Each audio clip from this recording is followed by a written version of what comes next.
Please give me 2 more minutes. We filed the application Kerala High Court, and the Kerala High Court passed an order of golden hour of filing FIR. Your Honor, please give me 1 more minute. The Kerala High Court passed an order of 1 golden hour for filing FIR, which is similar to golden hour doctors use to treat patients of stroke or cardiac arrest, so that the patient doesn't die or come with permanent disability. Now, this FIR was to be filed within 1 hour, and I have filed 5 instances of this order being disrespected by the police. And the Kerala High Court has taken cognizance of our applications, and they have asked the commissioners of police to file affidavits or superintendent of police to file affidavits, after which the violence in Kerala has come down by 75 to 80%. Subsequently, we'll be aware of the brutal murder of Dr. Vandana Das, who was stabbed 11 times in chest in early morning. And on that day, the High Court of Kerala asked the government what we are going to do about the act. And within 7 days, you can assist us after the report comes in. These are important issues on implementation, which we'll look at later on. Let the report first come, and we'll then see. We'll require your assistance, and we'll be happy to have your assistance on what steps should be taken to also has, including your suggestion on the golden hour for the Your Honor, Advocate Sneha Kalita has got copy of my submission. Kindly permit us to submit that document with her. Request, but thereafter there are two holidays. 30th is Friday, 31st is Saturday, and Monday is second. Second week. On third, my lord. Subject to Your Lordship, there's only one. Your Lordship, kindly take the note. Yes, you can prepare us a note, Dr. Joshi. I mean that. Your Lordship, there's only one suggestion, Your The Lordship. special bench on the 3rd. Can you have it earlier, please? There's a special bench on the 3rd. Or later, either earlier or later. Mr. Sybil, come on the 3rd. We can adjust the time between both of you. There's no difficulty. No, but there's a special bench that is listed, matters are listed for 3 days. Because then 4th, I don't know how we will be paid. No, but 5th, my lord, can it be 5th? We'll take it. Fifth is all right. Fifth. All right. What is that? Original case diary be returned to us. The original. Another request, my lord. Photocopy of the original. Lord, another, my lord, the reply. status report may be sealed again, my lord, and retain in your lordship. Status report to be Same for us. CBI state. And same for, yes, obviously. That's right. Your Lordship, there is one suggestion, last suggestion. Same for us. They've seen this. Mandatory filing See of that. institutional FIR by the See that institution status within report. 2 hours of the cognizance of the office. Your For the Lordship. last 6 Yes, Your minutes, you Lordship. were 3 making that minutes. point. Yes, Your Lordship. That's We'll issue directions even on Your that. Honor, deeply obliged. Your Well, Lordship. there's one submission which is important at this stage, my lords, which was, I'll just take 20 seconds. Well, as I'm appearing for the National Federation of Resident Doctors of AIIMS and the Federation of All India Medical Association, my lords, they have got letters from different resident doctor associations have written letters to them that we are ready to join. However, if some degree of interim protection, some basic degree of interim protection by the time the recommendation of the NTF has been implemented, which includes only the CCTV footage at the entrance and the exit of the hospitals and the hostels, and also a distress call facility. They are requesting for this interim protection, my lords, because they are petrified after this horrific incident which has happened. And Well, the government has already implemented this. West Bengal has already implemented this. On behalf, 2 days back, we've implemented it as far as West Bengal is concerned. Panic button.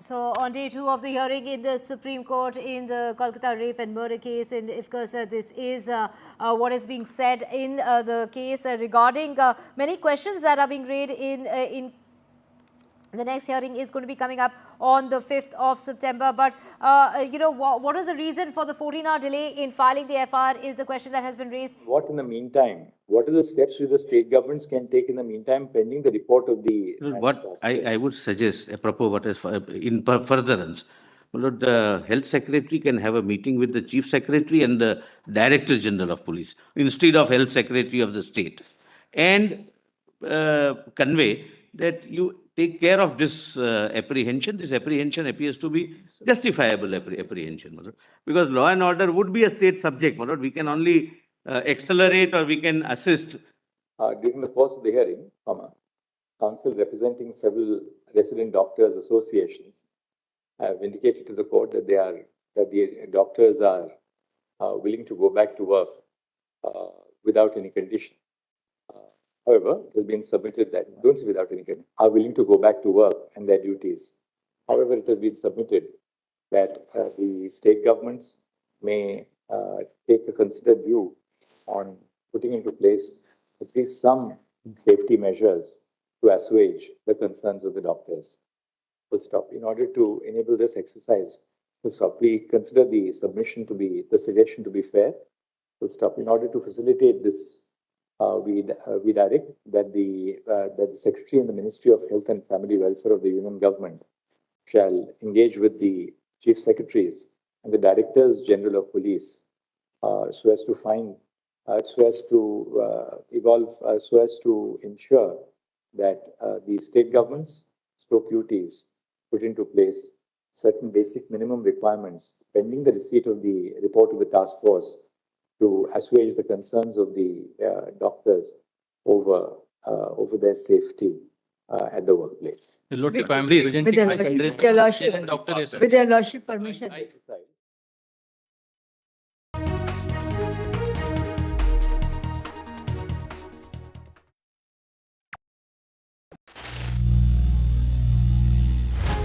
Some people say the metaverse will only be virtual. One day this lecture hall will be made of code, and driverless cars would be trapped in intersections. But even in this maze of the future, you can't wish away health. It's time to become more resilient.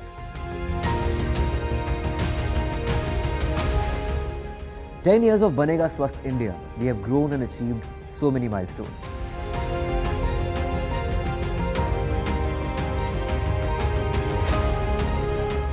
And now I have a plan to beat the urgency, to stop breathing with difficulty, to relieve getting choked with inactivity.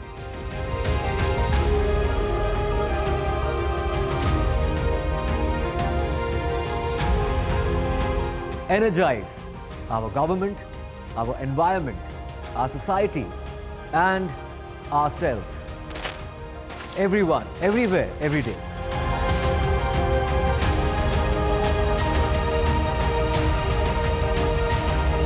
Banega Swasth India. One world hygiene. Landslide devastation in Kerala's Wayanad. Join NDTV's initiative. Donate for Kerala.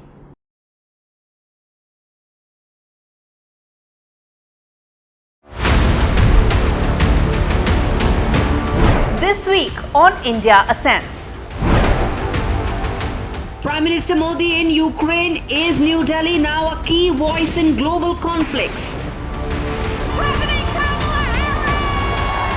DNC nominates Kamala Harris to take on Donald Trump. Can the selected candidate woo the fence-sitters? And India's new data protection norms, will they help keep pace with the AI transition? All this and more only on India Ascends with me, Gauri Dwivedi, at these timings on the NDTV network. Stay informed and entertained with the new and updated NDTV News app. You can watch all our channels live, listen to podcasts, read breaking and exclusive news from around the world and more. Download the NDTV app today and get access to the best journalism and storytelling on your smartphone or tablet. The NDTV app. News that matters to you. Hi, I'm Shreya Saran. Kerala's Wayanad area is hit by devastating landslides, resulting in loss of lives and livelihood. Kerala needs your help right now. Let's join NDTV initiative. Come, donate. Let's rebuild Wayanad.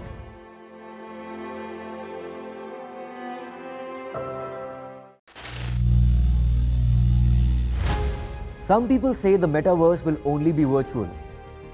One day this lecture hall will be made of code, and driverless cars would be trapped in intersections. But even in this maze of the future, you can't wish away health. It's time to become more resilient.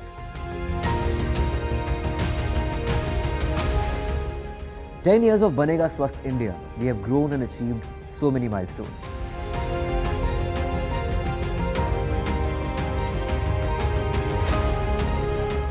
And now I have a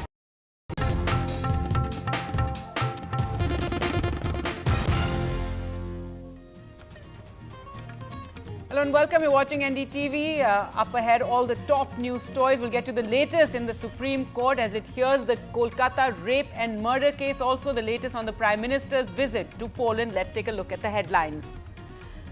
On the Kolkata rape and murder case, the Supreme Court wraps the Bengal government. Has some tough questions on the probe lapses and questions on the delay in filing of the FIR. The Bengal government and CBI submit a status report on the case. The Supreme Court also makes an appeal to protesting doctors to end their strike. The Bombay High Court made strong observations today as it took up the sexual assault of 2 kindergarten children in a school in Badlapur in Thane last week. It asked why no action against the school and pulled up the police for shoddy handling of the case.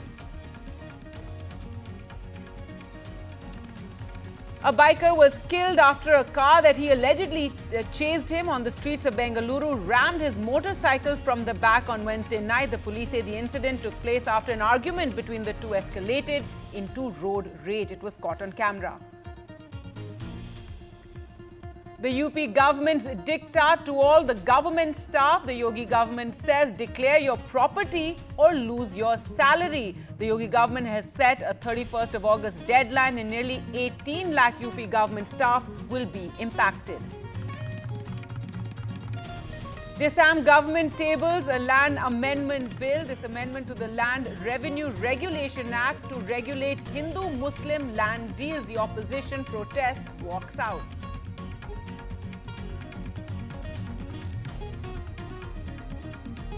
The Congress top brass in Jammu and Kashmir ahead of elections. Rahul Gandhi and Mallikarjun Kharge meet with Congress workers in Srinagar. Also, a Congress and National Conference meeting on seat sharing. Rahul Gandhi hits out at the BJP, says democratic rights will be restored to Jammu and Kashmir. And it's day 2 of the Prime Minister's visit to Poland. He holds a bilateral talks with Polish Prime Minister Donald Tusk. Later today, the Prime Minister leaves for Ukraine.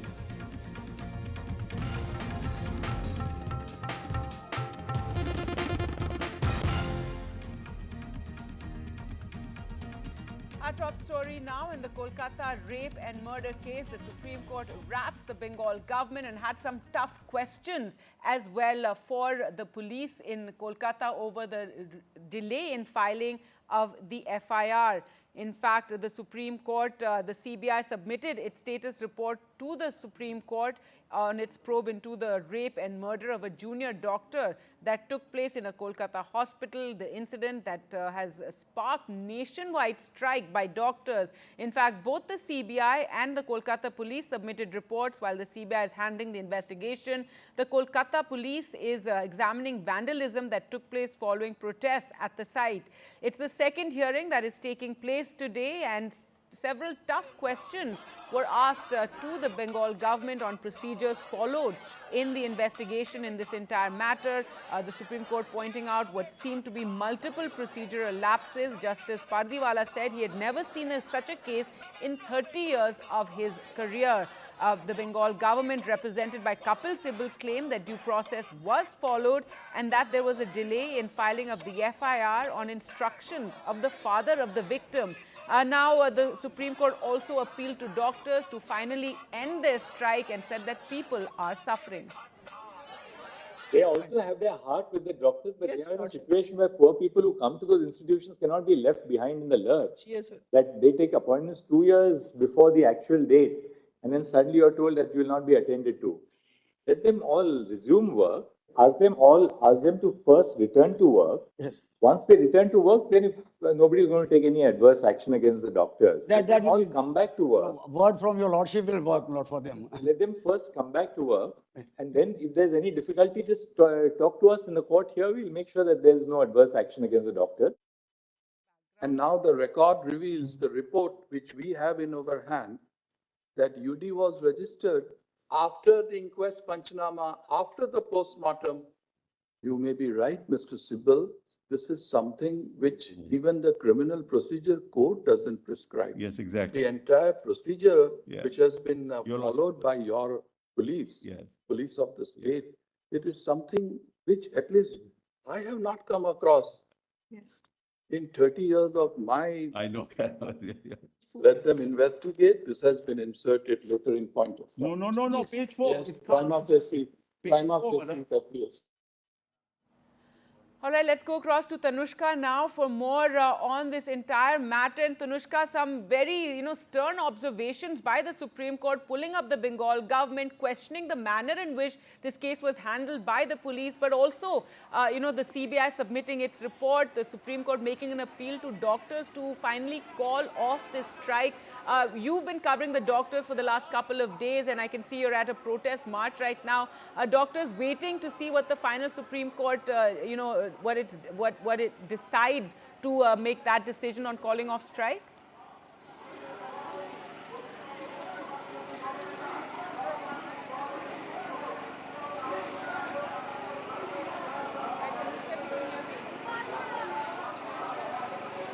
Right, Gargi. So as you can see around me, the BJP is leading a protest here. There's a huge crowd gathered here in the protest. All of these are BJP leaders, and the protest is being led by Shukantu Majumdar, Shuvendu Adhikari and Dilip Ghosh. These are really important names in the BJP in West Bengal, and there are also other BJP leaders present here, like Agnimitra Paul. All of these leaders here are protesting against not just the gruesome murder and rape of this young trainee doctor, but also mainly against the West Bengal government led by Chief Minister Mamata Banerjee and the Trinamool Congress. The BJP protest here, as you can see, is clearly highly politically charged, and this also is, in addition to the political tussle that anyway goes on between the BJP and the TMC right here in Kolkata and West Bengal. And the protest march that they have led out here, their main, slogan here being that of resignation of Mamata Banerjee, claiming that this whole case and the way that the investigation has been going on has been a complete mismanagement and neglect on her part. This is what the BJP leaders here claim. And we know that earlier in the day, Abhishek Banerjee, TMC leader and MP as well, he came out with a statement on his social media platform X, saying that, there are a lot of rape cases that happen every single day, and he numbered the number of rape cases, and he also said that, there needs to be a cohesive, long-lasting solution. There need to be stringent laws. So this statement comes, is, really strong statement, considering that Abhishek Banerjee has been silent on this unfortunate crime since many days, since when it happened. And what we also know is, of course, that the Supreme Court in its hearing today has come down heavily upon the West Bengal government, the Kolkata police. We know the questions that the Supreme Court and the Chief Justice of India, D.Y. Chandrachud, has asked to the West Bengal government as well as the Kolkata police. Justice also said that he's never seen such a case in the last 30 years. And as you can see here, this is the procession of the BJP led by Shukantu Majumdar and Shuvendu Adhikari here. A lot of security forces also present here, and many BJP workers with placards saying that they want West Bengal Chief Minister Mamata Banerjee to resign. All right, Tanushka, thanks so much for joining us. Tanushka reporting from a BJP protest. But let's go across to Sunil Prabhu now to find out, details of what took place in the Supreme Court. And Sunil, a very detailed hearing, really going into the nitty-gritty, some tough words that the Supreme Court had for the Bengal government, for the police, for the entire handling of the case. Take us through what, the final, what the Supreme Court read out, what its orders were.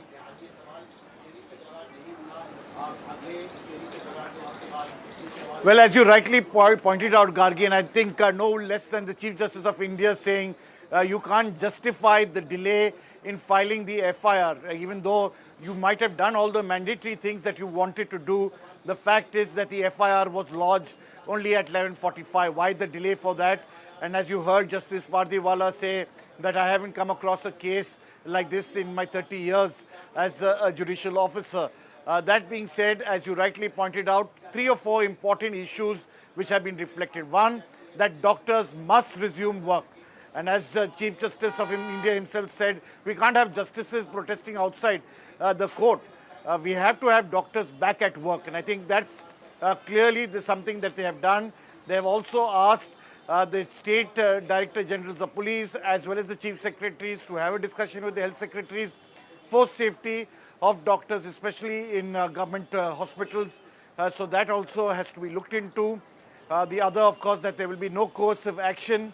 Thirdly, and most importantly, they have also said very categorically their suggestions, distress call, the NTF will look at all those matters at in the CBI as well as the Kolkata police in the affidavits to the court. And of course, we got a glimpse of what Tanushka was reporting, but here in the Supreme Court, to and fro, the Solicitor General arguing and saying that there is politics behind it and that the state is refusing to act. Mr. Sibbal responding by saying Mr. Suvidya Adhikari is talking about acid bombs, about bullets against the Chief Minister. So we have had a glimpse of the political battle too, but ultimately a polygraphy test has to be done by the CBI. They look at that CBI report on the 5th of September, and I've asked the ACM, the additional Chief Judicial Magistrate of Sialda, to give its report by tomorrow for conducting the polygraphy test. All right, Sunil, thanks so much for joining us with those details. Let's now go across to Warsaw, where the joint statement is being read out as Prime Minister Modi held bilateral talks. Let's listen in. और भारत के बीच ये हमारे लिए बहुत ही महत्वपूर्ण है कि हम अपने जो पारंपरिक अच्छे संबंध हैं पोलैंड और भारत के बीच, इनको मैं रेखांकित करूं। हमारे देशों के बीच में कोई विवाद नहीं है, कोई संघर्ष नहीं है, हम एक दूसरे को अच्छी तरह से समझते हैं। भौगोलिक दूरी के बावजूद और अलग अलग परंपराओं और इतिहास के बावजूद हम एक दूसरे को अच्छी तरह से समझते हैं। और लेकिन इतिहास जो है, जैसे कि प्रधानमंत्री ने रेखांकित किया, इतिहास ने हमारे दोनों देशों को सिखाया कि हम सिद्धांतों का आदर करें, कि हम सीमाओं का आदर करें, क्षेत्रीय अखंडता का आदर करें, संप्रभुता का आदर करें, सभी राज्यों का कानून के शासन का आदर करें। पूरा विश्व जो है भारत की प्रशंसा करता है, क्योंकि भारत एक उसका शासन जो है बहुत ही लोकतांत्रिक है। ये बहुत उस विश्व के उस क्षेत्र में हम ये ज्यादा नहीं देखते हैं, ये हमें स्थिति नहीं मिलती है। एक बार फिर प्रधानमंत्री जी, मैं आपको बधाई देना चाहूंगा आपकी चुनावी जीत के लिए। ये बहुत ही संतोषजनक है और मैं भी जानता हूं कि आपके देश में आपके लोगों की इच्छा के अनुसार शासन को चुना जाता है। और प्रधानमंत्री जी, तो हम भी बहुत संतुष्ट हैं। आज हमने निर्णय लिया कि हम अपने संबंधों ही हैं, इसके पीछे जो है वो हमारा संकल्प है एक दूसरे के साथ सहयोग करना विभिन्न क्षेत्रों में। हमने एक स्पष्टीकरण के साथ शुरू किया कुछ ऐसे मुद्दों पर जो काफी भावुक मुद्दे हैं पूरे विश्व में, और प्रधानमंत्री मोदी जी ने अपनी तत्परता की पुष्टि की कि वे व्यक्तिगत तौर पर शांतिपूर्ण, न्यायपूर्ण और त्वरित इस युद्ध की समाप्ति के लिए वे तैयार हैं। हमारा मानना है कि भारत एक बहुत ही महत्वपूर्ण और सकारात्मक भूमिका निभा सकता है। तो ये घोषणा जो है बहुत ही महत्वपूर्ण है हमारे लिए। प्रधानमंत्री जी, 10 घंटों में आप यूक्रेन की यात्रा करेंगे। हमें यकीन है कि ये आपकी जो यूक्रेन यात्रा भी बहुत ऐतिहासिक होगी। और जहां तक भारत और पोलैंड के बीच आदान प्रदानों का सवाल है, हमने कई विषयों पर चर्चा करी। हम अपने सहयोग को मजबूत करना चाहते हैं। रक्षा उद्योग के क्षेत्र में हमारी कई साझी संभावनाएं हैं तालमेल के लिए।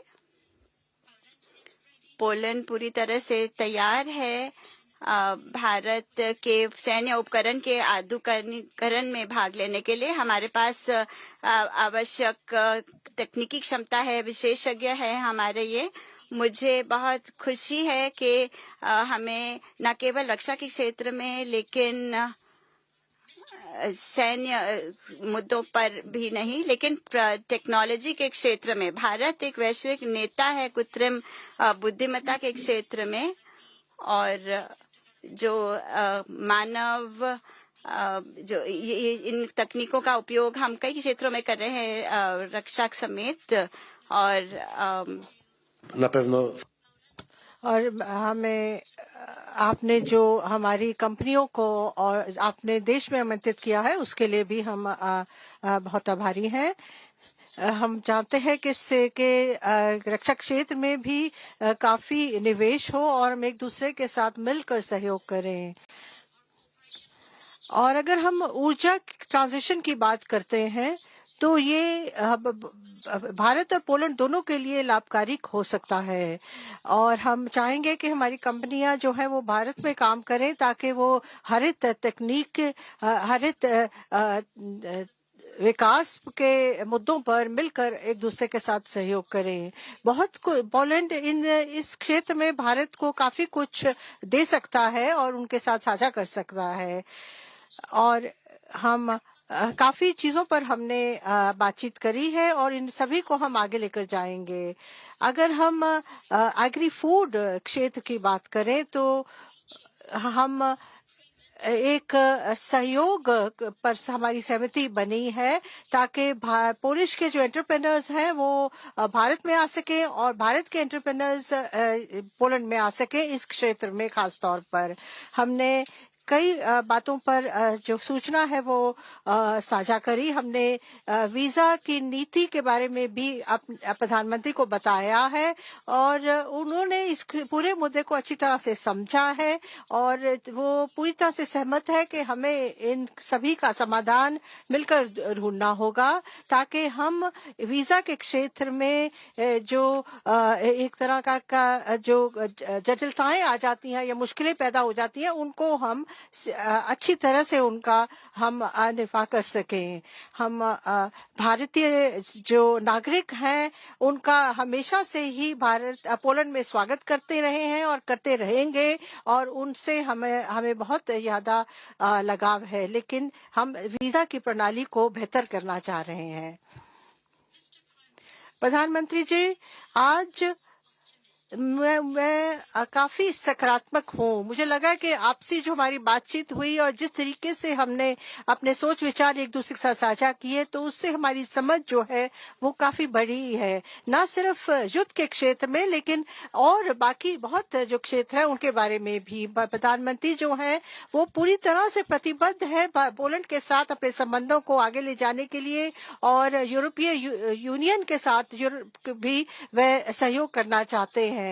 मुझे पूरा विश्वास है कि आप प्रधानमंत्री जी एक बहुत अहम भूमिका निभा सकते हैं और हम आशा करते हैं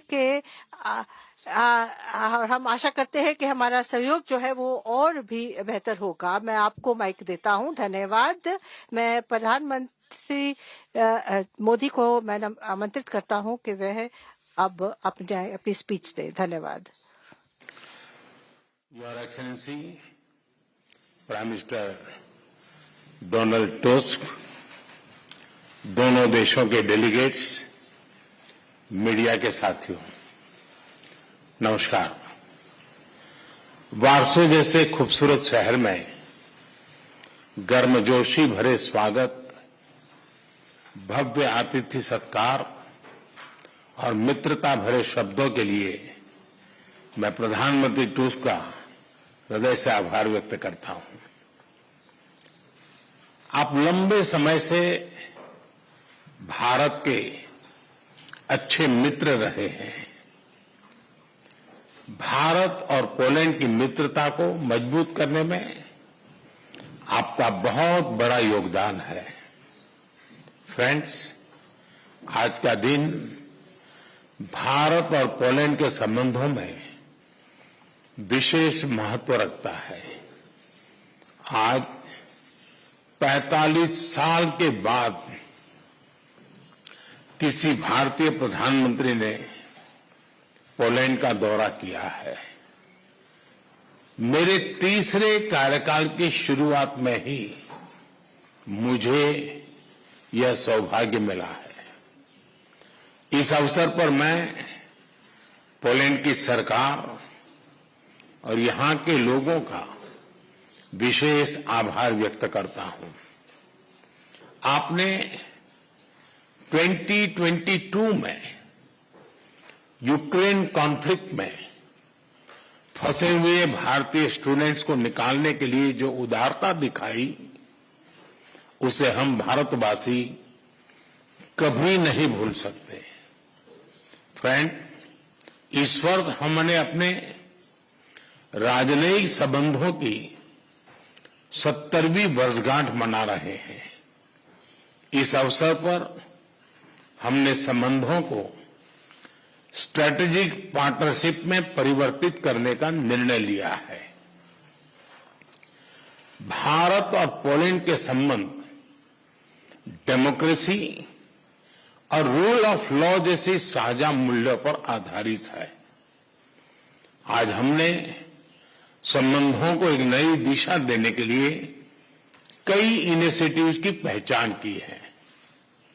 दो लोकतांत्रिक देशों के रूप में हमारी पार्लियामेंट के बीच आदान प्रदान को बढ़ावा दिया जाना चाहिए। आर्थिक सहयोग को व्यापक रूप प्रदान करने के लिए प्राइवेट सेक्टर को जोड़ने के लिए काम किया जाएगा। फूड प्रोसेसिंग के लिए क्षेत्र में पोलैंड वर्ल्ड लीडर्स में से है। हम चाहते हैं कि पोलैंड की कंपनियां भारत में बनवाए जा रहे मेगा फूड पार्क से जुड़े भारत में तेज गति से हो रहे शहरीकरण से water treatment, solid waste management, urban infrastructure, ऐसे क्षेत्रों में हमारे सहयोग के नए अवसर खुल रहे हैं। Clean coal technology, green hydrogen, renewable energy, artificial intelligence भी हमारी साझी प्राथमिकता के विषय हैं।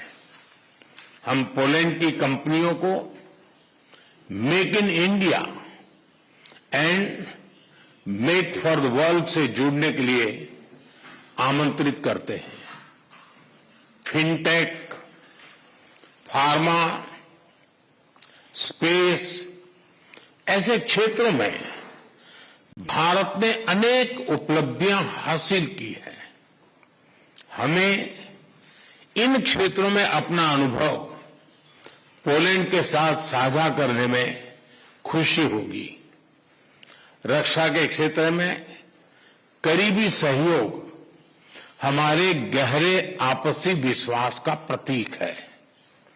इस क्षेत्र में आपसी सहयोग को सुदृढ़ बनाया जाएगा। इनोवेशन और टैलेंट हमारे दोनों देशों की युवा शक्ति की पहचान है। स्किल्ड वर्कफोर्स की भलाई के लिए, स्किल्ड वर्कर्स की भलाई के लिए और मोबिलिटी को बढ़ावा देने के लिए दोनों पक्षों के बीच सोशल सिक्योरिटी एग्रीमेंट पर सहमति बनी है। फ्रेंड्स, भारत और पोलैंड अंतर्राष्ट्रीय मंच पर भी करीबी तालमेल के साथ आगे बढ़ रहे हैं।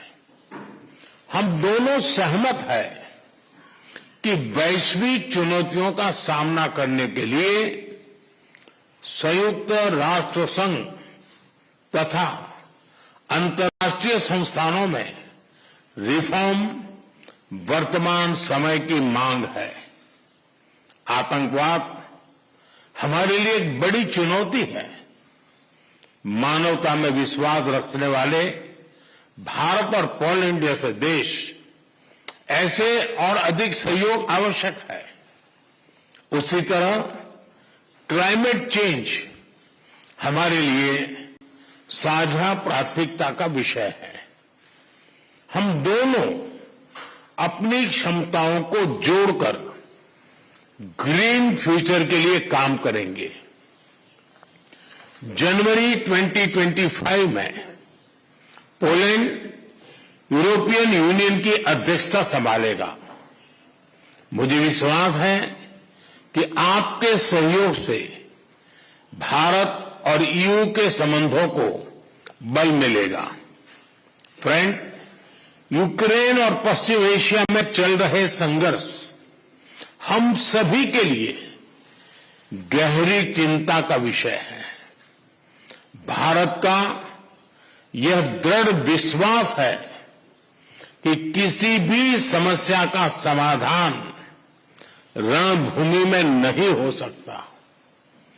किसी भी संकट में मासूम लोगों की जान की हानि पूरी मानवता के लिए सबसे बड़ी चुनौती बन गई है। हम शांति और स्थिरता की जल्द से जल्द बहाली के लिए डायलॉग और डिप्लोमेसी का समर्थन करते हैं। इसके लिए भारत अपने मित्र देशों के साथ मिलकर हर संभव सहयोग देने के लिए तैयार है।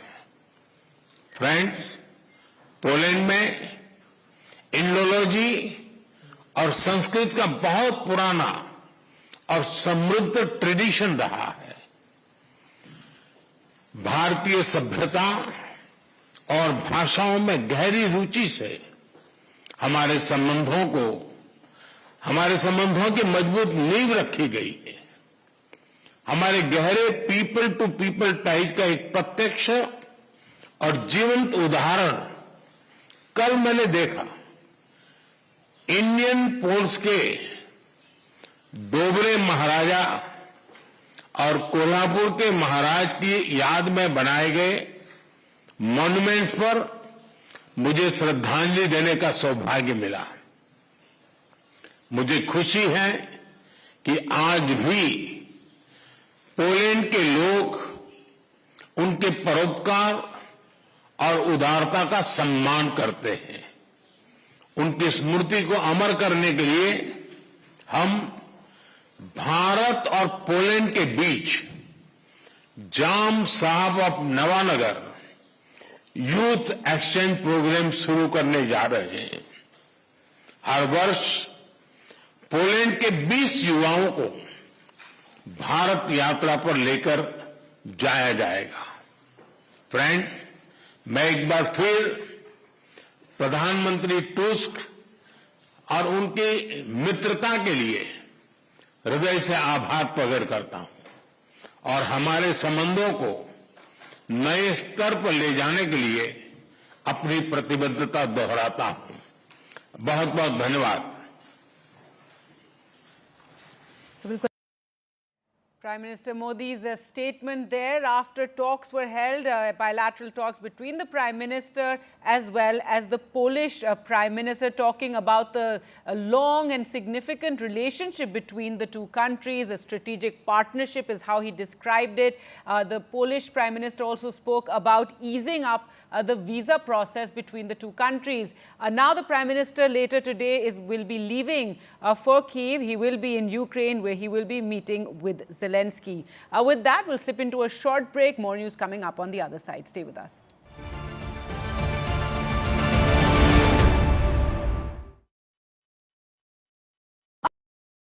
Landslide devastation in Kerala's Wayanad. Join NDTV's initiative. Donate for Kerala.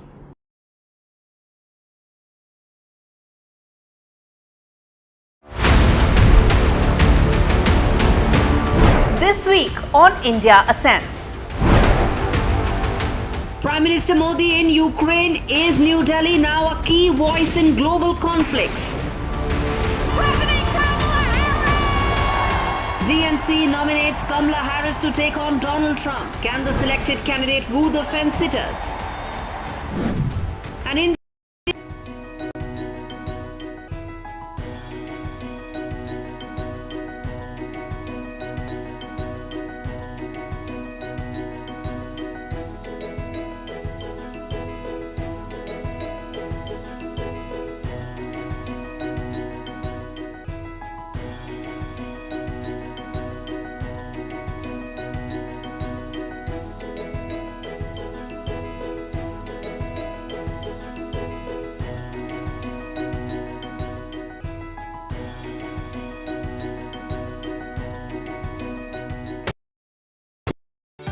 Stay informed and entertained with the new and updated NDTV News app.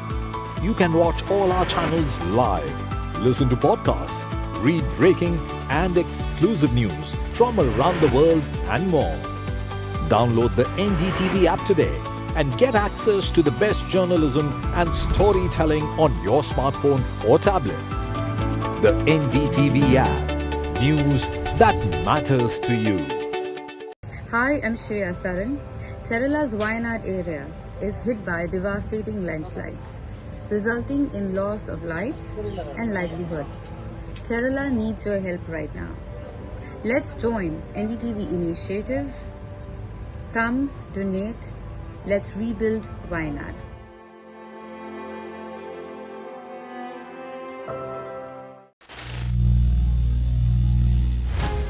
Some people say the metaverse will only be virtual. One day this lecture hall will be made of code, and driverless cars would be trapped in intersections. But even in this maze of the future, you can't wish away health. It's time to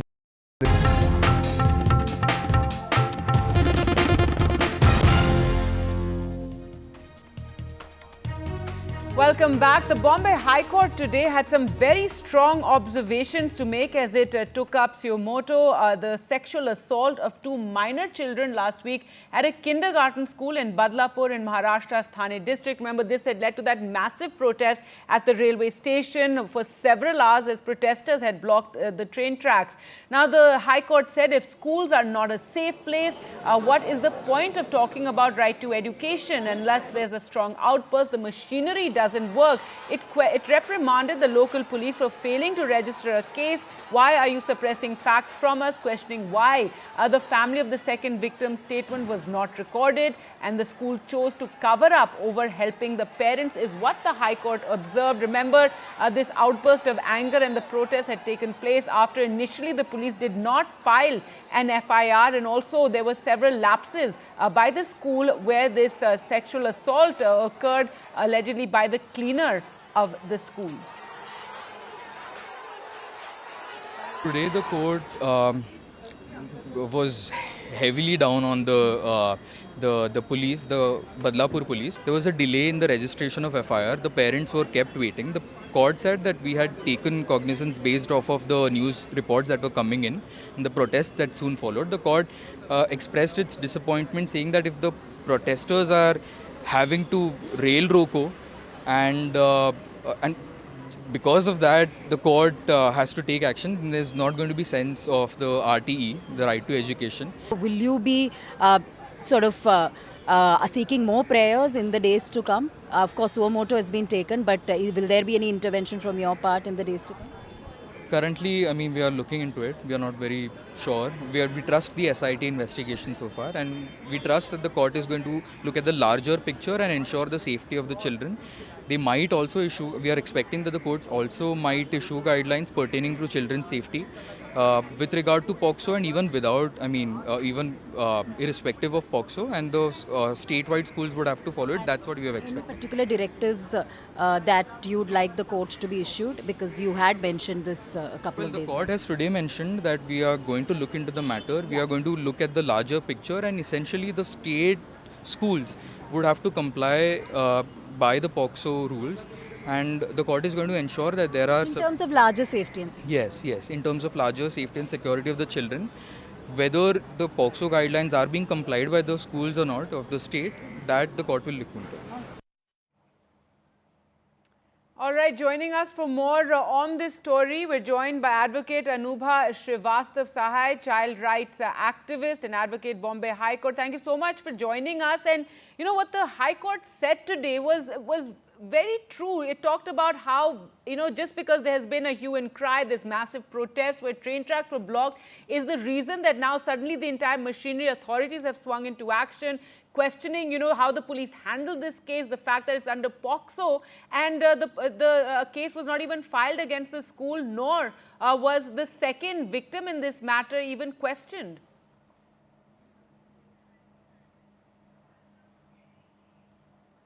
All right, we will try and go across to Anubha Anubha Srivastav for more. But as you saw there, the High Court, the Bombay High Court had some very tough questions for the police over how this entire matter was handled. Bhuvan Ribhu, a child rights activist, also joining us for more. And Bhuvan Ribhu, if you can just comment on this, because the kind of observations the High Court has made, saying that if there's no big protest, then the authorities don't seem to take it seriously. And the way this particular case, children 3 and 4 years old were molested in the bathroom of the school, and yet it took a whole protest. It took many hours before the police even filed a case.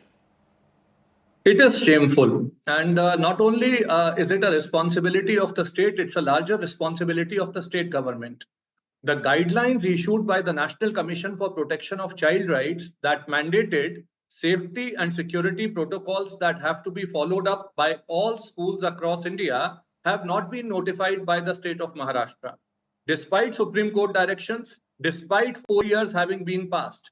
Secondly, the law is very clear that any public servant who is not following a direction of law in matters pertaining to child abuse, rape, in matters pertaining to sexual assault, sexual harassment, that public servant also needs to be made accountable. And that is what is needed in this particular case, unless and until we start booking the police officers who are not filing the FIRs on time, who are not completing the investigation on time, and also the process that is going to be undertaken now of compensation, of rehabilitation, of psychological first aid, and of the trial itself. The trial must be completed in the mandated time period so that the deterrent of law is there. Currently in India, as of January 2023, we have 2.43 lakh pending POCSO cases across India, despite having 1,023 fast-track special courts.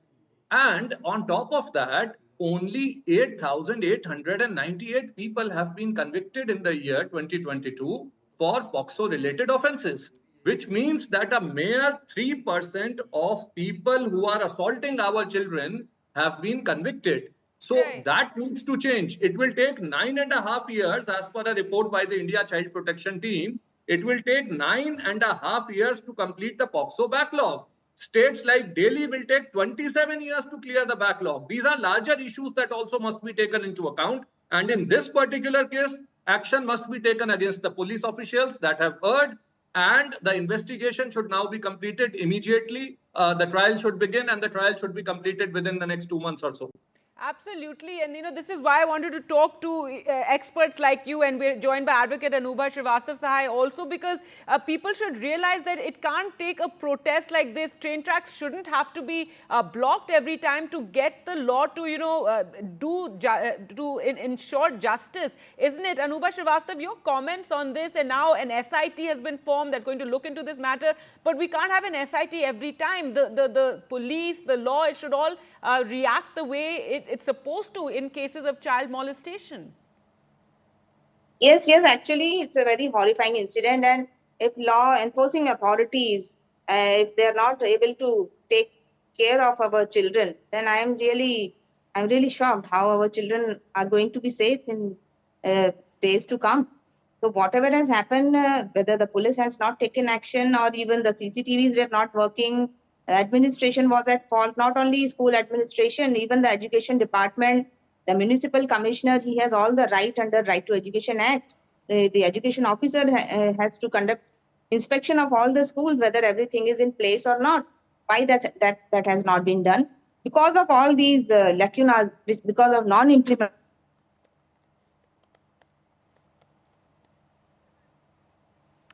All right, Bhuvan, back to you on this entire matter, and also about POCSO, and these certain cases are meant to be, dealt with in a particular way. And the High Court very rightly asked also about what kind of support is being offered to these children, what kind of, counseling is being offered to the family and the children. And people need to know that all this is a part of what should take place under POCSO. This is the time when the people's demand should expand from 1 or 2 cases onto a larger issue of protection of our women and children. This is the time when we should be asking ourselves how many cases are actually being reported and the investigation being completed on time? In how many cases are we actually providing the compensation, the support persons? 2 days ago, we had such an important statement given by the Honorable Chief Justice of India that we can't wait for another rape to take action. But at the same time, we are faced across India that the institutions that are supposed to ensure the responsibility of implementing these laws are either not present or not accountable. Whether it is a case that was taken up today morning by the Honorable High Court of Delhi, where the child welfare committees have not been appointed for a year in New Delhi, or it is a case of the state of Maharashtra, where the guidelines for 4 years for ensuring safety and security of our children not yet been implemented by the state of Maharashtra. The issue is the same across India.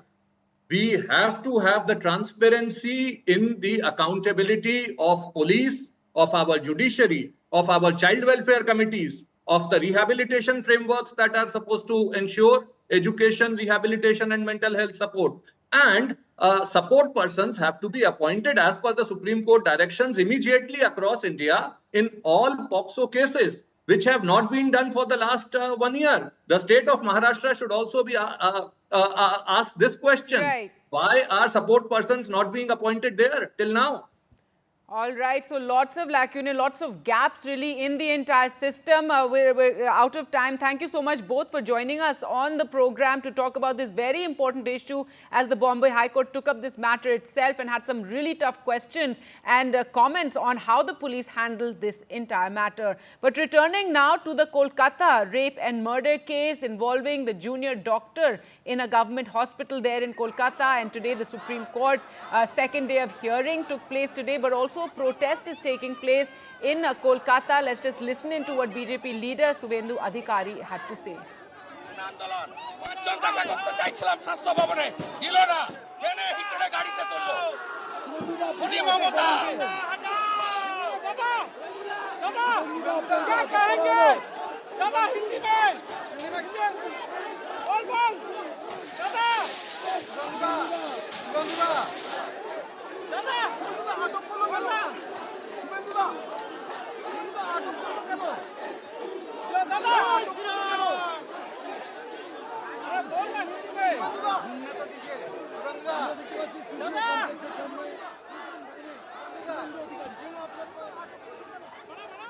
খুনি মমতা স্বৈরাচারী ধর্ষকদের নেত্রী খুনি মমতা দফা 1 দাবি 1 স্বৈরাচারী নিপাত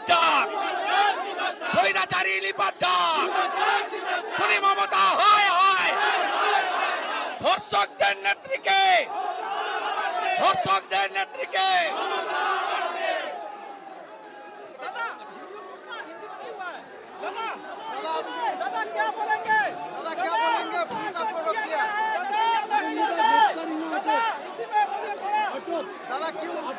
টেনে হিচড়ে হিড়িট করে এখানকার ডিসি মিস্টার অনিশ দাস তুললো।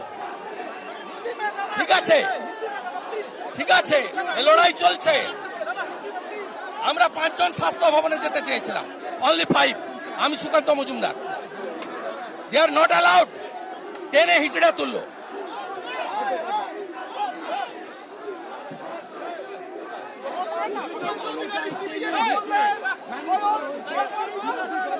All right, so there you can see BJP leaders being taken away, Suvendu Adhikari being taken away after the BJP held this protest march, really upping the ante against the Mamata Banerjee government. Remember, the BJP and the Congress, in fact, have also been targeting the Mamata Banerjee government over its handling of the rape and murder of a junior doctor in a government hospital there in the RG Kar Medical College and Hospital in Kolkata, while doctors too have, of course, been protesting across the country, demanding better safety for doctors in all government colleges.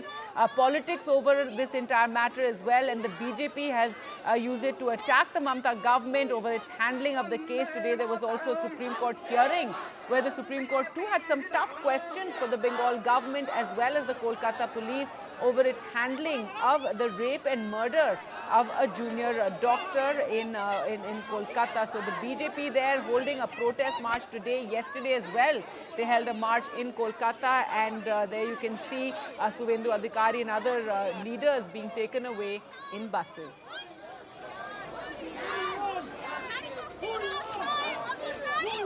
All right, moving on to news now from Uttar Pradesh, where the UP government has put out a diktat to all government staff, asking them to declare their property or lose salary. The Yogi government has now set an August 31st deadline to all government staff to declare their property, and this will impact nearly 18 lakh government staff in the state. Only 26% of the employees have so far declared their property, and the UP government, Yogi Adityanath government, now giving them a deadline by the 31st of August. The employees have to upload all details of their property on a portal, details of their movable as well as immovable property, and the order applicable to all category of staff. And if they do not give these details in, then they will not get their salary for the month of August. So they must upload these details by the 31st of August. News from Andhra Pradesh, where at least 17 people died and 40 were injured after an explosion in Anakapale. The explosion took place at the Achutapuram, a special economic zone, and it took place in the SCNTIA company, a pharma firm's plant in the special economic zone. I remember Chief Minister Chandrababu Naidu has also visited the hospital and met with those who were injured in this blast. The injured were shifted to the NTR hospital for treatment, but the district collector has said that it happened not because of a reactor blast, and officials suspect that the blast was related to it was an electricity related fire. Around 380 employees worked in 2 shifts at that plant, and 17 people died while 41 were injured in the explosion.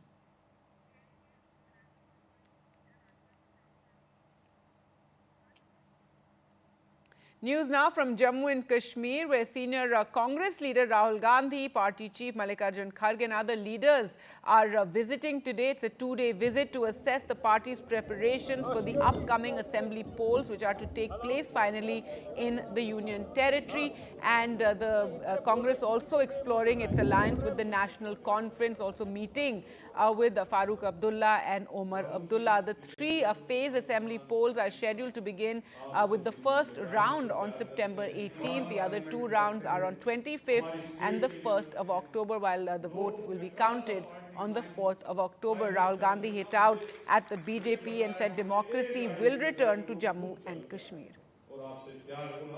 हमारे लिए जम्मू और कश्मीर के लोगों का representation, उनका statehood सबसे जरूरी चीज है। गठबंधन होगा, मगर कांग्रेस पार्टी के कार्यकर्ता की इज्जत, रिस्पेक्ट मेंटेन करके होगा। It is our priority in the Congress party and also in the India Gathbandhan to restore statehood to Jammu and Kashmir as soon as possible. We had expected that this would be done prior to the elections. We are hoping that statehood would be restored as soon as possible, and the rights of the people of Jammu and Kashmir, democratic rights, will be restored to them. A priority for us that the people of Jammu and Kashmir and Ladakh get their democratic rights back. News now from Karnataka, where the BJP held a protest today against the Chief Minister, Siddaramaiah, pushing for his resignation. They said they will protest till the Chief Minister resigns.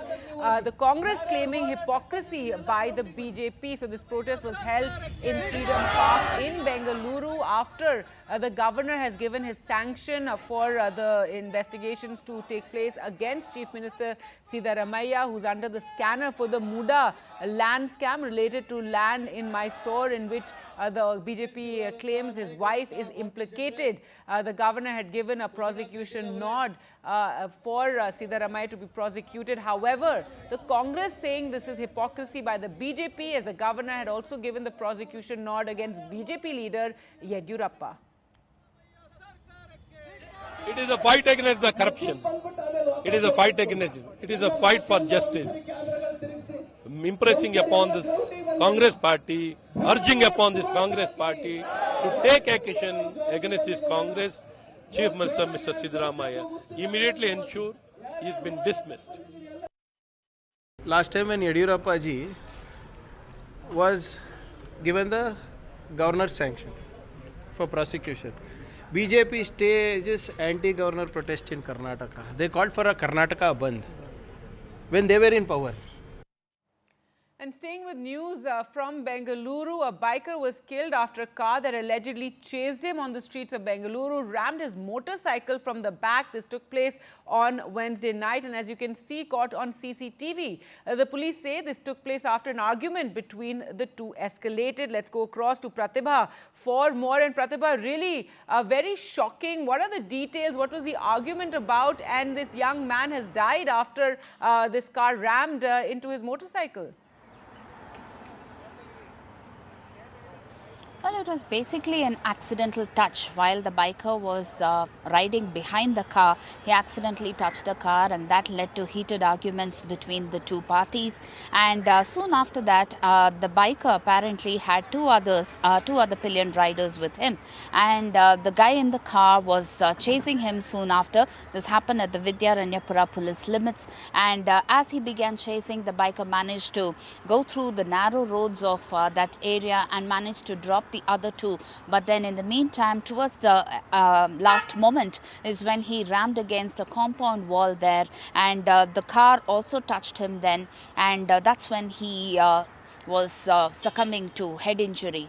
And the police have booked a case against the car driver as well as another person who was in the car, and both of them have been arrested at this point in time. Now, what is interesting is that this incident comes close on the heels of another road rage incident that was witnessed in Bangalore a couple of days ago, where a biker was pretty much upset when the family inside the car did not put the indicator while turning left, and that led to the biker leading to a small bit of an accident there, and the biker was completely enraged there and he tried to break the windshield of the car.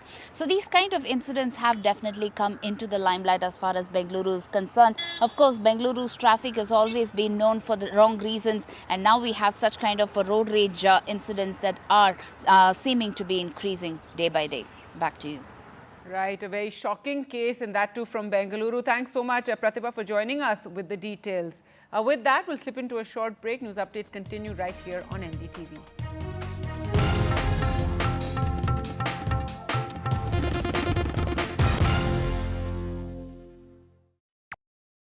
Landslide devastation in Kerala's Wayanad. Join NDTV's initiative. Donate for Kerala.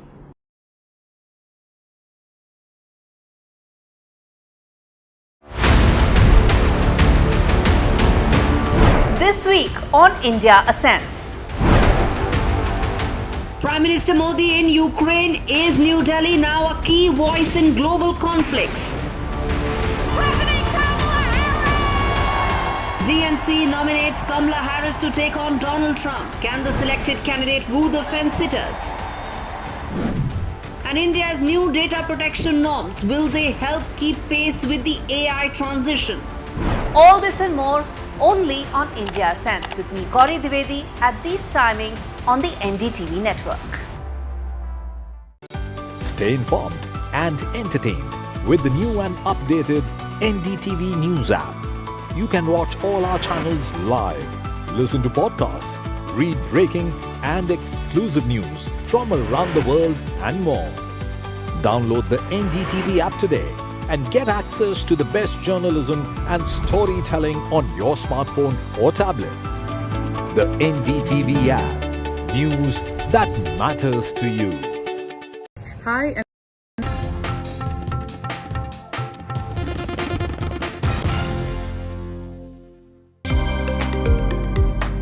Tech giant snap और Meta AR glasses की दुनिया में अपना latest iteration reveal करने वाले हैं। Next month both companies अपने AR glasses showcase करेंगी और हमें वो फ्यूचर दिखाएंगी जहां AR could be an integral part of our daily lives.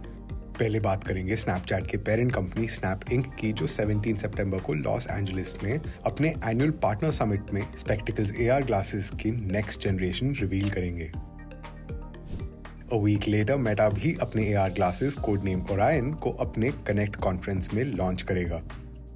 Snap has been working on its spectacles line for quite some time now और 2021 में उन्होंने प्रॉपर AR capabilities के साथ अपना प्रीवियस जनरेशन लॉन्च किया था। Now in the next generation और भी एडवांस्ड AR फीचर्स देखने को मिलेंगे। मेटा भी Ray-Ban मेटा स्मार्ट ग्लासेस के साथ AR में आगे बढ़ रहा है, लेकिन अब तक उन्होंने डिस्प्ले या सेंसर्स ऐड नहीं किए हैं। This could all change with Orion. हाँ, दोनों कंपनीज AR ग्लासेस को मेन स्ट्रीम बनाना चाहती हैं, but these new devices might not yet be ready for mass production. पहले ये डेवलपर्स को टेस्टिंग के लिए दिए जाएंगे, फिर कंज्यूमर वर्जन मार्केट में आएगा। दोनों कंपनीज का अल्टीमेट गोल है AR ग्लासेस बनाना जो विजन प्रो और Quest 3 जैसे डिवाइसेस के इमर्सिव एक्सपीरियंसेस को कंपटीशन दे सकें।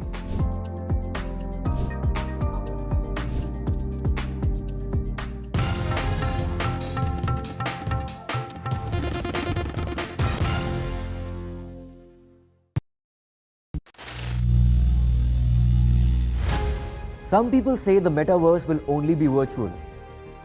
One day this lecture hall will be made of code, and driverless cars would be trapped in intersections. But even in this maze of the future, you can't wish away health. It's time to become more resilient.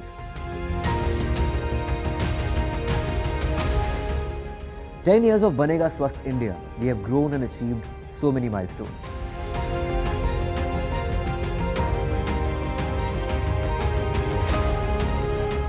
And now I have a plan to beat the urgency, to stop breathing with difficulty, to relieve getting choked with inactivity.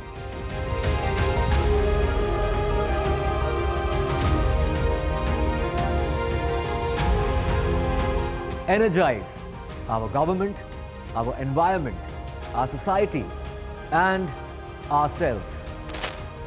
Everyone, everywhere, every day.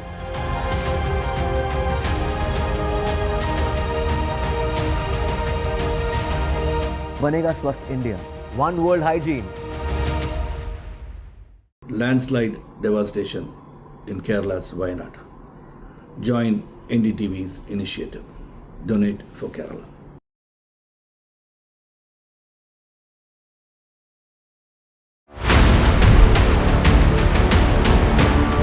This week on India Ascends. Prime Minister Modi in Ukraine. Is New Delhi now a key voice in global conflicts? DNC nominates Kamala Harris to take on Donald Trump. Can the selected candidate woo the fence-sitters?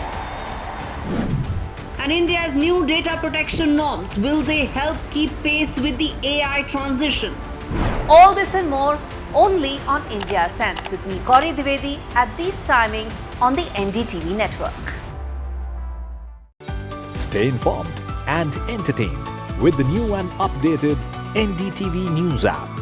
You can watch all our channels live, listen to podcasts, read breaking and exclusive news from around the world and more.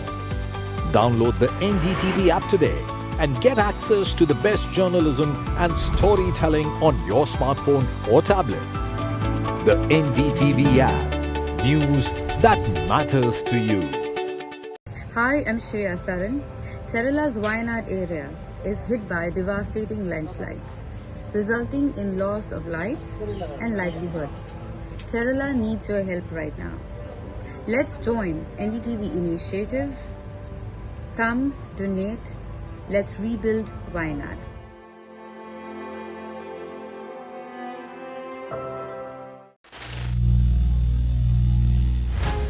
Some people say the metaverse will only be virtual. One day this lecture hall will be made of code, and driverless cars would be trapped in intersections. But even in this maze of the future, you can't wish away health. It's time to become more resilient.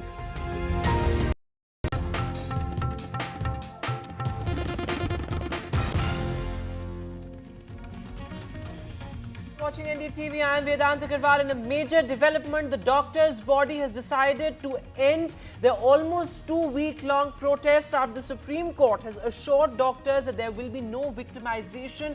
What are the doctors asking now? Why have they decided to end their strike? We'll get you the latest on that. But first up, the headlines. In the Kolkata hospital rape, the Supreme Court asks tough questions to the Bengal government. The Supreme Court says a Bengal affidavit doesn't explain the delayed FIR.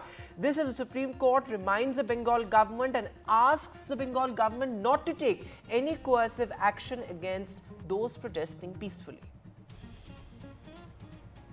The Bombay High Court made strong observations as it took up the sexual assault of 2 children last week at a school in Badlapur in Thane. It asked why no action against the school and also pulled up the police for shoddy handling of the case. In tragic news, a biker was killed after a car that allegedly chased him on the streets of Bengaluru rammed his motorcycle from the back on Wednesday night. The police say the incident occurred after an argument between the two escalated into road rage. UP government's diktat to government staff. The Yogi government says declare property or lose salary. The Yogi government has set an August 31 deadline. Nearly 18 lakh UP government staff will be impacted. They've been asked to release all their data and details about movable and immovable assets.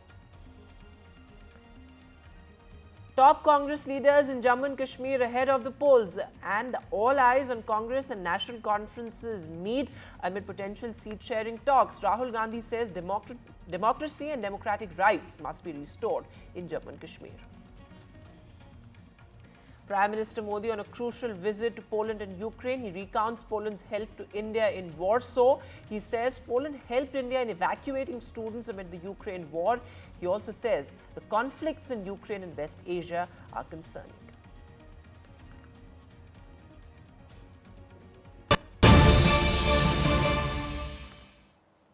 All right, breaking news coming in on top of the bulletin. Well, the doctors' body has decided to call off their strike. This, of course, after the Supreme Court's tough observations in the hearing today as far as the Kolkata hospital rape and murder horror is concerned. The Resident Doctors Association have said that they will resume their duties. This, of course, after the Supreme Court said that the doctors must return to work. In fact, the Supreme Court, in a strong appeal, also assured doctors that there will be no victimization and said that the poor cannot be left in the lurch. Now, remember, the resident doctors have been protesting for almost 2 weeks across India in top metropolitan cities, including in Delhi here at AIIMS, Safdarjung Hospital and many other hospitals in Delhi, and top metropolitans, including cities like Mumbai, also Lucknow, where protests have only been intensifying. But the Supreme Court came down heavily also on the Bengal government. The Supreme Court said the Bengal government has not been able to specify as to why there was a delay as far as the registration of the case is concerned. So an important observation there.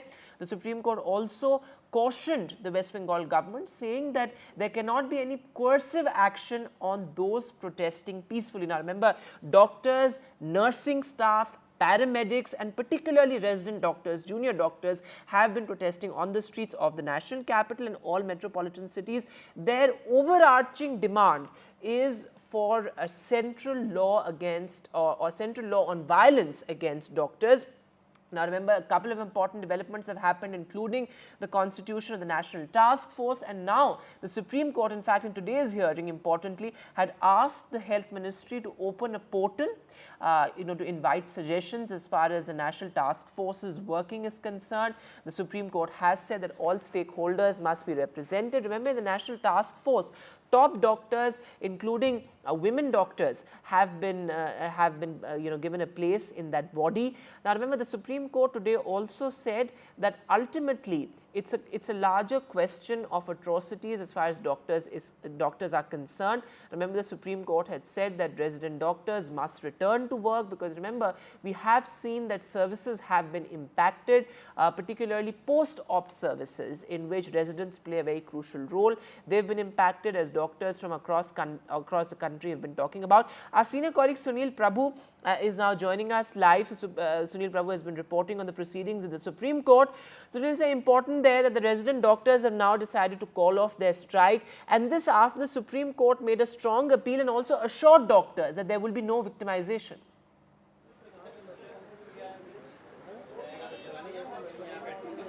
That's right. Chief Justice of India, D.Y. Chandrachud, will be very, very pleased to hear that the resident doctors have withdrawn their strike. I think every step was taken by the Chief Justice of India to assure the doctors, one, that no coercive, no victimization. More importantly, that the health secretaries will speak to the respective chief secretary as well as DGPs to ensure security of health workers as well as doctors in government hospitals, and all steps in that direction will be taken. And now that the doctors have called off the strike, I think for the Chief Justice and his bench, after taking suo motu cognizance, they are feeling very reassured, extremely pleased and happy that its orders have been taken, and welcome by no less than the doctors themselves who are they working. As you are well aware, it's been a day of heated exchanges in the Supreme Court. One, of course, about the to and fro between the West Bengal and Kolkata police versus the CBI and the centre. No less than the Chief Justice of India having to say, please don't politicize this matter, when there were, barbs against, when the Solicitor General said that a minister said that anybody who speaks against our leader will be chopped off, for which Mr. Sibal retorted saying that the leader of opposition is talking about acid bombs and, hitting with bullets. Finally, the Chief Justice of India saying, please don't politicize it. I think from this morning, Chief Justice of India making it clear that we can't allow the poorest of the poor to be left in the lurch. That if you delay an operation or a medical, it goes back by days, if not years, and that is something which is a great amount of concern for them, and that is why they wanted doctors to resume. So they'll be very pleased with this aspect that has taken place, and let's wait and see how the investigation goes on. The Chief Justice as well as the Supreme Court have directed the additional Chief Judicial Magistrate to report and give its clearance for a polygraphy test of the accused, as well as various other things to be done by tomorrow. And they will take a status update on the 5th of September before, hopefully, as he says, a fast and efficient way of dealing with this entire issue. Yes, and also one of the concerns as far as the resident doctors are concerned was that there is no adequate representation in the National Task Force that has now been constituted by the Supreme Court. Many resident doctors say that, the junior level doctors as well as the nursing staff should also be made a part in some sense of the National Task Force. So how is the Supreme Court planning to address that? Because today, of course, the Supreme Court has also asked for this portal to be opened. So that's a welcome step as well.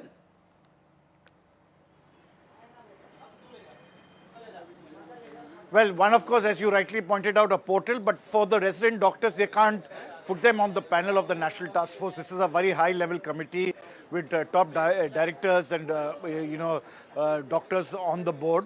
What they have asked them is to definitely ensure that various stakeholders, not only resident doctors, anybody concerning with the health workers, you saw a lot of presentations being given on this about how there has been a really lack of implementation. Because this is not something that is new. Attack on health workers or the horrific incident that has happened and which has created a public outrage in Kolkata is not the first. There have been many incidents earlier and not many of them have been able to fast track. So the Chief Justice of India has asked the National Task Force to speak to all various stakeholders and hopefully address their concerns, apart of course from the portal which will be put up by the Health Ministry, by the Health Secretary to be able to get former director of AIIMS, is joining us live on the phone line. Mr. Guleria, Dr. Guleria, thanks very much for being with us. The doctors' body has decided to call off the strike. This, of course, after the Supreme Court, in a sense, made a very impassioned appeal and assured doctors as well that there will be no victimization. What was the thinking behind calling off the strike? So first of all, I would like to really say that it's good that the doctors have called off their strike because a lot of patients were suffering. But at the same time, I think it's very important that their movement and what they wanted is not sort of left behind. Their demands are really justified, and there is a need for us to really look at it in a serious manner. I think the Honorable Chief Justice of India and the Supreme Court has assured them of that. Keeping that in mind, I think it's a good move that they have withdrawn the strike and have given full faith on the what the Supreme Court is going to do.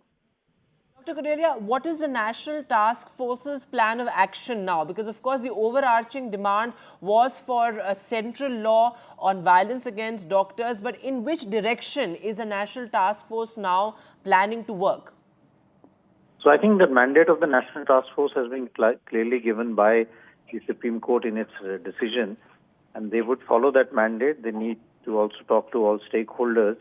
And I'm sure that they will come out with a very comprehensive document which will help to resolve this issue in a sustainable manner, and which will also address all the issues which are both in government hospitals, in state hospitals, and in the private sector also.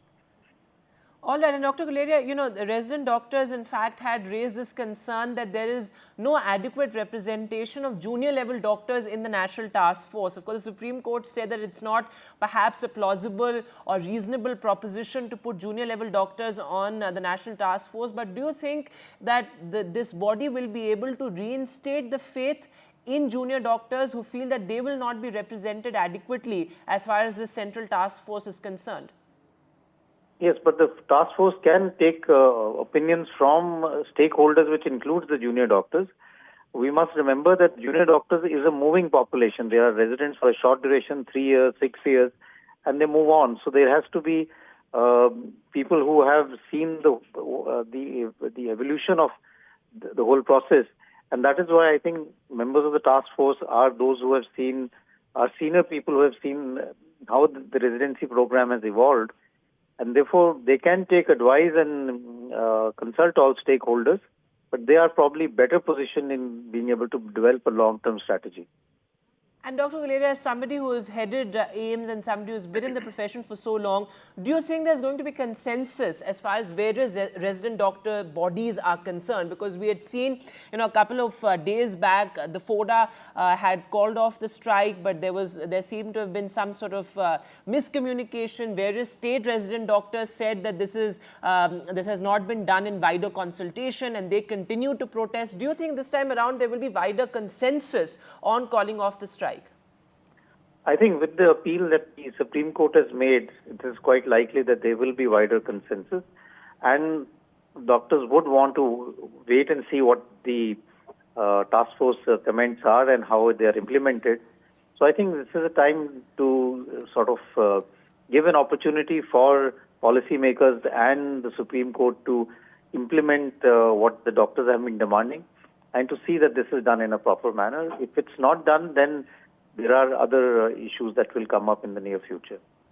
And lastly, Dr. Guleria, all of you veterans have been, working relentlessly and, talking about very articulately about the central law as far as violence against doctors is concerned. Ultimately, that is the bottom line. The resident doctors say it's about time that we have an ordinance, we have a central law to protect doctors and sort of take into account the larger issues of safety as far as doctors are concerned. Where does the fight for this central law on violence against doctors stand as we speak? So I think there is a need for all everyone, including senior doctors, residents, and other members of society, to really try and push for this. It will take some time to get a consensus on this, but I think there is ultimately a need to develop some sort of a central law for, which will address the situation of violence against doctors, because that is something which is a demand going on for many, many years now. All right, Dr. Guleria, really appreciate your time and thanks very much for being with us as we break this very important story at this hour. The resident doctor's body has decided to call off the strike. This has been going on relentlessly for the past 2 weeks almost. My colleague Tanish Punjabi is also with us, is joining us from Lucknow. Of course, Lucknow has also been one of the epicenters of the protest because, the doctors in KGMU have really been at the forefront. Tanish, last time around when FODA had decided to call off the strike, many state resident doctors' body were not in agreement. They said that there is no consensus as far as this decision to call off the strike is concerned. What are you picking up from doctors in UP, in Lucknow? Are they in agreement this time? Well, Vedant, the UP RDA, the umbrella body of all the RDAs in Uttar Pradesh, will be holding a meeting at around 7 or 9 p.m. today, and then they will be discussing whether or not to call off the strike. Of course, when the first time when FODA called off the strike, all the RDAs of each medical college said that they want to continue the strike, they want to continue the momentum, and they basically were upset that that FODA did not consult with RDAs before coming to conclusion of calling off the strike. So then at the first time they decided to continue the strike. Now after the first Supreme Court hearing, which was held a couple of days back, there was again a lot of deliberation within the RDAs of Uttar Pradesh, of all the medical colleges, and all the medical colleges presented their opinion. Some said that they want to continue the strike. Some said that since now Supreme Court has intervened and made very strong remarks, they can call off the strike. And some said that we could continue, we can resume the services by wearing a black band on our shoulders. But in the end, it was finally decided that the protest will continue, and the strike will continue. Now again, after today's Supreme Court hearing, there will again be a meeting. Again, there will be deliberation on whether or not the strike should be stay on continued. with us. I'm also being joined by Tanushka. I'm being told, dramatic visuals coming in there from Kolkata. Tanushka, going across to you, the protests have become extremely political, though the Supreme Court has said that we must not politicize the protest. But over to you, I can see a lot of action. Go ahead. Yeah, right, exactly, Vedant. Out here at the BJP protest, right outside the Health Minister's office, as you can see, there's a scuffle going on between the BJP leaders, party workers here. There is Kolkata police present, there is rapid action forces present here. They're not being allowed to pass this point, as this is the entry point into the Health Minister's office. The crowd out here has gone very unruly, and the protesters are in a violent struggle with the police right now, as you can see around me. There are BJP leaders also present here. Dramatic visuals that we're getting you here from here. And Bindu Adhikari has also been detained by the Kolkata police in this BJP protest. This is a politicization of the issue here, which is that of the rape and murder case of this young trainee doctor at Arjikar Medical College and Hospital. And ever since then, the BJP and the TMC has been in a constant blame game with respect to the issue in the incident. The BJP protest that started off from kilometers away from this point, it started off near the CGO complex, and they walked down this entire way. There is also BJP leader Locket Chatterjee who is present here. Remember that Locket Chatterjee was called in by Kolkata police a few days ago because the Kolkata police had issued her a notice for spreading misinformation and fake news with respect to the case. So the BJP leader is also present here. Many of the BJP workers here have also sat down in protest as they're not being allowed to cross this point into the Health Minister's office. This is the Swasthya Bhavan's gate, and as you can still see, the crowd here, the protesters here have gone very unruly and violent. They're trying to get past the rapid action forces as well as the Kolkata police forces.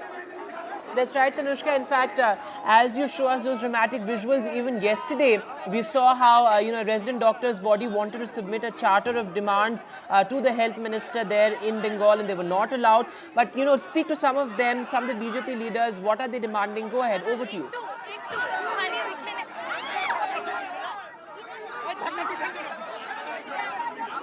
All right. So Tanushka there reporting from ground zero. Many top state BJP leaders, as I can see there, Locket Chatterjee, Shubhendu Adhikari was detained just a while back. So dramatic scenes unfolding, similar to what we saw yesterday. Though, of course, yesterday there were more of resident doctors who were protesting outside the Health Ministry office there in the state. They said that they wanted to hand over a charter of demands to the state health minister. Today, of course, the BJP protesting. Tanushka, if you can hear me, speak to some of those BJP leaders. Give us a sense of what they're demanding now.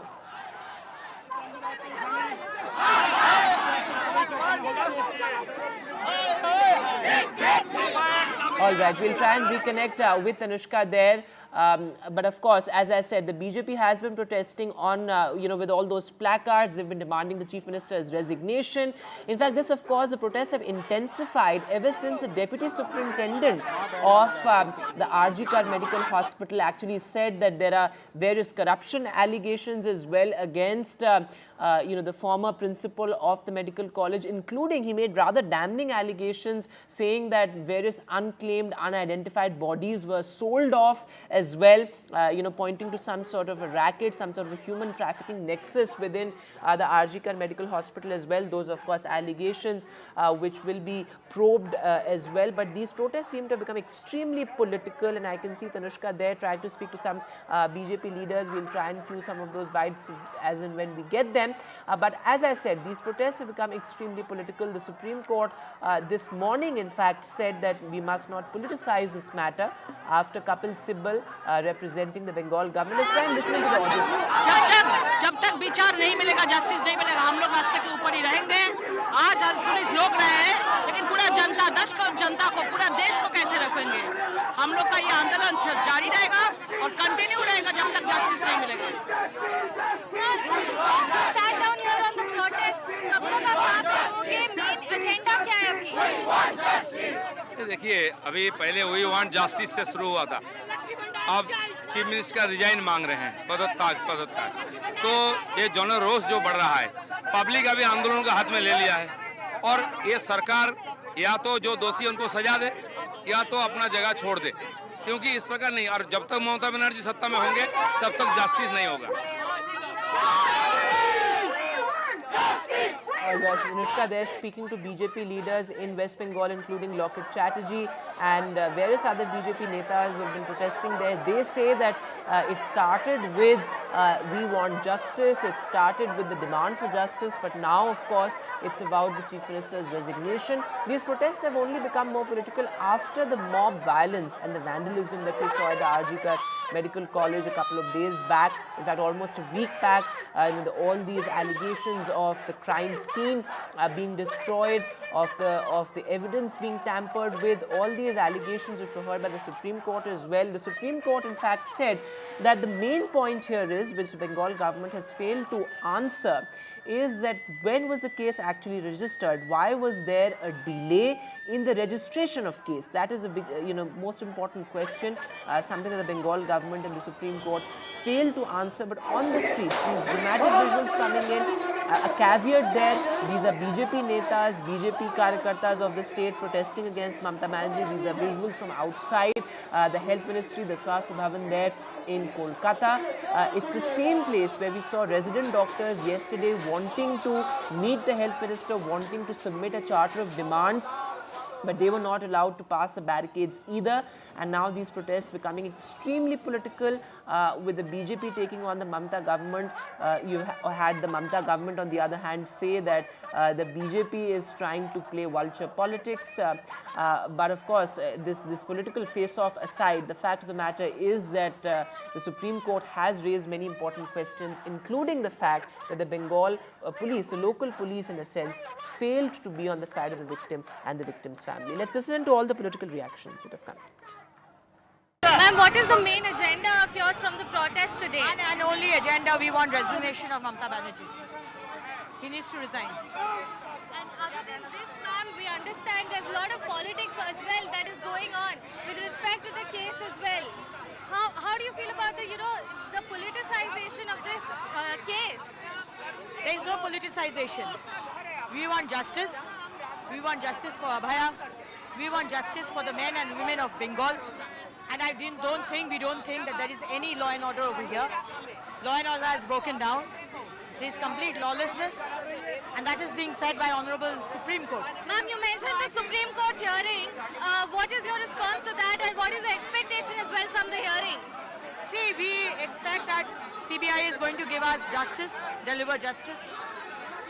But again, the way Honorable Supreme Court has been saying today, his observation that evidence has been tampered and the original crime scene is not actually the crime scene which we have been shown, the public has been shown.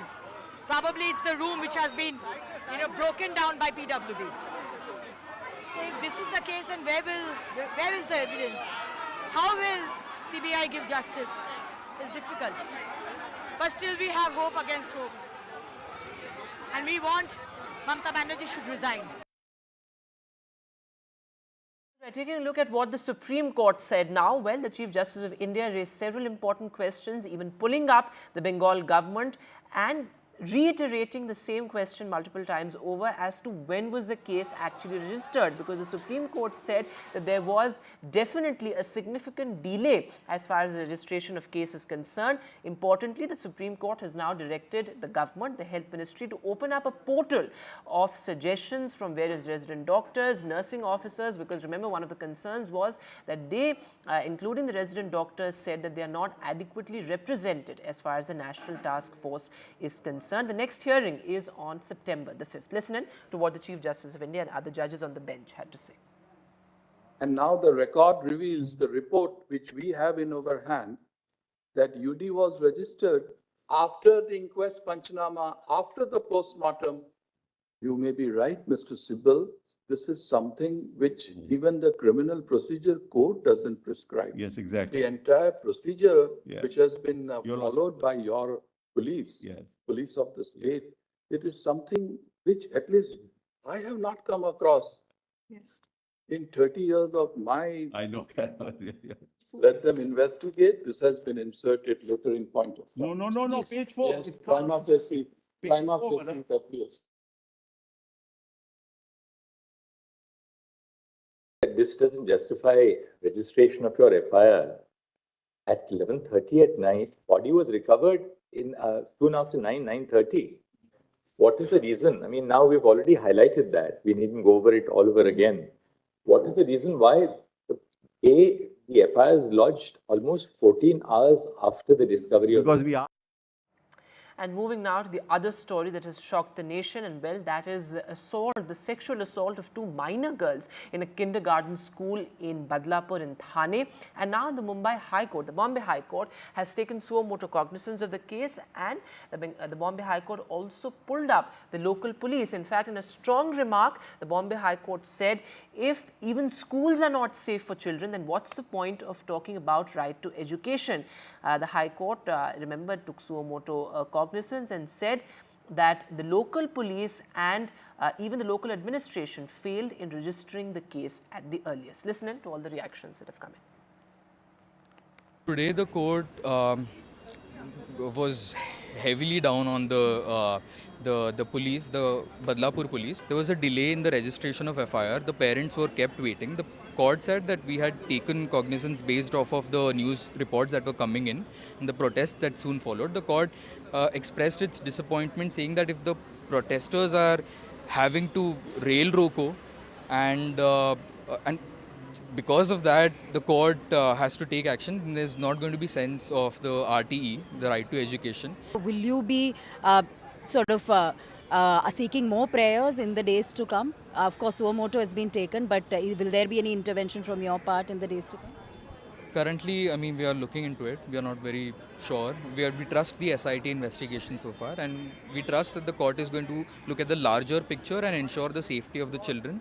They might also issue, we are expecting that the courts also might issue guidelines pertaining to children's safety with regard to POCSO, and even without, I mean, irrespective of POCSO, and those statewide schools would have to follow it. That's what we have expected. Any particular directives that you'd like the court to be issued? Because you had mentioned this a couple of days ago. The court has today mentioned that we are going to look into the matter. We are going to look at the larger picture, and essentially the state schools would have to comply by the POCSO rules. and the court is going to ensure that there are... In terms of larger safety and security. Yes, in terms of larger safety and security of the children, whether the POCSO guidelines are being complied by the schools or not of the state, that the court will look into.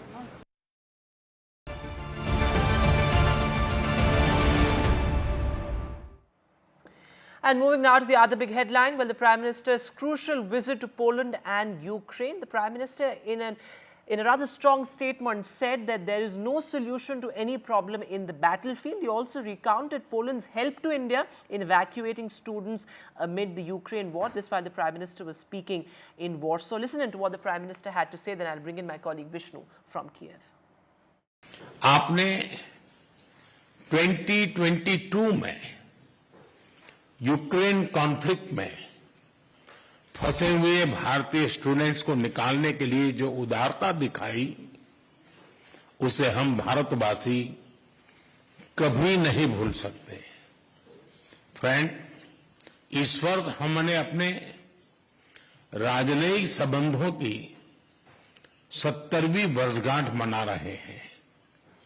इस अवसर पर हमने संबंधों को strategic partnership में परिवर्तित करने का निर्णय लिया है। And going across now to my senior colleague Vishnu Shom joining us live from Kiev. So Vishnu, looking ahead at the Prime Minister's visit to Ukraine, what all is expected? All eyes on whether India can actually play the role of a mediator in the ongoing war.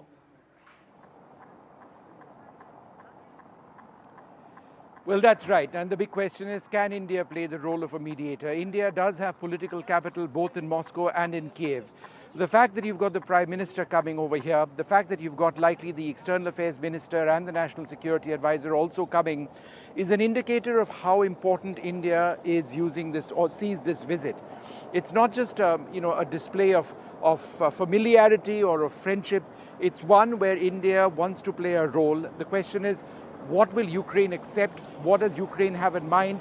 And what does India have in mind? Will it make any difference to a war which is now stretched on for more than 900 odd days? It's going to be a brief visit of the Prime Minister when he does get over here. Remember, airspace over Ukraine is closed. He's likely to be traveling on a train as he comes across. And it's going to be a visit about 8 to 10 hours as we understand it. Will there be a joint statement which comes in? That's something that needs to be looked at very, very closely indeed.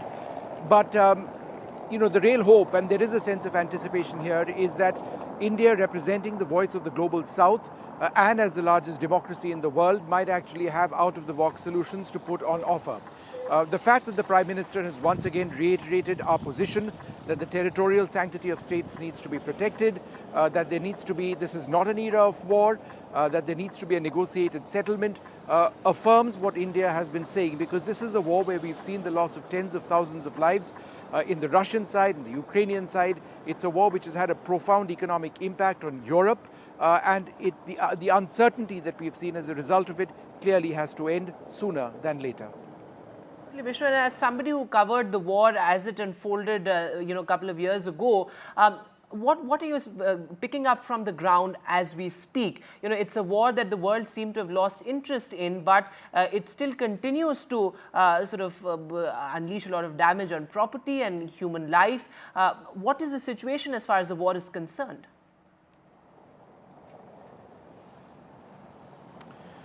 I'm not entirely sure that the world has lost interest on the war.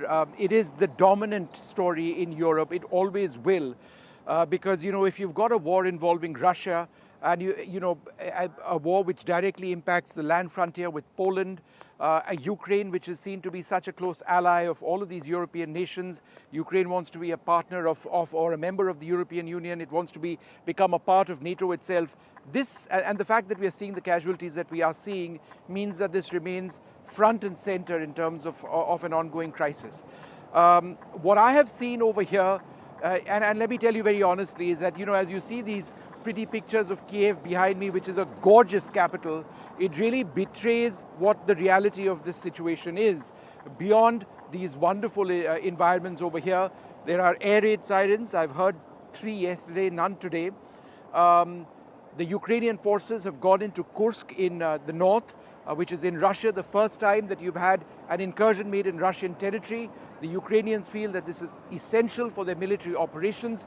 International observers say that this released pressure on what is happening in the east of Ukraine, where there have been Russian gains which have been taking place. So the battle, the war as it were, continues. Where will it eventually lead? Because both Russia and Ukraine are absolutely bleeding in this, in human life, a devastating impact to their economy, and just in terms of the industrial impact that both sides have in sustaining this militarily, there are huge question marks. Certainly people in Ukraine will be looking at what happens in the United States. If Donald Trump comes to power, then perhaps that's one way that this war will come to an end, but not the way that the Ukrainians here want it at all to end. So it is a game of brinkmanship at a political level. What finally happens, only time will tell. Absolutely, Vishnu. And the Prime Minister's visit to Ukraine also perhaps emblematic of the fact that India has been able to walk that tightrope walk, the tightrope diplomatic walk, in the sense that it has made the world understand its historical relationship with Russia, and at the same time reiterating time and again its position that it's not a time for war. No, that's absolutely right. And I think this is something that we genuinely need to feel really proud of. The fact that we play our politics, we do our politics from an entirely India-first independent standpoint. The word non-aligned has gone out of fashion, but we are independent. We have political capital in Moscow, we've got political capital over here. Just a few weeks back, the Prime Minister was in Moscow, where he told President Putin that, look, put an end to it, respect the sanctity of states, and let's end the war. We can't have war. And he's going to be saying the same thing over here. But what is the solution? And does India have the ability to generate a solution which works both in Moscow and in Kiev and with the Western allies of Ukraine? That's again something that we'll have to wait and see. So I am certainly, as someone who's covered the war and as somebody who's seen firsthand the devastating impact that the war has had across this country, because we traveled all over the country, desperately keen to see if there is that out-of-the-box miraculous solution which genuinely starts the process of putting an end to this crisis. All right, Vishnu, thanks very much for joining us from Kiev there. But before I let you go, any sort of sense you can give us about what the Prime Minister's schedule looks like? Because of course I know a lot of it is tentative, but any clarity you can give us on the Prime Minister's schedule as he embarks for that crucial visit to Ukraine? So there will be a small community event when he arrives early tomorrow morning. There are a limited number, a group of Indian families over here. They are pretty excited about seeing him. Narendra Modi, brings in the diaspora like no other Indian leader. And so there would be a very small, sort of community event in the morning. There'll be obviously delegation level talks that take place, meetings between Zelensky, Volodymyr Zelensky, the Ukrainian president, and Prime Minister Narendra Modi. Will there be a joint statement? Will there be separate statements? Will there be a joint address by both of the leaders? Those are details still being worked out. These things often end up going down to the last hour. We are, as journalists, hopeful of an interaction, a press conference with President Zelensky as well. But again, that's not been formalized. But it's a short visit, less than 10 hours as I understand it. So I would suggest by this time tomorrow, we'd get a clear idea of what has transpired between the two leaders. All right, Vishnu, thanks very much for joining us with all those details. Vishnu Shom there reporting from Kiev as he did 2 years ago when the war first broke out. With that, we'll take a short break now, but news continues on the other side.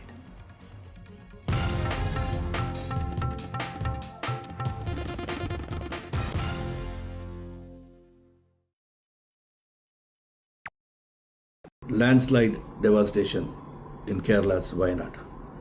Join NDTV's initiative. Donate for Kerala.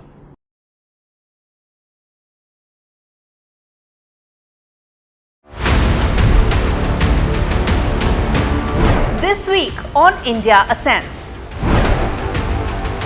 Prime Minister Modi in Ukraine. Is New Delhi now a key voice in global conflicts? DNC nominates Kamala Harris to take on Donald Trump. Can the selected candidate woo the fence-sitters? And India's new data protection norms, will they help keep pace with the AI transition?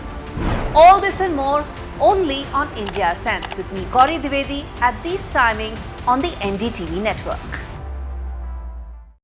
Stay informed and entertained with the new and updated NDTV News.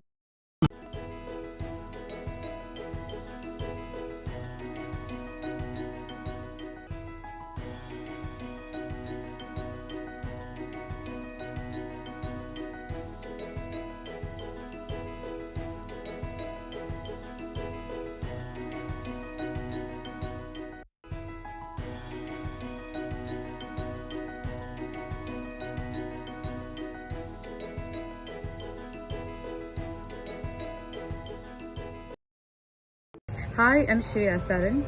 Kerala's Wayanad area is hit by devastating landslides, resulting in loss of lives and livelihood. Kerala needs your help right now. Let's join NDTV initiative. Come, donate. Let's rebuild Wayanad.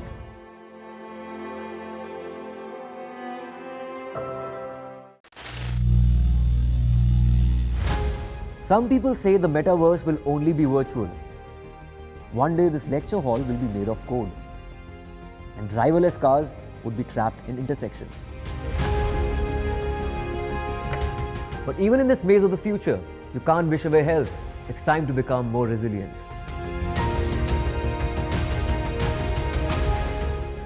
10 years of Banega Swasth India, we have grown and achieved so many milestones.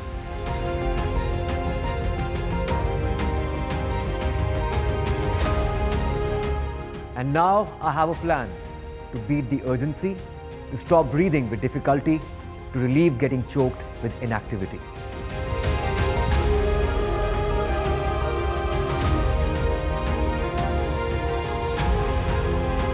Energize.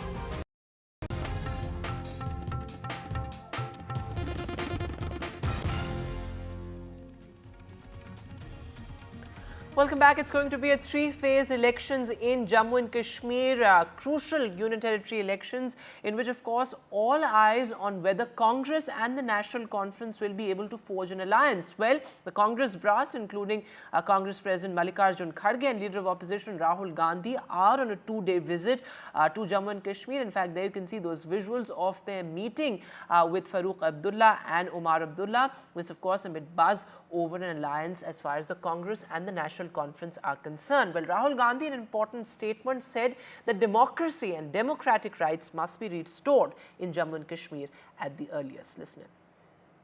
हमारे लिए जम्मू और कश्मीर के लोगों का representation, उनका statehood सबसे जरूरी चीज है। गठबंधन होगा, मगर कांग्रेस पार्टी के कार्यकर्ता की इज्जत, रिस्पेक्ट मेंटेन करके होगा।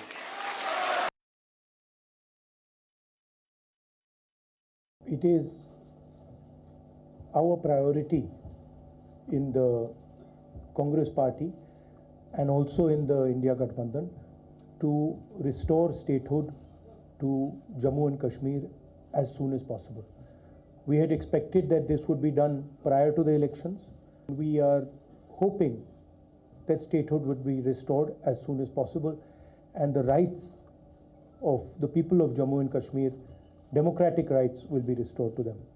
A priority for us that the people of Jammu and Kashmir and Ladakh get their democratic rights back. जो अलायंस है वो ऑन ट्रैक है और इंशाल्लाह ये बिल्कुल अच्छी तरह से अलायंस चलेगी। सीट्स का क्या हुआ है? सीट्स का भी बहुत अच्छा अरेंजमेंट फाइनल हुआ अलायंस आपने? जी हाँ, फाइनल हो गया है। आज शाम को उस पर दस्तखत हो जाएंगे और ये सब आपके सामने आ जाएगा। सर, ये पूरे 90 सीट्स पे ये पूरे 90 सीट्स पे alliance.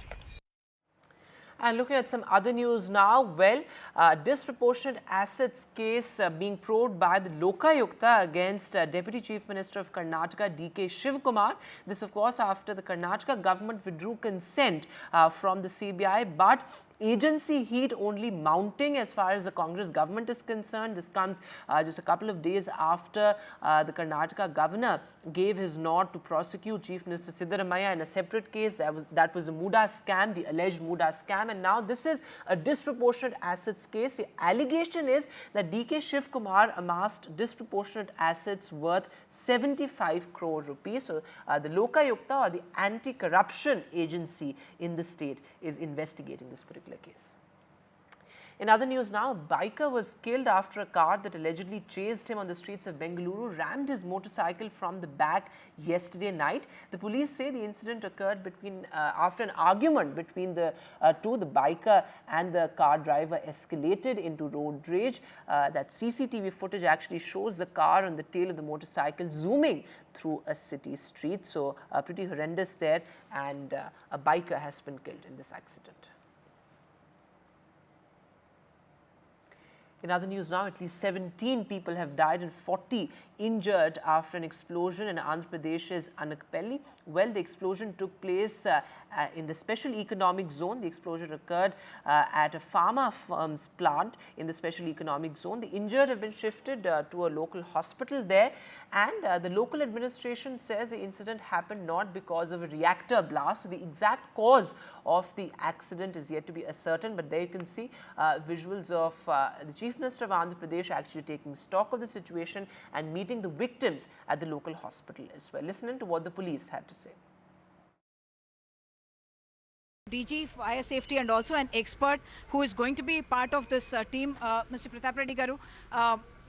What is this? This is a wake-up call for sure, because we are talking about the biggest number of deaths in many years in an accident here in the SEZ.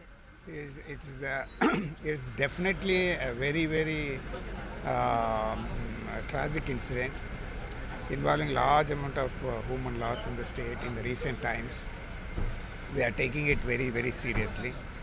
We are going into each and every aspect of the incident, find out the root causes and address them. Mr. Subbarao Jetty is from Jain Pharma City, which is also closely located.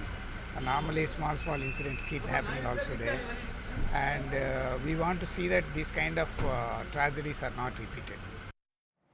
All right, a senior colleague, Uma Sudhir, is now joining us live on the phone line. So, Uma, what exactly happened? Because this is certainly, as you put it, a wake-up call for the local administration. But what reports seem to suggest is that workers were at the factory trying to stop the leak, when this reactor blast took place. Has the exact cause of the accident been ascertained?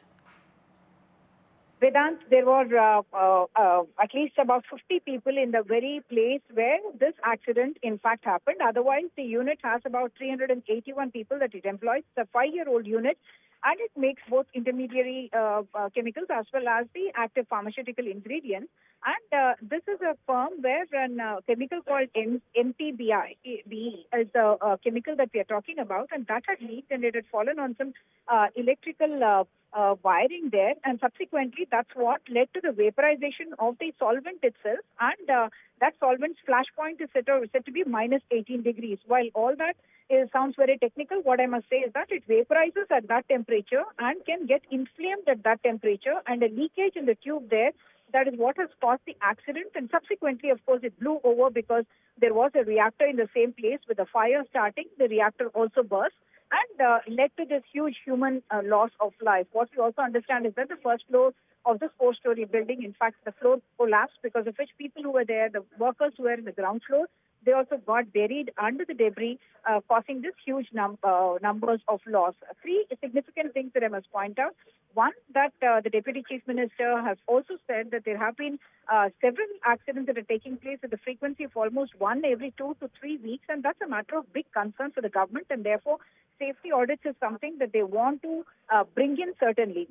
This has to be balanced with what the Chief Minister and the administration also is describing as that push for industry and jobs, which the Andhra Pradesh government has been talking about, but also along with stringent safety measures that they want to bring in. So one will be about fixing of responsibility in this particular mishap, about whether there were any engineering lapses, because the Anakapalli MP, CM Ramesh, who we spoke to, called this as a human error and not really a failure in safety otherwise. So therefore, that is something that will have to be fixed through a probe. Second part is, of course, the victims themselves, a huge amount of loss of life, and at least 40 of them grievously injured, and the government has announced 1 crore rupees to the families of the dead and 50 lakh rupees to those who have been grievously injured. The third part of it is about the road forward, saying that we will be putting in place these safety guidelines for industries so that all of them will undergo a safety audit, after which measures will be taken through a monitoring body, which will then determine what kind of, how frequently this needs to be monitored. Will it be, with the frequency of every month, every week, will they be having to give their reports? So while trying to ensure that there is ease of doing business in the pharma units in Andhra Pradesh, they want to ensure that safety is not compromised at all. Just to give you some perspective, Achutapuram SEZ is one of the 2 pharma SEZs in North Andhra Pradesh, and it's an engine of growth not just for Andhra Pradesh but for the country as well. Especially post-COVID, when we are talking about making API in India. Back to you. All right, Uma, thanks very much for joining us with the latest there. As Uma is reporting, one of the worst such blasts in Andhra Pradesh in terms of the number of casualties that have been reported. At least 17 people have died in this pharma factory blast. But looking at some other news now, well, the UP government's latest diktat to government employees in this state, well, the UP government has asked government employees to disclose details about their properties, both movable as well as immovable assets, or face action as far as the government is concerned. In fact, the government has said that many of them who fail to declare these details would lose their salary as well. In fact, the Yogi government has set an August 31 deadline as well, and thousands of government staff would be impacted. In fact, 18 lakh to be precise is the number of government employees that could be impacted. Remember, only 26% employees have declared their property details. The employees have been asked to upload their details about their properties on the UP government portal, and this, as I said, includes details of movable as well as immovable property, and the order is applicable to all category staff. Now remember, it was just last year when the UP government had also come up with a similar diktat, saying that if the employees do not declare the details of their property, they might lose chances of promotion as well. But listen to all the reactions that have come in. क्या ये zero tolerance की नीति, अब corruption के खिलाफ zero tolerance नीति का एक स्टेप है ये? देखिए, उत्तर प्रदेश की जो हमारी योगी सरकार है, प्रधानमंत्री मोदी जी के नेतृत्व में हमेशा हमने उत्तर प्रदेश की व्यवस्थाओं को पारदर्शी तरीके से सुचारू रूप से आगे बढ़ाने के नियत के साथ काम किया है। साफ नियत के साथ सही दिशा में विकास, ये हमारी प्राथमिकता है, और निश्चित तौर पे हमारी योगी सरकार पूरी ईमानदारी से अपने जो उसकी जिम्मेदारी है, जो उसके कर्तव्य है, उस कर्तव्यों का पालन कर रही है। और जो भी ये दिशा निर्देश हैं या जो भी आदेश होता है, ये उसी क्रम में उन चीज़ों को और मजबूत बनाने के लिए, पारदर्शी व्यवस्थाओं को और मजबूत बनाने के लिए, समाज का सरकार के प्रति विश्वास और मजबूत बनाने के लिए हम काम करते हैं। हमने लेकिन देखा कि 2023 में ये ऑर्डर आया था, फिर उसके बाद दिसंबर 31 का टाइम दिया गया, फिर जून का, फिर जुलाई का, और अब ये फिर वापस अगस्त का भी टाइम मिला है, और अगस्त में जाके फिर ये बोला गया कि सैलरी रोकी जाएगी। तो क्या फिर से एक्सटेंशन हो सकता है, क्योंकि पहले भी कई बार हम देख रहे हैं एक्सटेंशन होते आया है इस चीज़ का? लेकिन इन तमाम चीज़ों के लिए माननीय मुख्यमंत्री जी स्वयं इन सब की चीज़ों की मॉनिटरिंग करते हैं, और जो भी फर्दर अपडेट्स होगा आपको माननीय मुख्यमंत्री जी के कार्यालय से इन सब चीज़ों को अवगत कराया जाएगा। All right, my colleague Tanish Punjabi is now joining us live from Lucknow. So Tanish, as you rightly asked, there has been a sort of a zero tolerance policy as far as disclosure of property details are concerned. Last year, in fact, the UP government had asked various employees to reveal or divulge details about their properties, or lose their chances of promotion. But what exactly is the strategy behind this thinking? Because the number is strikingly low, just 26% of employees who have divulged these details. Well, Vedant, this directive, of course, comes as an ultimatum, because, as you rightly said, this order was initially passed last year, around same time in August 2023. At that point of time, the deadline was given of 31st December, and they were asked to disclose their movable and immovable assets in order for the promotion to be entertained. But of course, a lot of people didn't do that, and then the deadline was again extended till June, and then again in July, again it was extended till July. But in total, around 26% of employees disclose their movable and immovable assets. There are around 1.8 million government employees in Uttar Pradesh. Around 18 lakh people are government employees in Uttar Pradesh. So around 13 to 14 lakh people are still remaining to disclose their movable and immovable properties according to the UP government's directive.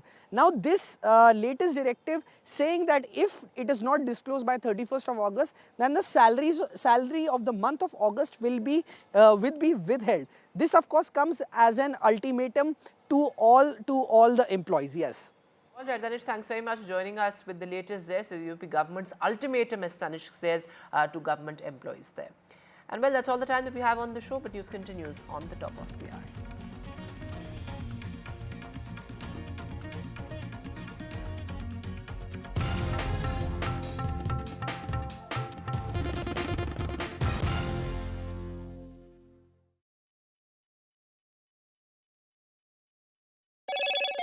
Hello, Moto. Motorola Razr 50 Ultra comes with Google Gemini.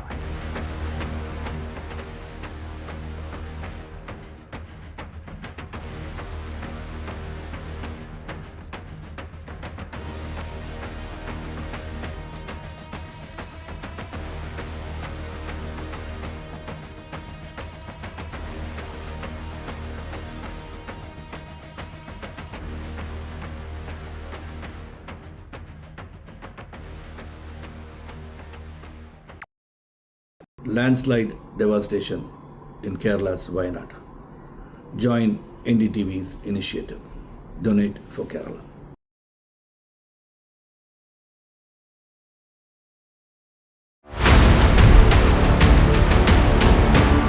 This week on India Ascends. Prime Minister Modi in Ukraine. Is New Delhi now a key voice in global conflicts? DNC nominates Kamala Harris to take on Donald Trump. Can the selected candidate woo the fence-sitters? And India's new data protection norms, will they help keep pace with the AI transition? All this and more only on India Ascends with me, Gauri Dwivedi, at these timings on the NDTV network. Stay informed and entertained with the new and updated NDTV News app. You can watch all our channels live, listen to podcasts, read breaking and exclusive news from around the world and more. Download the NDTV app today and get access to the best journalism and storytelling on your smartphone or tablet. The NDTV app. News that matters to you. Hi, I'm Shreya Saran. Kerala's Wayanad area is hit by devastating landslides, resulting in loss of lives and livelihood. Kerala needs your help right now. Let's join NDTV initiative. Come, donate. Let's rebuild Wayanad.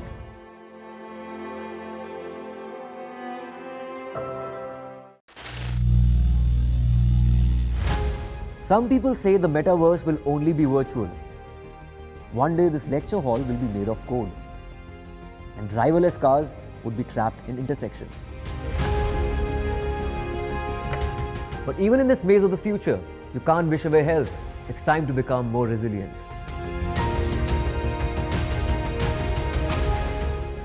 "10 years of Banega Swasth India, we have grown and achieved so many milestones.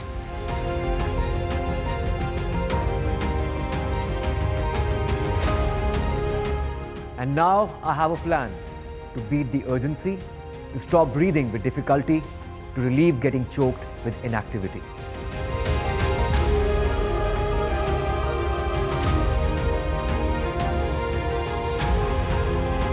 Energize our government, our environment, our society, and ourselves. Everyone, everywhere, every day.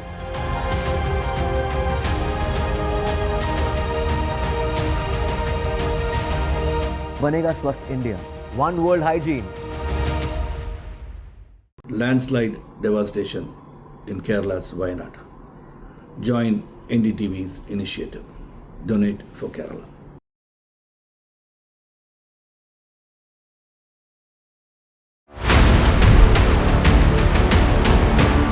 This week on India Ascends.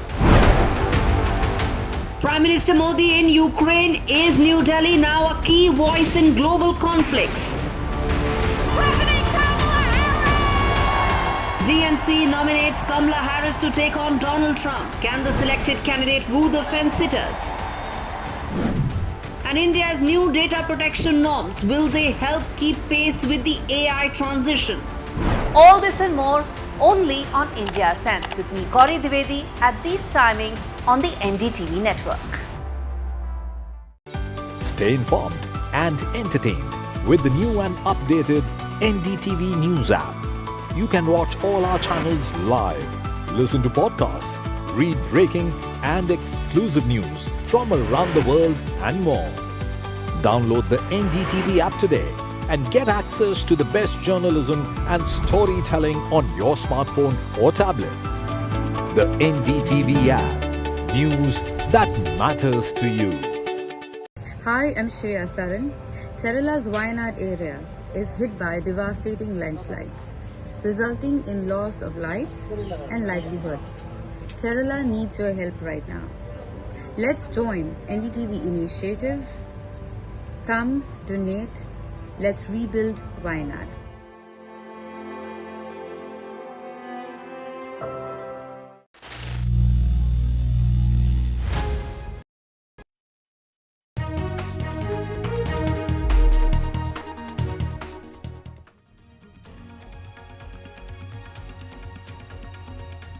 Hello and welcome. You're watching NDTV. I'm Gargi Rao. Stay with us for all the news you need to know. Also, after the Supreme Court hearing today on the Kolkata rape and murder, several resident doctor associations have called off their strike. More details on that coming up. Let's take a look at the headlines. AIIMS and RML doctors in Delhi have ended their strike after the appeal by the Supreme Court today. The Supreme Court did say no coercive action against protesting doctors. States should not stop peaceful protests. The Supreme Court also said that they are concerned about the doctors' safety and want it institutionalized. This was on the second day of the hearing on the Kolkata rape and murder of a junior doctor. The Supreme Court also had some tough questions for the West Bengal government over the handling of the entire case of the rape and murder of the Kolkata doctor. It said the Bengal affidavit does not explain the delay in filing of the FIR. The Chief Justice also said, do not politicize this case. The law is taking its course. The Bombay High Court today made strong observations as it took up the sexual assault of two kindergarten children in last week in a school in Badlapur in Thane. The High Court asked why no action was taken against the school and pulled up the police for its shoddy handling of the case. In Bengaluru, a biker was killed after a car that allegedly chased him on the streets rammed his motorcycle from the back. This took place on Wednesday night. The police say the incident took place after an argument between the two escalated into road rage. UP government's diktat to its government staff. The Yogi government has told its staff that declare property or lose your salary. The deadline for declaring property is August 31st and nearly 18 lakh UP government staff will be impacted. The Congress and National Conference meet on seat sharing as Rahul Gandhi and Mallikarjun Kharge are in Srinagar today. Farooq Abdullah confirms the alliance will be on all 90 seats. Rahul Gandhi says democratic rights must be restored in Jammu and Kashmir.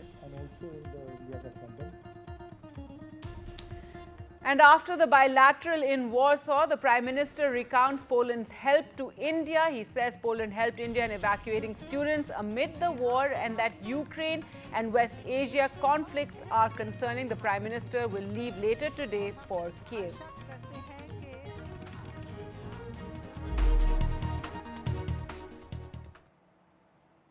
Our top story now, and resident doctors at Delhi's AIIMS as well as RML Hospital have called off the nearly 2-week-long strike and protest over the rape and murder of a colleague resident doctor in Kolkata.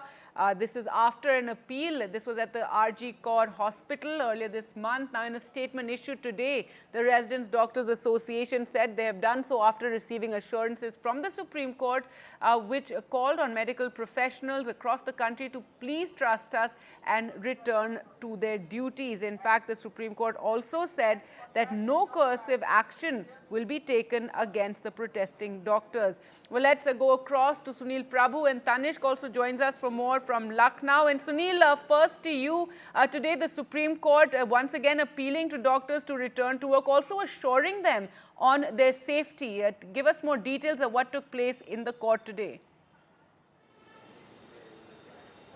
Well, as you rightly pointed out, the Chief Justice of India and his bench reassuring, resident doctors and all other doctors for that matter, saying that, we will ensure their safety, no coercive action, no victimization, asking the state health secretaries as well as the health secretary of union government to speak with the DGPs as well as the chief secretaries to ensure their safety at various government institutions. Having said that, the Chief Justice of India made it clear that resident doctors and other doctors who have been on strike must resume their duty, because the poorest of the poor who have got medical operations and other various other investigations to be done have been held, and it puts them back by not days but even years. And it's in that context that the Chief Justice of India said that now is that we have taken suo motu cognizance and taken charge of the entire matter, and we are there to ensure fast and safety, speedy justice to this entire investigation.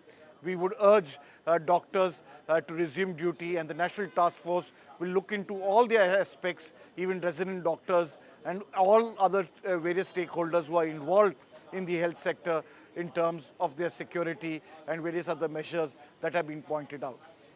That's right. And Sunil, also some tough words for the Bengal government, the police over the handling of the case. Tell us what happens now. Well, two important points, as you rightly said, tough words and extremely, rare to see Justice Pardewala say that in my 30 years, I have not seen an incident that has taken place in the manner in which the police have handled this entire case. There have been a lot of high-handedness and ham-handed the way the Kolkata police have looked at it. The FIR has been lodged much later after the cremation. Why was that? Even though there was an unnatural death reported, post-mortem done, how has that been done? The Criminal Procedure Code has been taken. So all those questions being asked, counsel for Kolkata Police, Mr. Kapil Sibal, trying to explain the various procedures of why they didn't file it. The victim's father said that he would want time later on, and that is why they kept holding it back. But all those points, having said that, there was also a mini political tussle with the Solicitor General raising the issue about the fact that, people saying that if you speak against our leader, we'll cut up your hands, which prompted a retort from Sibal, who represents the West Bengal government as well as the police, to say that, this leader of opposition is accusing of acid bombs and, putting bullets, etc. on this entire case, which actually prompted no less than the Chief Justice of India to say, please don't politicize the matter, seeking calm and everybody to be cautious, and most importantly saying that we are for a speedy trial and finding, early, investigation into who was responsible for these incidents.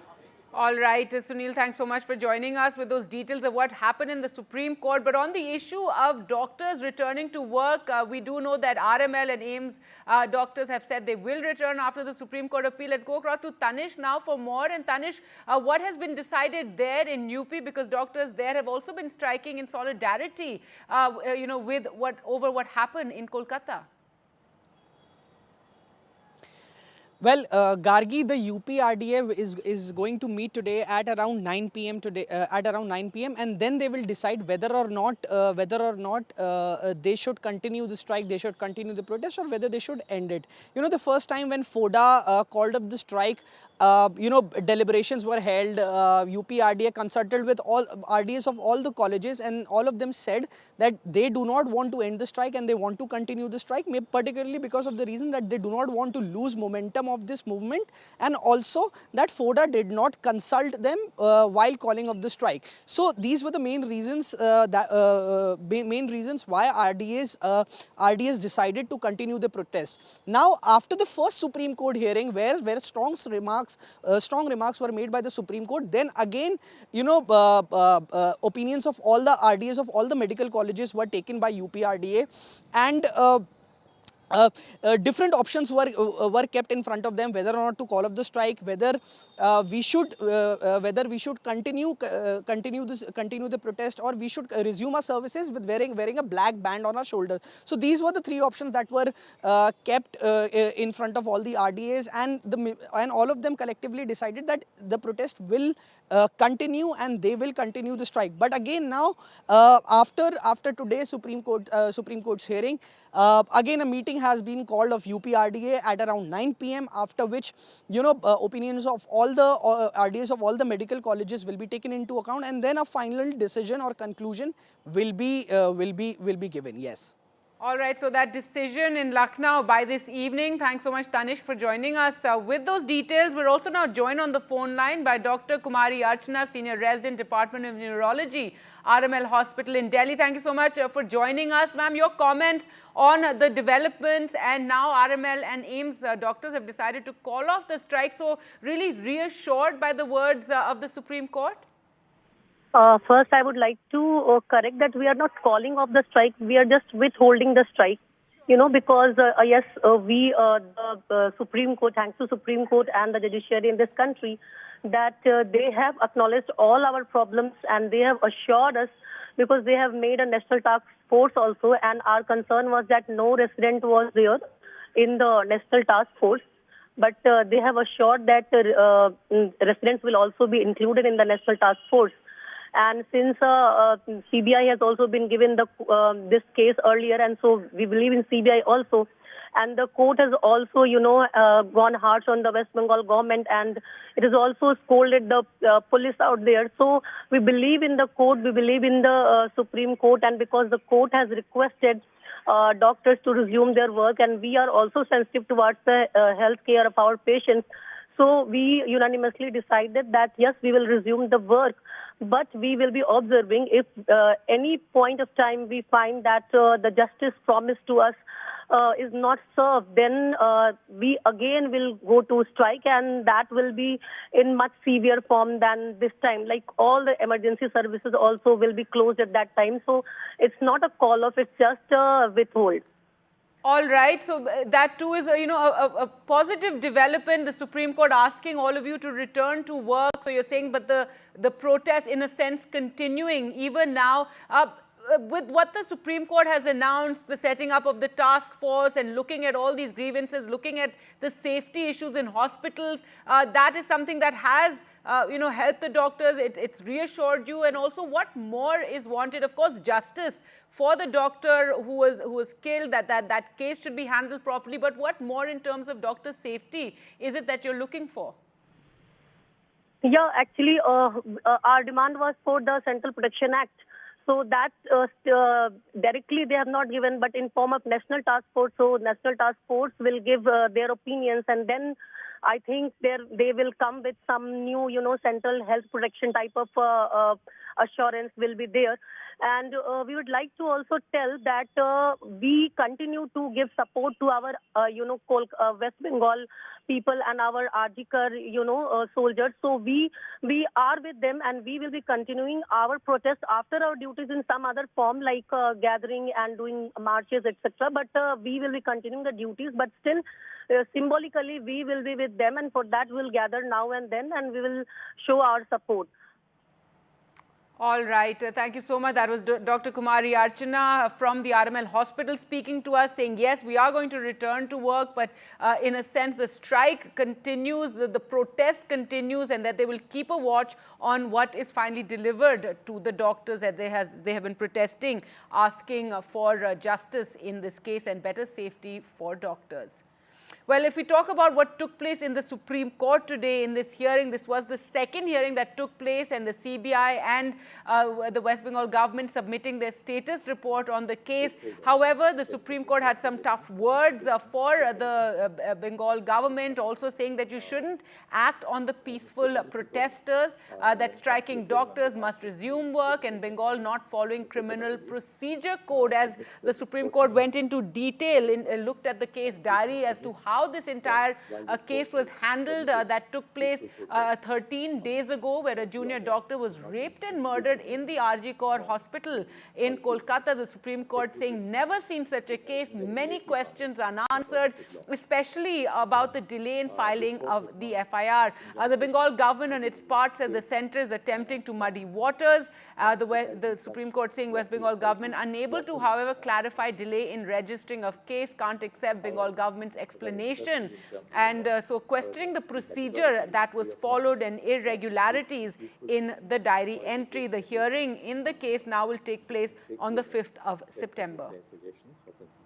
And now the record reveals the report which we have in our hand, that UD was registered after the inquest Panchanama, after the post-mortem. You may be right, Mr. Sibal. This is something which even the criminal procedure code doesn't prescribe. Yes, exactly. The entire procedure which has been followed by your police, police of the state, it is something which at least I have not come across in 30 years of my... I know. Let them investigate. This has been inserted later in point of time. No. Page 4. Yes, prima facie it appears. This doesn't justify registration of your FIR. At 11:30 at night, body was recovered in soon after 9:30. What is the reason? I mean, now we've already highlighted that. We needn't go over it all over again. What is the reason why the FIR is lodged almost 14 hours after the discovery of... Because we are... Meanwhile, there was a protest in Kolkata by the BJP marching through the streets, and there you can see the barricades as well being broken down, being pushed aside by those protesters over the rape and murder case that has taken place, asking for justice and demanding the resignation of the chief minister as well. So the BJP there holding the protest, several leaders were even taken away after this protest. However, some sat on a dharna as well, demanding justice in this entire matter, and asking for West Bengal Chief Minister Mamata Banerjee to step down over its handling of the Kolkata rape and murder case. Ma'am, what is the main agenda of yours from the protest today? And only agenda, we want resignation of Mamata Banerjee. He needs to resign. And other than this, ma'am, we understand there's a lot of politics as well that is going on with respect to the case as well. How do you feel about the politicization of this case? There is no politicization. We want justice. We want justice for Abhaya. We want justice for the men and women of Bengal. And we don't think that there is any law and order over here. Law and order has broken down.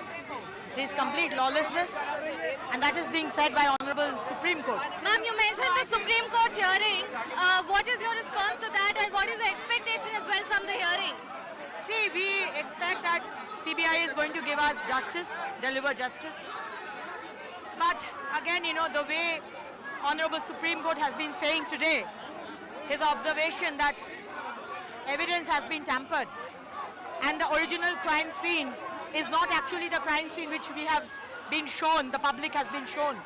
Probably it's the room which has been, broken down by PWD. So if this is the case, then where is the evidence? How will CBI give justice?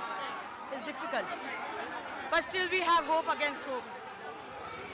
And we want Mamata Banerjee should resign. It is shameful on the part of the State of West Bengal, the police and the health department and the Chief Minister's department, overall, Home Department, that they have failed to save that girl. And for all these years, they have been failing to save the girls of West Bengal. All right, an update coming in now from Lucknow. Let's go across to Tanishq for more. And Tanishq, the UP RDA has called for an urgent meeting now, so not this evening, but now they will decide on the future of the strike. Yes, of course. The meeting was supposed to, as we were just speaking a few minutes back, the meeting was supposed to be held at around 9 p.m. But now the UP RDA has called for an urgent meeting with RDAs of different colleges across Uttar Pradesh. So there are many in around 67 around 67 districts. RDAs will be joining the meeting, and of course will be giving their views whether they want to continue the strike, whether they want to end the strike, whether they want to pause the strike for now, and of course after that a decision will they will come on a decision, a final conclusion whether or not to continue the strike. Yes. All right, Tanishq, thanks so much for joining us with those details. So that meeting by the RDA called urgently right now. With that, time for us to slip into a short break. More news coming up on the other side, including the Prime Minister's visit to Poland. He will leave for Ukraine later today.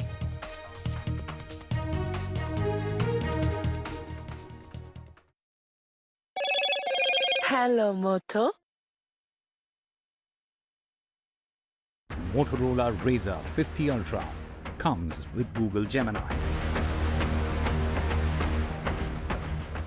Ministry of External Affairs India posted on X, energizing India-Poland ties. Prime Minister Narendra Modi held constructive discussions with Prime Minister Donald Tusk of Poland today. Leaders also exchanged views on regional and global issues of mutual concern.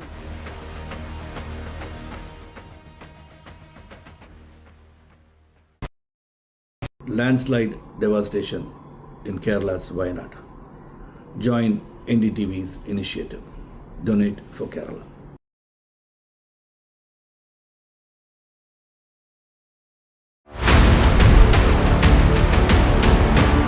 This week on India Ascends. Prime Minister Modi in Ukraine. Is New Delhi now a key voice in global conflicts?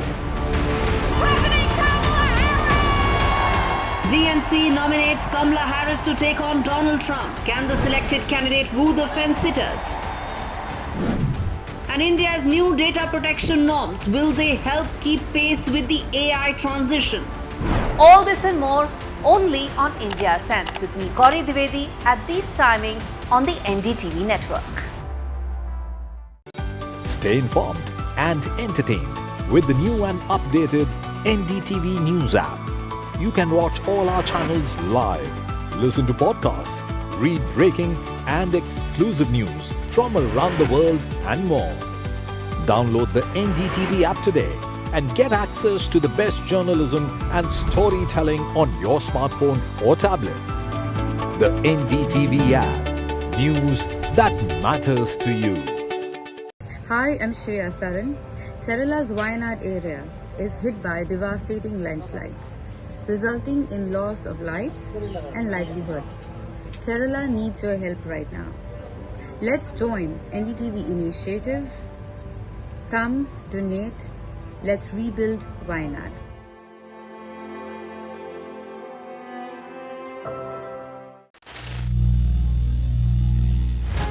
Some people say the metaverse will only be virtual. One day this lecture hall will be made of code, and driverless cars would be trapped in intersections.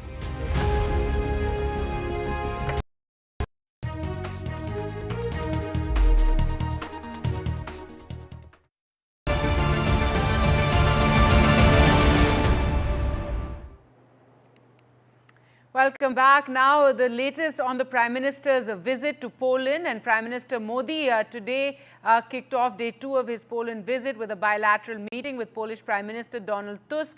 In the first such visit in more than 45 years, Tusk hosted the Prime Minister and his high-level delegation for talks. In fact, Prime Minister then speaking post the bilateral meeting also spoke for the second time. He mentioned not an era of war message. So he echoed once again in his joint statement. The Prime Minister underscored the need for dialogue and diplomacy to restore disputes between nations, describing Russia's war on Ukraine and military tension between Iran and Israel in West Asia as a matter of great concern for everyone. He leaves later today for Ukraine. In his joint statement, the Prime Minister also thanked Poland for helping evacuate Indian students stranded in Ukraine after the war broke out in February 2022. He also pitched for increased and improved trade and strategic ties with the European nation. आपने 2022 में Ukraine conflict में फंसे हुए भारतीय students को निकालने के लिए जो उदारता दिखाई, उसे हम भारतवासी कभी नहीं भूल सकते। फ्रेंड, इस वर्ष हमने अपने राजनयिक संबंधों की 70वीं वर्षगांठ मना रहे हैं। इस अवसर पर हमने संबंधों को स्ट्रेटेजिक पार्टनरशिप में परिवर्तित करने का निर्णय लिया है। Question is, can India play the role of a mediator? India does have political capital both in Moscow and in Kiev. The fact that you've got the Prime Minister coming over here, the fact that you've got likely the External Affairs Minister and the National Security Advisor also coming is an indicator of how important India is using this or sees this visit. It's not just a display of familiarity or of friendship. It's one where India wants to play a role. The question is, what will Ukraine accept? What does Ukraine have in mind? And what does India have in mind? Will it make any difference to a war which is now stretched on for more than 900 odd days? It's going to be a brief visit of the Prime Minister when he does get over here. Remember, airspace over Ukraine is closed. He's likely to be traveling on a train as he comes across. And it's going to be a visit about 8 to 10 hours as we understand it. Will there be a joint statement which comes in? That's something that needs to be looked at very, very closely indeed. But the real hope, and there is a sense of anticipation here, is that India, representing the voice of the global south and as the largest democracy in the world, might actually have out-of-the-box solutions to put on offer.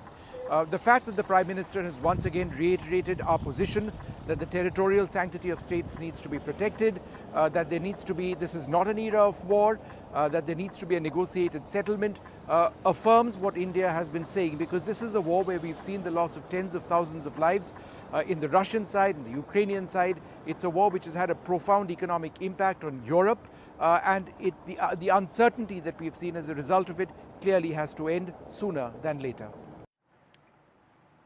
All right, moving on to other news. And today, Chandrababu Naidu visited the victims of the SEZ pharma blast that took place, in which 17 people had died. There you can see the Chief Minister visiting those who were injured, and 17 people died in this. He expressed grief over this accident. NDTV's Uma Sudhir spoke with the Chief Minister. One of the worst industrial disasters. I have with me Mr. Chandrababu Naidu, Chief Minister. Sir, you've just visited all the hospitals, met with the families of the victims as well. Many of them seem to be in the age group who are the source of livelihood for their families. A very sad incident. By hearing this, we are shocked, very unfortunate. Today morning, straight away I went to console the victims. First, those who are all in hospitals. I went there. Then again I went to another hospital where dead bodies are there, post-mortem. By seeing them, unbearable suffering, very pathetic condition. Then I came here. I have seen the factory. There are so many issues we have to analyze. First of all, I want to console, and also I want to give some relief to the families. I cannot get back lives, but I had to rescue their families. That we are doing. That's why we declared first time 1 crore compensation for the deceased, 50 lakhs seriously injured, and 25 lakhs light injured people we have given money. Now second issue, immediately I constituted a committee to go through complete details. All omissions, commissions, lapses, everything I want to analyze. We are having a problem of legacy problems also for the last 5 years. 5 years, 119 this type of incidents in Visakhapatnam. 120 members died. Previous government, by constituting a committee, they gave recommendations, no action has been taken. Now I have to streamline total administration and fix accountability. And at the same time, I have to sensitize all industrialists, especially red category industries. I have to take more precautions. SEZ, of course, sir, is a growth in the engine and economic driver, not just for Andhra Pradesh, but for the country itself. Is safety audit and those kind of regulations a challenge? About prioritizing industry and getting jobs to the state. At the same time, when you ask for safety audit and safety regulations, become a challenge to a balancing act because industry seems to get scared away. No, I want to discuss with everybody. We want investment. As on yesterday, we will talk about ease of doing business. Now we are speed of doing business. That is the issue now. At the same time, safety is important. How to do collectively. More responsibility by industry and also government. We want to regulate, and at the same time, we should not harass. Industry should not feel that this government is harassing. That is where, as a balance, I have to act. Final question. So you have spoken about upskilling and skill census as well. In your industries here, huge number of migrant labor come and work. Upskilling for your own people also must be a challenge because these are very sensitive chemicals and you need in-depth knowledge to be able to handle. Is that something that you're looking at because this area has huge potential? No, what I'm saying, all industries, they need some skills. Every industry should have SOP, standard operation procedures. And at the same time, to supervise that, close monitoring, they have to watch carefully. Every person has to follow SOP, then only it is possible. If they should have done in this industry, this type of loss should not have come.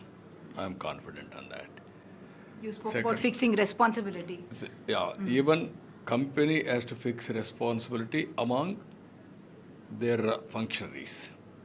Supervisory, everything, reporting and watching. Now technologies are coming. Use technology. Like there's so many things. By using all these things, you can control very clearly this type of incidents. You mentioned the last 5 years. Has the numbers actually gone up steeply in the number of accidents? More than double. Everywhere systems have been destroyed. Some of the systems are defunct. They have done otherwise. All these things, legacy problems. For the last 70 days, 80 days, I am streamlining everything. It takes more time. I am analyzing. Even this incident, I have analyzed. Now I am constituting a committee within 3 months' time.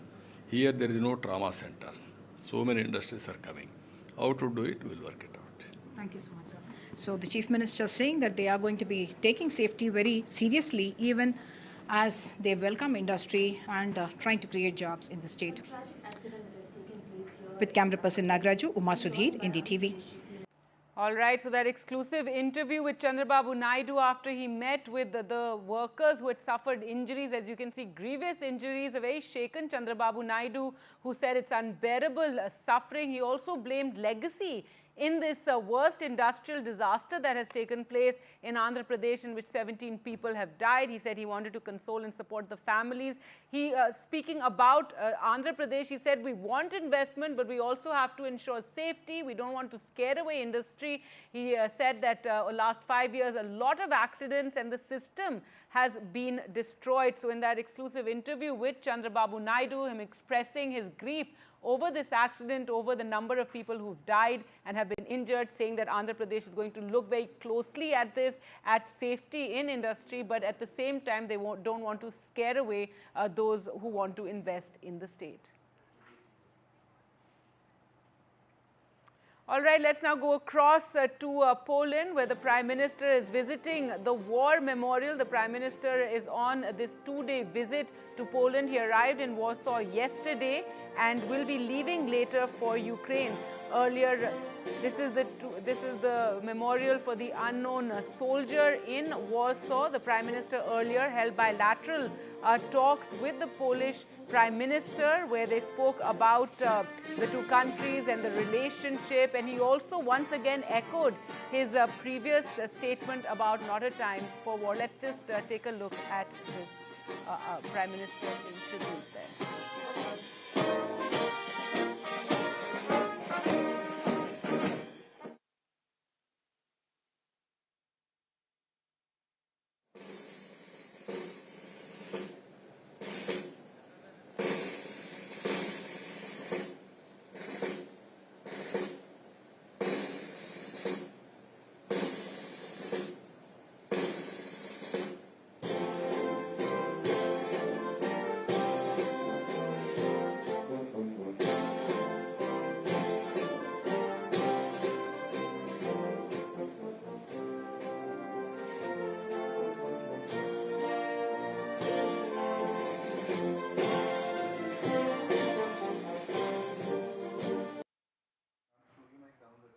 All right, the Prime Minister there paying tribute at the tomb of the unknown soldier there in Warsaw. Earlier today, as we said, there was the bilateral meeting and then the statement by Prime Minister Modi and Polish Prime Minister Tusk, where they spoke about the relationship between the two countries and pitched for increased and improved trade and strategic ties between both countries. The Prime Minister will now leave for Ukraine.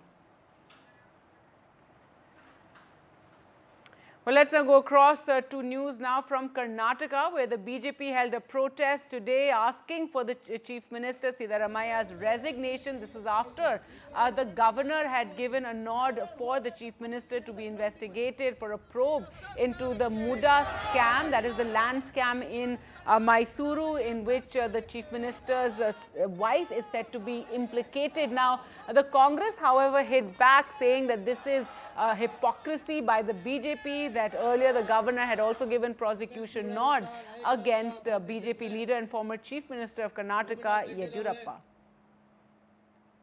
It is a fight against the corruption. It is a fight against it. It is a fight for justice. Impressing upon this Congress party, urging upon this Congress party to take action against this Congress Chief Minister, Mr. Siddaramaiah. Immediately ensure he's been dismissed. Last time when Yediyurappa ji was given the governor's sanction for prosecution, BJP stages anti-governor protest in Karnataka. They called for a Karnataka Bandh when they were in power. Let's go across to Pratibha now for more. And Pratibha, the BJP turning the heat up on the Chief Minister, demanding his resignation, in fact saying they're going to continue with these protests till he resigns. Well, that's right. The BJP has been staging these protests on two different grounds. One is condemning the actions as well as the statements of several Congress leaders against the governor. Remember, the Congress had staged protests earlier against the governor's decision to offer permission for prosecution against Chief Minister Siddaramaiah. And the second point is demanding the resignation of Siddaramaiah, because the BJP leaders claim that these are grave allegations, and when there is permission for prosecution that is has already been given by the governor, it becomes mandatory for the chief minister to submit his resignation. In the meantime, the day was full of events as far as the Congress government is concerned, because there was already a cabinet meeting that was done where they did take up a resolution and decided that they would be looking at providing more documents, aiding as well as providing advice to the governor in terms of the earlier cases where request for permission for prosecution was already done and was lying with the governor's office. They've said that there are 4 leaders, 3 BJP leaders and 1 JDS leader that is still lying with the governor, and that would be followed up by the Congress government. Right as we speak, the Congress Legislature Party meeting is underway. This is also seen as a show of strength, which has already been condemned by the BJP, claiming that this is nothing but a gimmick of sorts. But in the meantime, the CLP meeting is extremely important, because this is not just a show of strength, but also a meeting that will decide the strategy for Siddaramaiah, because he is headed to Delhi tomorrow to meet with the High Command there. With the Muda scam as well as the BJP heat that is being faced by the Congress government, all eyes are on the kind of strategy that will be implemented by Siddaramaiah now. Back to you. All right, Pratibha, and staying with news from Bengaluru, now a case of alleged road rage. A biker was killed after a car that allegedly chased him on the streets of Bengaluru, then rammed his motorcycle from the back, and it's been caught on CCTV. As you can see, Pratibha, a terrible case. They give us more details. Well, it happened late last night, and this happened at Bengaluru's Vidyaranyapura police limits. And it started off with a minor incident where the biker did touch the car, and this enraged the person who was driving the car. There were heated arguments that were exchanged between the two parties. But soon after that, the car began to chase the biker. The biker wasn't just alone, but he had 2 pillion riders. And on the way, he did drop them, but he was trying to go through the narrow roads to escape the car that was chasing him, but instead went and rammed against a compound wall. And that was the time when the car also touched the scooter, and this led to a fatal accident for the biker there, who succumbed to head injury. And soon after that, a case was taken up, a murder case, that the driver of the car as well as another person seated inside the car have been charged with.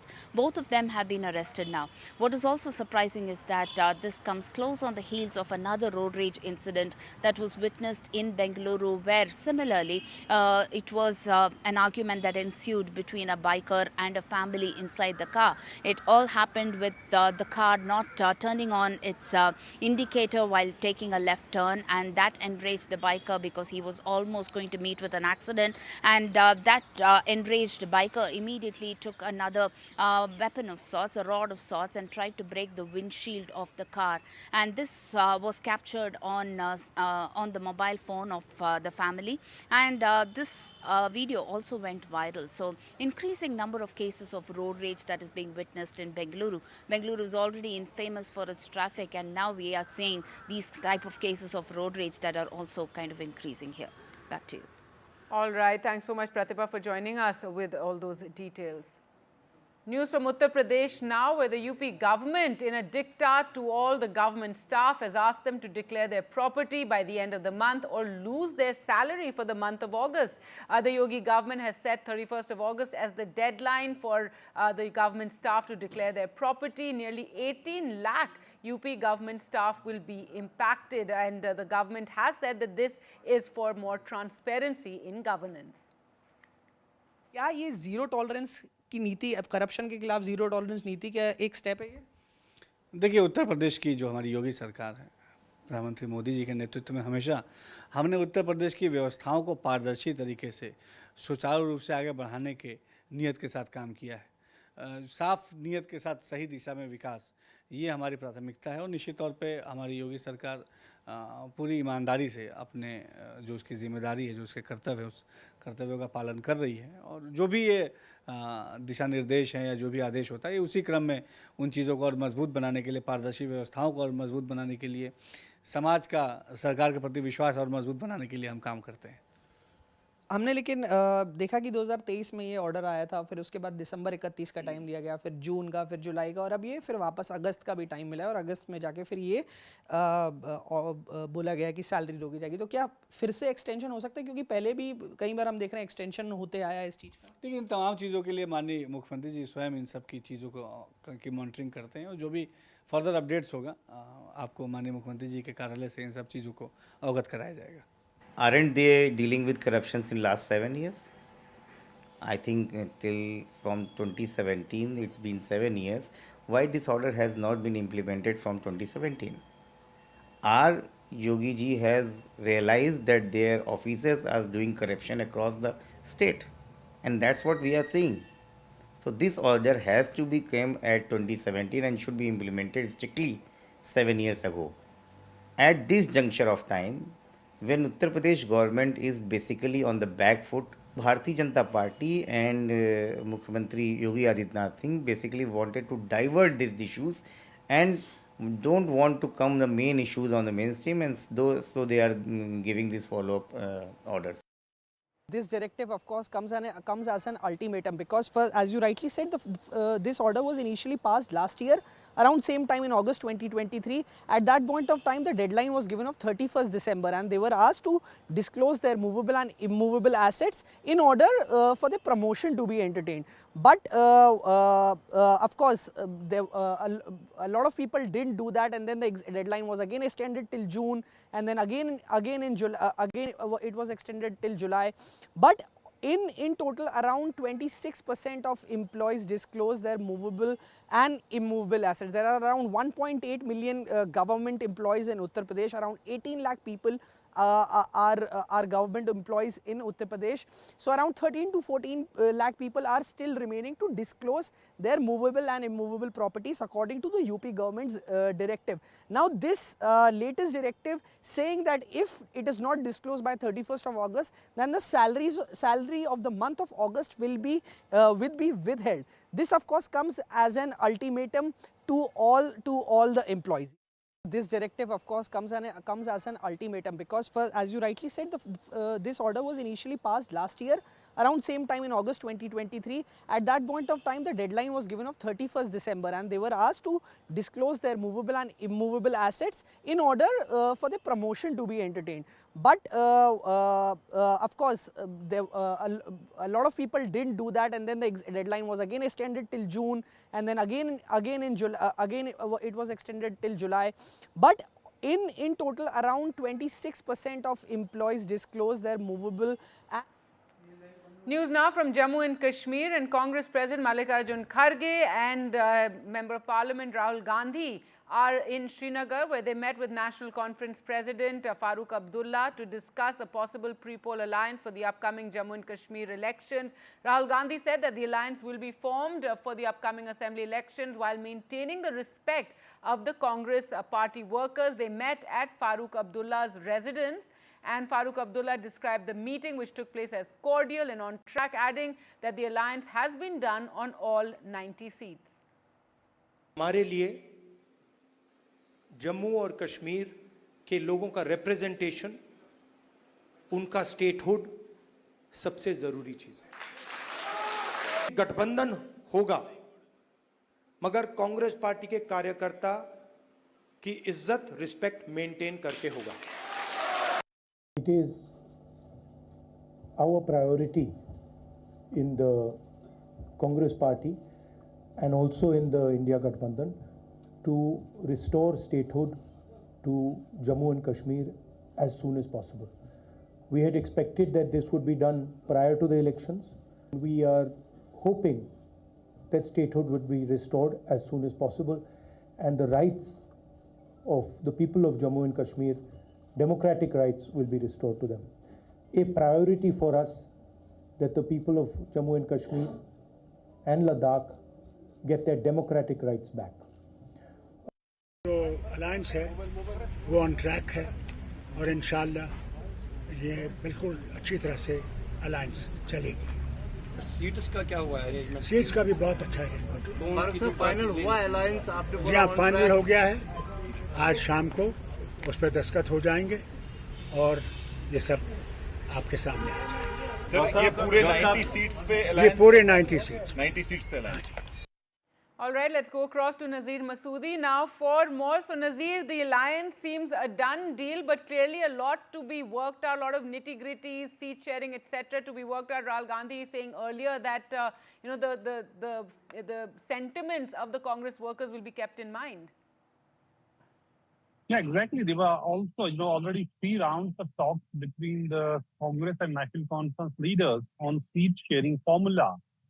And both sides have not agreed. In fact, it hit a dead end yesterday, last night, after several hours of hectic negotiation between 2 sides, because both parties say we are not getting a fair deal. And National Conference, were saying that Congress is putting unreasonable demand about the seats they wanted in Kashmir Valley. And same figure during the meeting between Rahul Gandhi and Farooq Abdullah and Umar Abdullah. And they were told. So even one thing was also on table, will there be a friendly contest in several seats which have become a friction point. So while broadly both the parties said it's official, alliance is a done deal, but negotiators have to figure out how to actually work out a formula on the seat sharing where both parties don't agree. Both parties want to contest. So there are around, what I was supposed to tell us, around 20 such seats across Jammu and Kashmir, which have become a contentious point in this. But it is official. Congress and National Conference have entered an alliance, triple alliance. That was clear indication when Rahul Gandhi and Mallikarjun Kharge, they visited Farooq Abdullah's residence at Gupkar Road, held a 1 hour long meeting with Farooq Abdullah and Umar Abdullah. Then they posed for a photograph and showing that together. The National Conference Congress again showing, look, it is together we stand. It is clearly, it is a big message because there were a lot of speculation that after election the National Conference may go with BJP, but that has put all those speculation to rest. So it is National Conference Congress alliance in Jammu and Kashmir, triple alliance, and it is the first such triple alliance between NC and the Congress since 1987. So big development in politics as the first phase of elections has already started. Last date of nomination papers is on 27th, and the first phase will voting would be on 18th of September. Rahul Gandhi is expected, campaign extensively across Jammu and Kashmir. He has indicated that during his visit, he said this is his home. He actually tried to invoke his ancestry, Kashmiri history. He talked, he has a blood relation with this place, and his central message was about actually restoration of the statehood and the rights of the people and their representation. That's right, Nazir. Rahul Gandhi talking about his blood relation, blood connection with Jammu and Kashmir, and there, as you can see, an alliance worked out between the National Conference and the Congress Party. Now, news on the doctors' strike after the rape and murder of a junior doctor in Kolkata, and today the resident doctors at Delhi's AIIMS Hospital and RML Hospital have both called off this nearly 2-week-long strike and protest over the rape and murder after an appeal by the Supreme Court. Remember, the hearing took place in the Supreme Court today on the rape and murder of the junior doctor at the RG Kaur Hospital earlier this month, and in a statement issued today afternoon, the Resident Doctors Association of AIIMS said they have done so after receiving assurances from the Supreme Court, which called on medical professionals across the country to please trust us and return to their duties. Remember, a national task force has also been set up to look into all these issues of the doctors and how to improve security at all hospitals.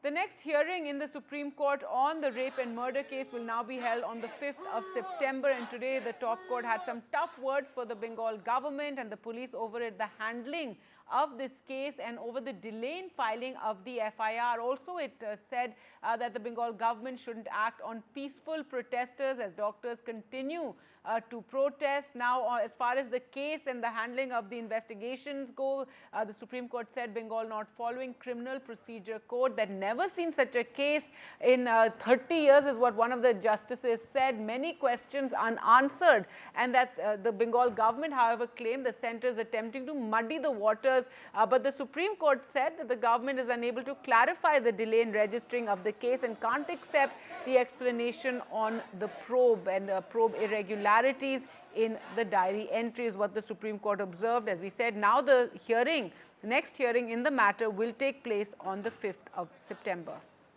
And now the record reveals the report which we have in our hand that UD was registered after the inquest Panchanama, after the postmortem. You may be right, Mr. Sibal. This is something which even the Criminal Procedure Code doesn't prescribe. Yes, exactly. The entire procedure which has been followed by your police, police of the state, it is something which at least I have not come across. Yes. In 30 years of my, I know. let them investigate. This has been inserted later in point of time. No. Page 4. Yes, prima facie it appears. This doesn't justify registration of your FIR. At 11:30 at night, body was recovered in soon after 9:30. What is the reason? I mean, now we've already highlighted that. We needn't go over it all over again. What is the reason why the FIR is lodged almost 14 hours after the discovery of... Because we are... And today, the BJP held a protest in Kolkata over the rape and murder case, demanding that Mamata Banerjee step down. Remember, the BJP has been targeting the West Bengal government and the chief minister and questioning it over the manner in which the probe was held. So there you can see a march by BJP protesters and bringing down those barricades and stepping over them really. And several of the leaders, including Subhendu Adhikari, were taken away by the police. Let's just listen into what the BJP had to say.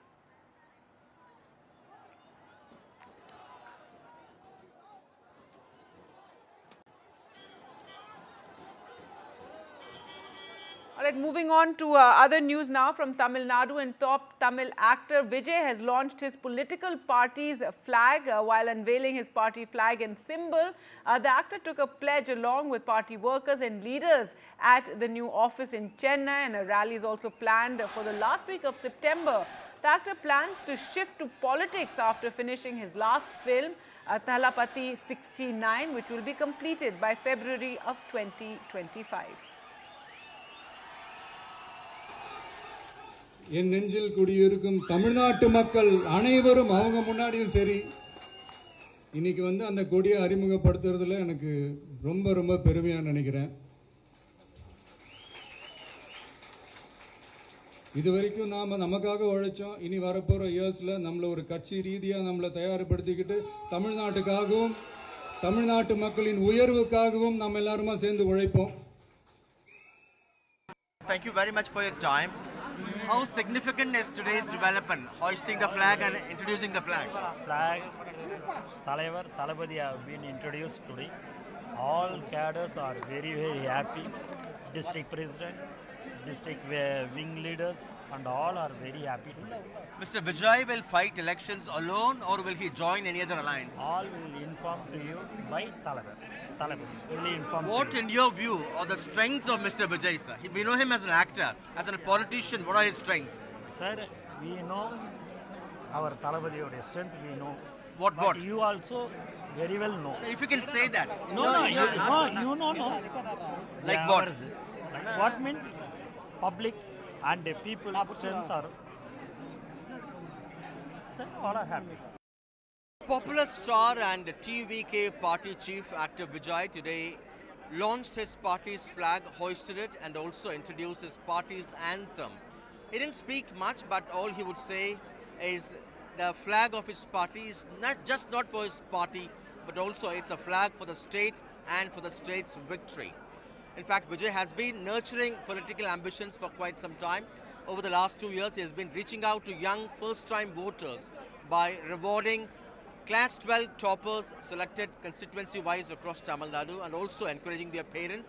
His party has also been reaching out to poor communities, building houses for them, setting up libraries and also helping the poor people with houses. And with me, a few office bearers of TVK. Thank you all very much for your time. What's the meaning of the flag? Flag udiya porul enna?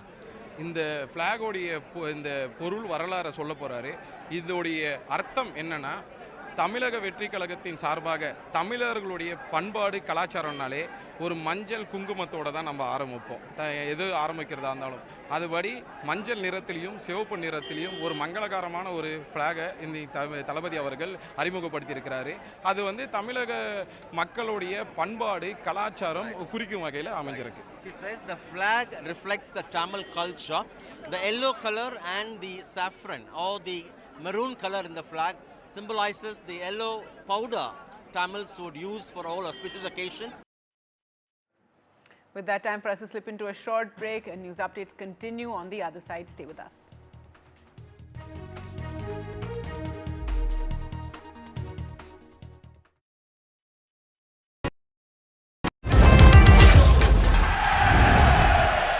Get the magic of the best working for you now. Link your payment cards once, collect rewards forever.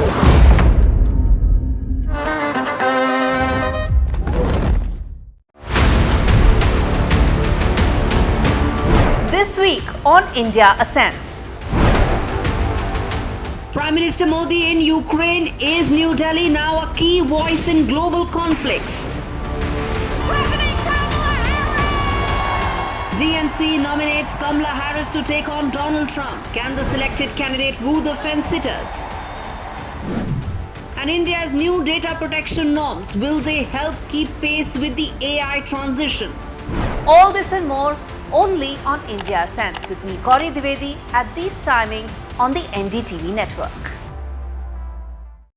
Stay informed and entertained with the new and updated NDTV News app. You can watch all our channels live, listen to podcasts, read breaking and exclusive news from around the world and more. Download the NDTV app today and get access to the best journalism and storytelling on your smartphone or tablet. The NDTV app. News that matters to you. Hi, I'm Shreya Saran. Kerala's Wayanad area is hit by devastating landslides, resulting in loss of lives and livelihood. Kerala needs your help right now. Let's join NDTV initiative. Come, donate. Let's rebuild Wayanad.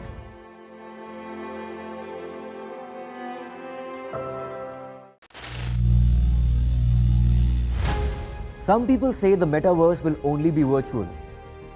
One day this lecture hall will be made of code, and driverless cars would be trapped in intersections.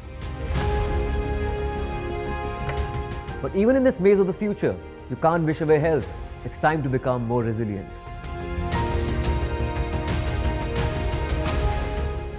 10 years of Banega Swasth India, we have grown and achieved so many milestones.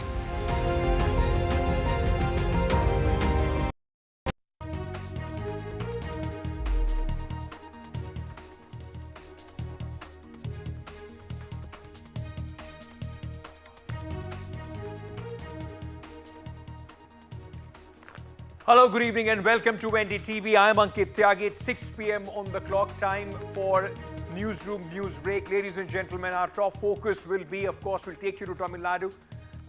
We'll also speak about Andhra Pradesh, where a tragedy has taken place, and we have an exclusive interaction with the Chief Minister. Before we do that, let's quickly take a look at the headlines. Andhra Pradesh Chief Minister Chandrababu Naidu speaks exclusively to NDTV on the blast that took place, industrial accident. In fact, says worst industrial accident in Andhra Pradesh. We want investment, but also safety. Chief Minister says the company will have to fix responsibility. AIIMS RML doctors end strike after Supreme Court appeal. Supreme Court says no coercive action against protesting doctors. State should not stop peaceful protests.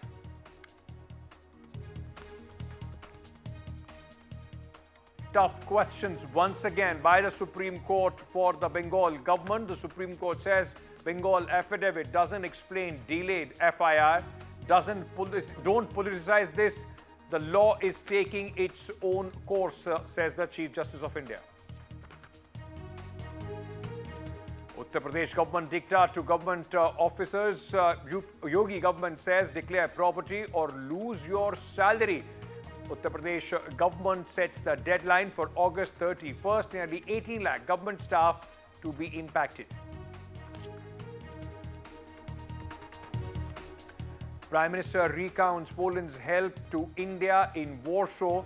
Says Poland helped India in evacuating students amid war between Ukraine and Russia. Prime Minister also says Ukraine and West Asia conflicts concerning.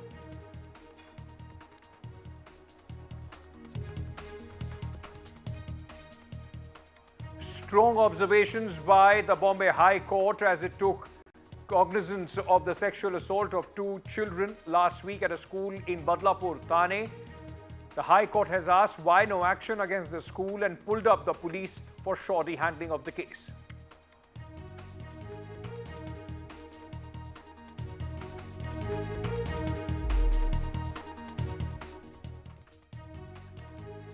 It's been termed as one of the worst industrial disasters in Andhra Pradesh. 18 people have lost their life and 40 others are injured, ladies and gentlemen, after a blast at a pharma company in Andhra Pradesh. The Chief Minister took cognizance of this. He also went to the hospital to meet the injured. But there are serious questions about the safety and also the way industries are working. My colleague Uma Sudhir caught up exclusively with the Chief Minister on all these issues. Take a look.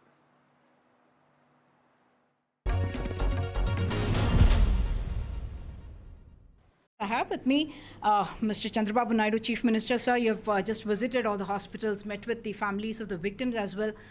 Many of them seem to be in the age group who are the source of livelihood for their families. By hearing this, we are shocked, very unfortunate. Today morning, straight away I went to console the victims. First, those who are all in hospitals. I went there. Then again I went to another hospital where dead bodies are there, post-mortem. By seeing them, unbearable suffering, very pathetic condition. Then I came here. I have seen the factory. There are so many issues we have to analyze. First of all, I want to console and also I want to give some relief to the families. I cannot get back lives, but I have to rescue their families. That we are doing. That's why we declared first time 1 crore compensation for the deceased, 50 lakhs seriously injured, and 25 lakhs light injured people. We have given money. Now, second issue, immediately I constituted a committee to go through complete details. All omissions, commissions, lapses, everything I want to analyze. We are having a problem of legacy problems also for the last 5 years. 5 years, 119 this type of incidents in Visakhapatnam. 120 members died. Previous government, by constituting a committee, they gave recommendations, no action has been taken. Now I have to streamline total administration and fix accountability. And at the same time, I have to sensitize all industrialists, especially red category industries. I have to take more precautions. SEZ, of course, sir, is a growth in the engine and economic driver, not just for Andhra Pradesh, but for the country itself. Is safety audit and those kind of regulations a challenge? About prioritizing industry and getting jobs to the state. At the same time, when you ask for safety audit and safety regulations, become a challenge to a balancing act because industry seems to get scared away. No, I want to discuss with everybody. We want investment.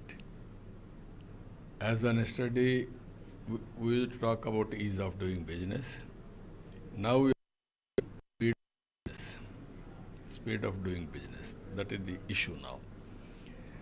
At the same time, safety is important. How to do collectively. More responsibility by industry and also government. We want to regulate and at the same time, we should not harass. industry should not feel that this government is harassing. That is where, as a balance, I have to act.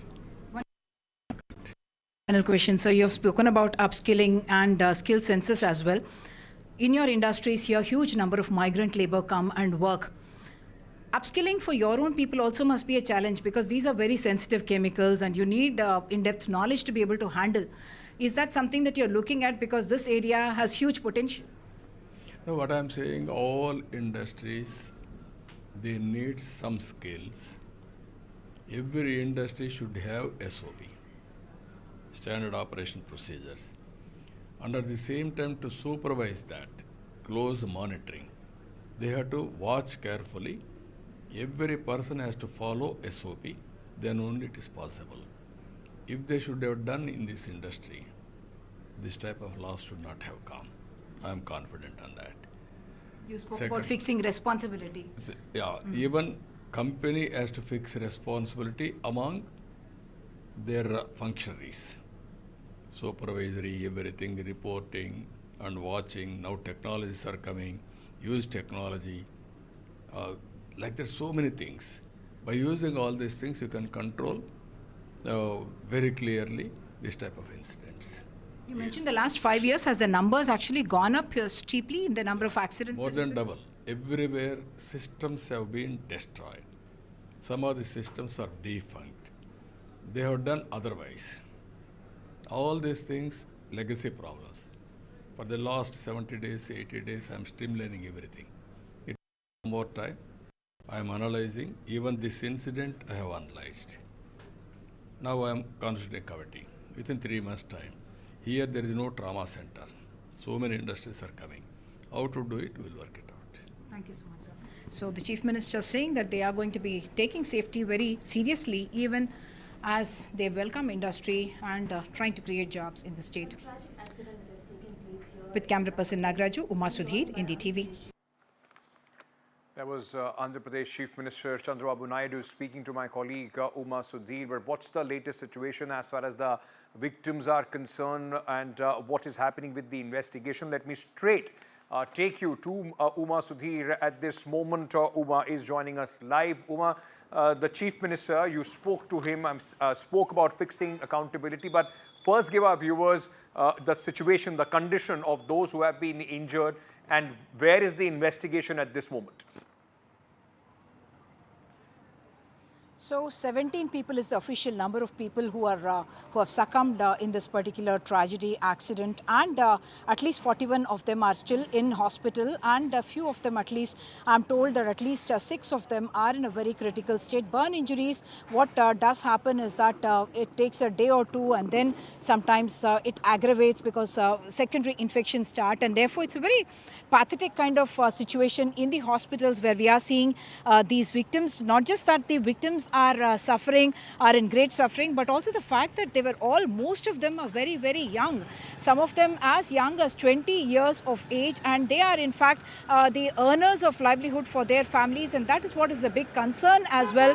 Of course, any life lost is a precious life that is lost, but these are lives that were on which several more were dependent, and that's why the Chief Minister has announced as much as 1 crore rupees as compensation to the families of those who have died, 50 lakh rupees to those who have been injured, and 25 lakh to those who have suffered other injuries as well. But the larger picture for Andhra Pradesh, as you know, the Deputy Chief Minister Pavan Kalyan also mentioned that the frequency of the accidents has been very high, as many as 1 in every 2 to 3 weeks we are hearing about accidents, and therefore they think, like the Chief Minister was telling us, there's a systemic failure in the way safety audits are to be conducted and safety regulation has to be brought in. And the Chief Minister making it clear that while they want industry to come in and they will ensure ease of doing business and speed of doing business, but they will sit across the table without harassing the industry and try and ensure that the safety of the people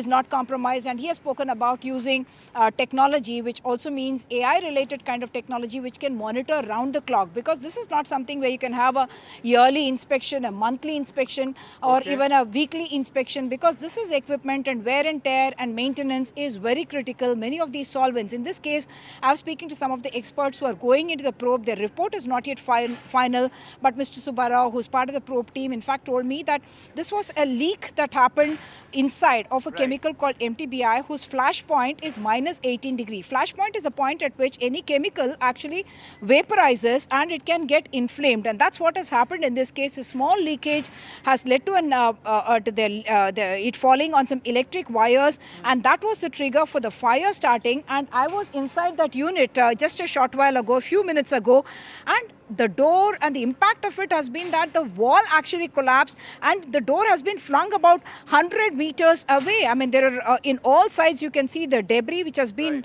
which has fallen out because of the impact of the blast itself, and that is what has caused this huge number of deaths as well. Because if you see per se, it may be a very minor thing like a duct, some engineering fault, as the expert told us that there's an engineering failure because of which this has happened. There is a problem possibly with the design and maintenance of it, because of which this blast has happened.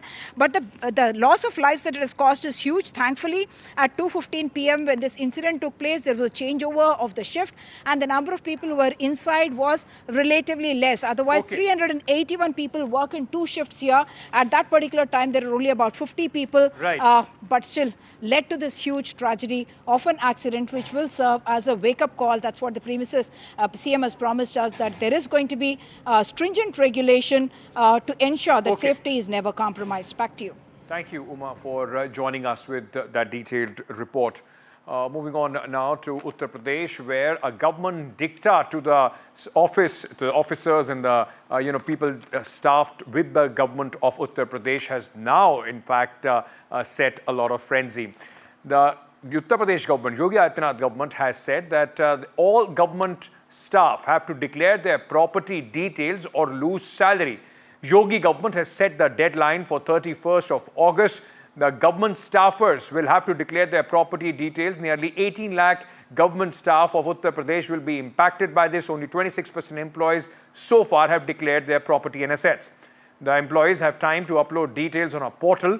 The details of movable, immovable property will be required to be uploaded. The order is applicable to all the staff in every category who are employed by the Uttar Pradesh government. Now, not giving your details properly will cost the government employees of Uttar Pradesh heavily, and they will not get salary for the month of August. The date for this, as I said, is now 31st of August. Let me very quickly, in fact, go across to my colleague Tanish Punjabi. But before that, let's take a look at some reactions. क्या ये zero tolerance की नीति, अब corruption के खिलाफ zero tolerance नीति का एक स्टेप है ये? देखिए, उत्तर प्रदेश की जो हमारी योगी सरकार है, प्रधानमंत्री मोदी जी के नेतृत्व में हमेशा हमने उत्तर प्रदेश की व्यवस्थाओं को पारदर्शी तरीके से सुचारू रूप से आगे बढ़ाने के नियत के साथ काम किया है। साफ नियत के साथ सही दिशा में विकास, ये हमारी प्राथमिकता है, और निश्चित तौर पे हमारी योगी सरकार पूरी ईमानदारी से अपने जो उसकी जिम्मेदारी है, जो उसके कर्तव्य है, उस कर्तव्यों का पालन कर रही है। और जो भी ये दिशा निर्देश हैं, जो भी आदेश होता है, ये उसी क्रम में उन चीज़ों को और मजबूत बनाने के लिए, पारदर्शी व्यवस्थाओं को और मजबूत बनाने के लिए, समाज का सरकार के प्रति विश्वास और मजबूत बनाने के लिए हम काम करते हैं। हमने लेकिन देखा कि 2023 में ये ऑर्डर आया था, फिर उसके बाद दिसंबर 31 का टाइम दिया गया, फिर जून का, फिर जुलाई का, और अब ये फिर वापस अगस्त का भी टाइम मिला है, और अगस्त में जाके फिर ये बोला गया कि सैलरी रोकी जाएगी। तो क्या फिर से एक्सटेंशन हो सकता है, क्योंकि पहले भी कई बार हम देख रहे हैं एक्सटेंशन होते आया है इस चीज़ का? लेकिन इन तमाम चीज़ों के लिए माननीय मुख्यमंत्री जी स्वयं इन सब की चीज़ों की मॉनिटरिंग करते हैं, और जो भी फर्दर अपडेट्स होगा आपको माननीय मुख्यमंत्री जी के कार्यालय से इन सब चीज़ों को अवगत कराया जाएगा। Aren't they dealing with corruptions in last 7 years? I think till from 2017, it's been 7 years. Why this order has not been implemented from 2017? Our Yogi ji has realized that their officers are doing corruption across the state, and that's what we are seeing. So this order has to be came at 2017 and should be implemented strictly 7 years ago. At this juncture of time, when Uttar Pradesh government is basically on the back foot. Bharatiya Janata Party and Mukhyamantri Yogi Adityanath Singh basically wanted to divert these issues and don't want to come the main issues on the mainstream, and so they are giving these follow-up orders. UPRDA is going to meet today at around 9 p.m. today at around 9 p.m. and then they will decide whether or not they should continue the strike, they should continue the protest, or whether they should end it. You know, the first time when FODA called up the strike, you know, deliberations were held. UPRDA consulted with all RDAs of all the colleges, and all of them said that they do. All right, an important order there by the government of Uttar Pradesh. They are claiming this will bring transparency as far as the government officials are concerned. Now, from Uttar Pradesh, let me take you to Karnataka, where these protest visuals that you are seeing at this moment, they came today. Bharatiya Janata Party trying to up the ante, keep the heat on the Chief Minister Siddaramaiah over the Muda scam, alleged Muda scam case. In fact, the BJP says they will continue their protest till the Chief Minister resigns. Meanwhile, amid all this protest and the pressure that the BJP is trying to create, the Congress party has said that this is a complete hypocrisy on the part of the Bharatiya Janata Party. It was under their government that this land was allotted. Meanwhile, remember, the Chief Minister has dug in his heels. He's saying that there is no question of him resigning. Despite the prosecution not by the governor, the Chief Minister has got a stay on this from the High Court. Let's listen in to some reactions. It is a fight against the corruption. It is a fight against it. It is a fight for justice. Impressing upon this Congress party, urging upon this Congress party to take action against this Congress Chief Minister, Mr. Siddaramaiah, immediately ensure he has been dismissed. Last time when Yadurappa ji was given the governor's sanction for prosecution, BJP stages anti-governor protest in Karnataka. They called for a Karnataka Bandh when they were in power. All right, now this war of words continues. The Chief Minister is under pressure, but is it enough pressure for to in fact inflict some sort of a change as far as the government of Karnataka is concerned? My colleague Pratibha is joining us at this moment. Pratibha, you know, the Chief Minister has dug in his heels. He's saying there is no way that he's going to resign.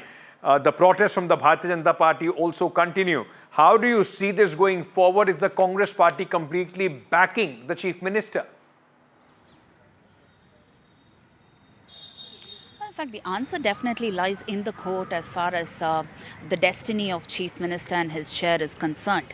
But in the meantime, yes, these relentless protests will continue because remember, the BJP right from the start has been talking about the Muda scam, has been launching protests, even protest march of sorts from Bengaluru to Mysore, and that is precisely how it has come to this stage. But the Congress, however, has been planning its counter strategy with a cabinet meeting that the day started with and a CLP meeting where it is also seen as a show of strength of sorts. Also to mention that all of the Congress leaders are standing by Chief Minister Siddaramaiah and that there is no question of resignation. This also comes just ahead of Chief Minister Siddaramaiah's visit to Delhi, where he is answerable to the High Command as well. And before that, he wants to display this show of strength and convey this message to Delhi before heading to Delhi to meet the High Command there.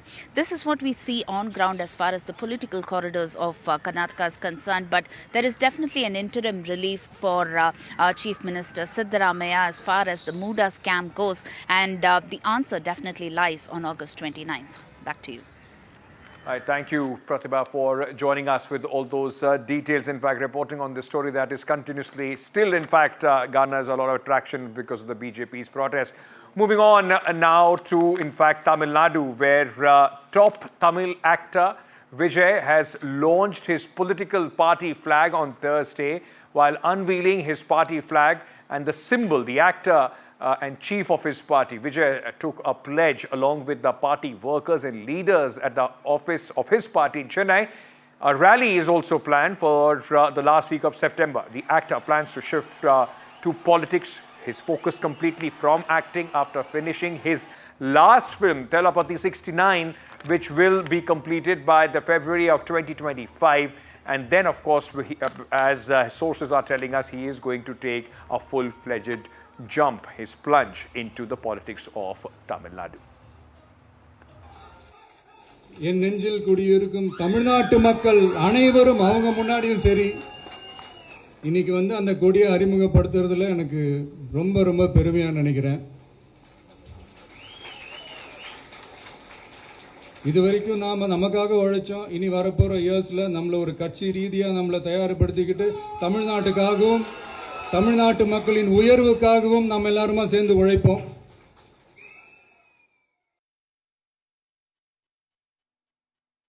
Thank you very much for your time.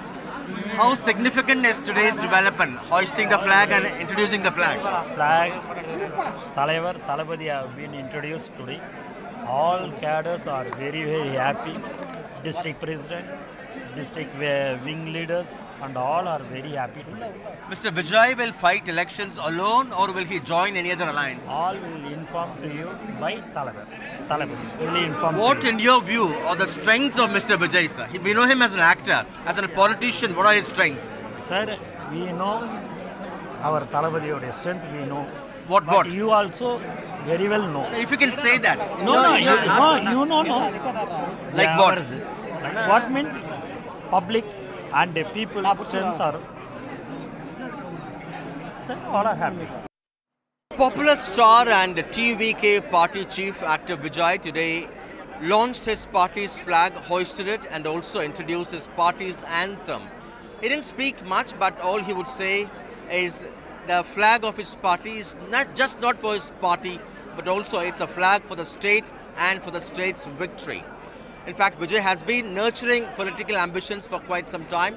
Over the last 2 years, he has been reaching out to young first-time voters by rewarding Class 12 toppers selected constituency-wise across Tamil Nadu and also encouraging their parents.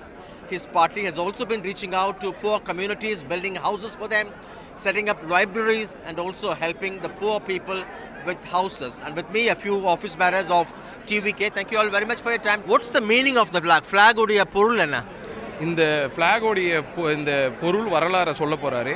இதோடைய அர்த்தம் என்னன்னா, தமிழக வெற்றி கழகத்தின் சார்பாக தமிழர்களுடைய பண்பாடு கலாச்சாரம்னாலே ஒரு மஞ்சள் குங்குமத்தோடு தான் நம்ம ஆரம்பிப்போம். எது ஆரம்பிக்கிறதா இருந்தாலும் அதுபடி மஞ்சள் நிறத்திலையும் சிவப்பு நிறத்திலையும் ஒரு மங்களகரமான ஒரு ஃப்ளாகை இந்த தளபதி அவர்கள் அறிமுகப்படுத்தியிருக்கிறாரு. அது தமிழக மக்களுடைய பண்பாடு கலாச்சாரம் குறிக்கும் வகையில் அமைஞ்சிருக்கு. He says the flag reflects the Tamil culture. The yellow color and the saffron or the maroon color in the flag symbolizes the yellow powder Tamils would use for all auspicious occasions. Another superstar in Tamil Nadu taking the political plunge. Now moving on, ladies and gentlemen, from Tamil Nadu to Jammu and Kashmir, where Congress President Mallikarjun Kharge along with Rahul Gandhi have been in the state just ahead of the elections, finalizing in fact their alliance with the National Conference of the Abdullahs. Now, the Congress President and the leader of opposition Rahul Gandhi met National Conference President Farooq Abdullah and Omar Abdullah in Srinagar on Thursday to discuss their pre-poll alliance. Rahul Gandhi said the alliance will be formed for the upcoming assembly elections while maintaining the respect for the Congress workers.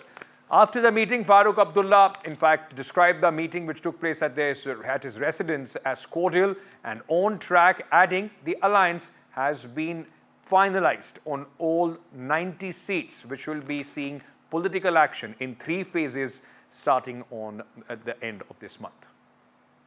हमारे लिए जम्मू और कश्मीर के लोगों का representation, उनका statehood सबसे जरूरी चीज है. गठबंधन होगा मगर कांग्रेस पार्टी के कार्यकर्ता की इज्जत, रिस्पेक्ट मेंटेन करके होगा.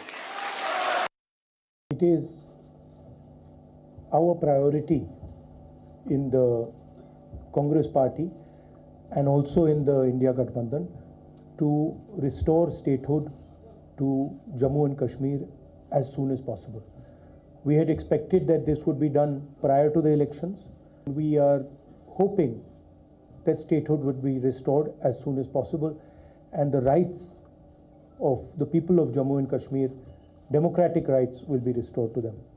A priority for us that the people of Jammu and Kashmir and Ladakh get their democratic rights back. जो अलायंस है वो ऑन ट्रैक है और इंशाल्लाह ये बिल्कुल अच्छी तरह से अलायंस चलेगी। सीट्स का क्या हुआ है? सीट्स का भी बहुत अच्छा अरेंजमेंट फाइनल हुआ अलायंस आपने जी हाँ, फाइनल हो गया है। आज शाम को उस पर दस्तखत हो जाएंगे और ये सब आपके सामने आ जाएगा। सर, ये पूरे 90 सीट्स पे ये पूरे 90 सीट्स पे alliance. Interesting times ahead for Jammu and Kashmir. Let me bring in my colleague Nazim Masoodi on the significance of this pre-poll alliance. Remember, there are two more players in the state of Jammu and Kashmir. In BJP also, in fact, hoping that they would be able to make a significant dent, and PDP, and they have been in business in the past. Nazir, exciting times again in Jammu and Kashmir. Electoral process has been announced. We are seeing Rahul Gandhi, Mallikarjun Kharge, and in some time, of course, other leaders will also be coming your way. But how significant is this alliance, pre-poll alliance between National Conference and the Congress Party? Well, Ankit, this is the second time since 1987 there's a pre-poll alliance between National Conference and the Congress. And this time it is more crucial, more important, and more symbolic. Why it is important this time? Because after 2014 elections, when elections were fought, PDP, for example, became the single largest party, and they fought elections in the name of keeping BJP at bay, not allowing BJP to capture the power. But once the election results were out, so they joined the BJP, formed a coalition government because it was a fractured mandate. Since then, people have been doubting political parties, be it National Conference or the PDP. Look, you will get votes in the name of your rhetoric against BJP. But once elections are over, you join the BJP because they are in power in Delhi. So, to fight that and to put that rest, those speculation or that the allegations during the election, National Conference was very, very cautious about this perception that it may hurt them during elections. So they ensured that there is a alliance, pre-poll alliance with the Congress. And for the Congress, it's also because they don't have any substantial base in the valley, not even in Jammu for the last 10 years. So in terms of seats, it may help Congress, but in terms of perception, it will help National Conference. And perception in election is more important than anything else. Absolutely. So it is an important development in politics of Jammu and Kashmir. And after Rahul Gandhi visited Farooq Abdullah's residence, held an hour-long meeting with Abdullah's, it was clear the alliance between National Conference and Congress is a done deal. It's a done deal, but is it a done deal for the governance as well? We will have to wait and wait for the results of the elections. Exciting times, I said, for Jammu and Kashmir. Nazir, thank you for joining us at this moment. All right, with that, we are slipping into a very short break. News and updates will continue here. Stay tuned.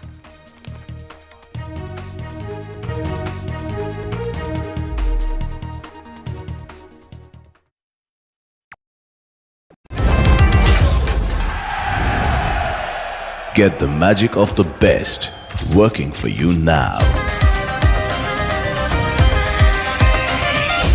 Link your payment cards once, collect rewards forever.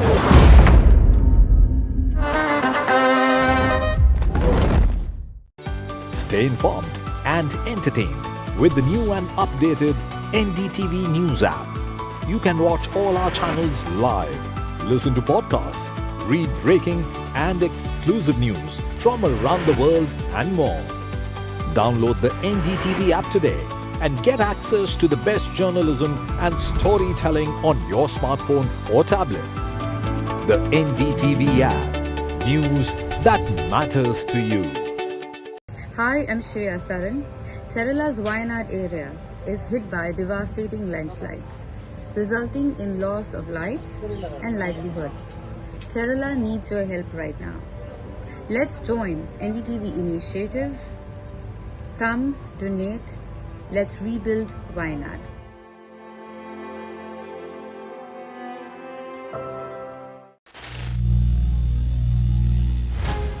Some people say the metaverse will only be virtual. One day this lecture hall will be made of code, and driverless cars would be trapped in intersections. But even in this maze of the future, you can't wish away health. It's time to become more resilient.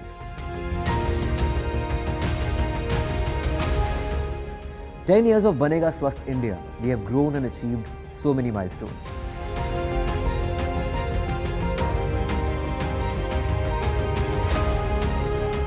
And now I have a plan to beat the urgency, to stop breathing with difficulty, to relieve getting choked with inactivity.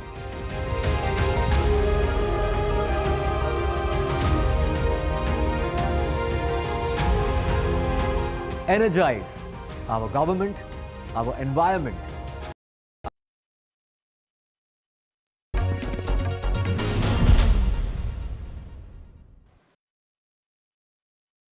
Kolkata to Thane, courts are intervening and taking state governments to task. We have Justice Madan Lokur joining us now to put in context increasing cases of judicial intervention in matters which are essentially responsibilities of state governments, be it safety of doctors on duty or women's safety or safety of children in schools. Justice Lokur, thank you so much for your time here on NDTV. Sir, according to you, what are the lapses that you have noticed in the investigation so far with regards to Kolkata, and any serious lapse, particularly on the part of the Kolkata police, that will vitiate the investigation? Yeah, thank you for having me here today. You know, I think one of the biggest lapses, in my view, is the cremation of the girl, of the doctor. You know, she is the evidence. I mean, all the evidence is on her. All right. So, what was the hurry in carrying out the cremation? Maybe it could have been done a day later. Bodies are kept in a morgue. So I really don't see why there was this hurry. That is one. The second thing, which is of course technical, is that there was a delay in recording the FIR. All right. Now that may not have much of a significance so far as the investigation is concerned, but from the investigation point of view, getting the doctor cremated, I think was wrong. Doing it in such a hurry. Justice Lokur, you know, in such cases, CBI isn't really the first respondent. You know, they are brought in only after it is seen that the state police is not able to handle the case properly.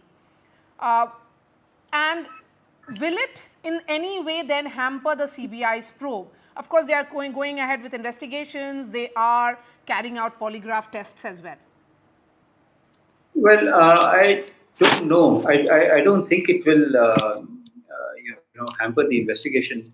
There are perhaps ways and means. I'm not an expert on this, but I'm sure there are ways and means of unearthing evidence. All right. So that can be done. Maybe a polygraph test is a good enough way of doing it. If they, I understand that not only is the accused who is in custody, he's being subjected to a polygraph test, but there are several others also who are being subjected to a polygraph test. So I think they will be able to piece, the crime and find out what exactly happened. Okay, they'll be able to piece together all that, but it depends on how it is done. How scientifically it is done, because that will then be tested in a court of law. Okay, that's what is important really at the end of the day. And in this case, Justice Lokur, the Supreme Court has constituted a national task force to work out the modalities of safety measures which could be put in place for medical professionals. The NTF, of course, is to make some recommendations for ensuring safety security within the hospital premises.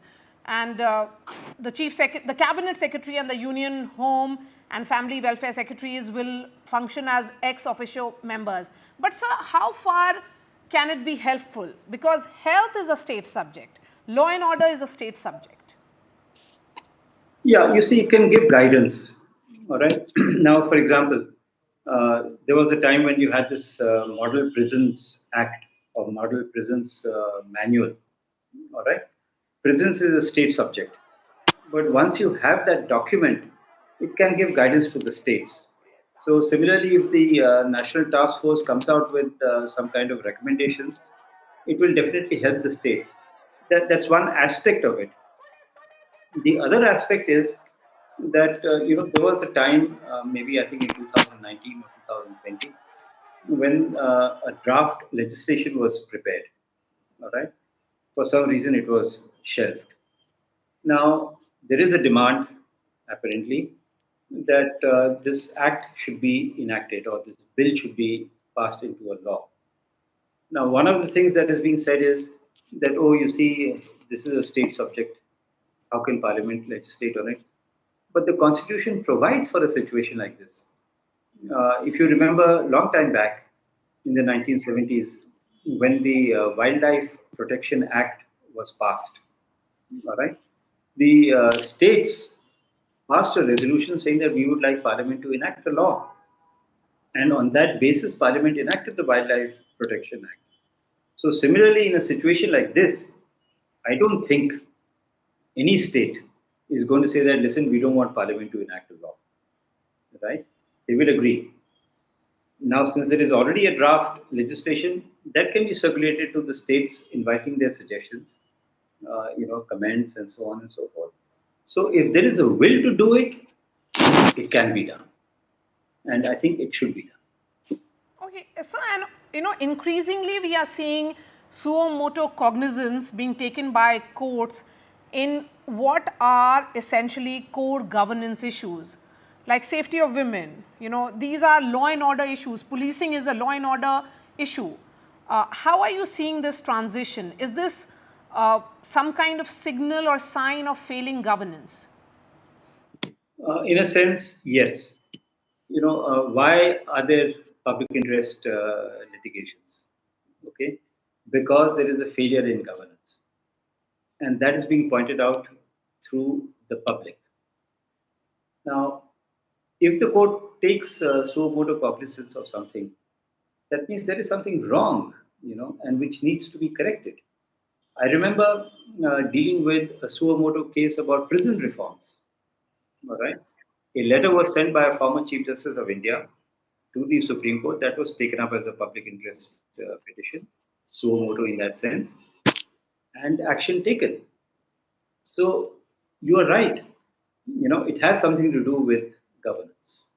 And so, today in the Supreme Court, the Chief Justice said and reminded the state governments that they should not politicize the matter. Why is the judiciary needing to remind the state governments that they should not be politicizing issues which are so core? I mean, safety of women is the priority, it is the responsibility, it is the duty of a state. Yeah. Ironically, the first thing that struck me when I came to know about the murder was that, is it going to become a political issue? Right? That's the first thing that struck me. Now, why should a crime like this be a political issue at all? Okay, and I heard a part of the proceedings, saw a part of the proceedings on TV. And sure enough, political statements were being made or political accusations were being made. I think it's time that, we have to get over this business of politicizing everything, even a crime like rape and murder. I think it has to stop, and it has to stop now. And Justice Lokur, 12 years ago, there was that Justice Verma committee which was set up to look into crimes against women. Of course, they came up with some stringent laws. The emphasis was on time-bound investigation and trial. And again, we are seeing crimes against women. I'm speaking to you on a day that Supreme Court has reminded the state government of Kolkata, in Bengal, of their failures. And then you have another state of Maharashtra, the government of Maharashtra being reminded how they have failed the children in the state. Yeah, you see, going back to the Nirbhaya case, right? That wasn't politicized. Okay, it had a political fallout later on. but that was not, politicized. People just came on the streets. So why should we inject politics into a crime of this nature?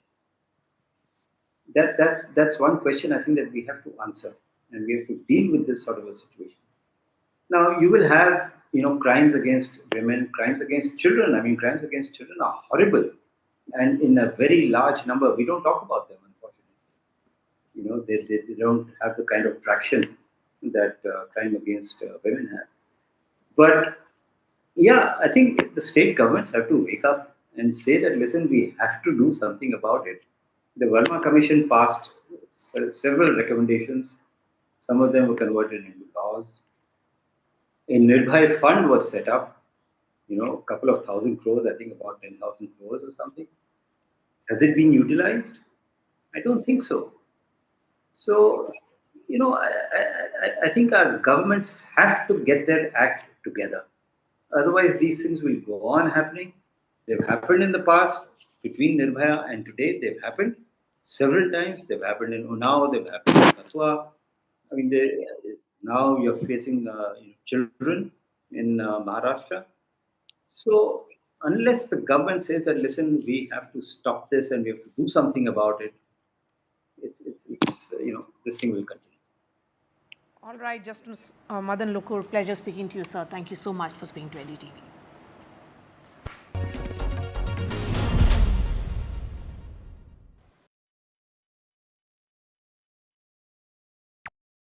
Stay informed and entertained with the new and updated NDTV News app. You can watch all our channels live, listen to podcasts, read breaking and exclusive news from around the world and more. Download the NDTV app today and get access to the best journalism and storytelling on your smartphone or tablet. The NDTV app. News that matters to you. Hi, I'm Shreya Saran. Kerala's Wayanad area is hit by devastating landslides, resulting in loss of lives and livelihood. Kerala needs your help right now. Let's join NDTV initiative. Come, donate, let's rebuild Wayanad.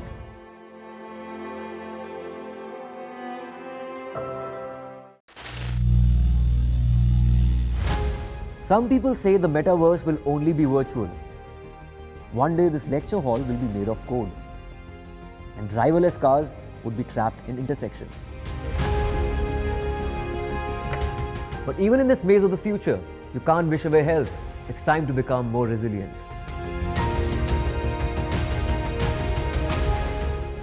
"10 years of Banega Swasth India, we have grown and achieved so many milestones.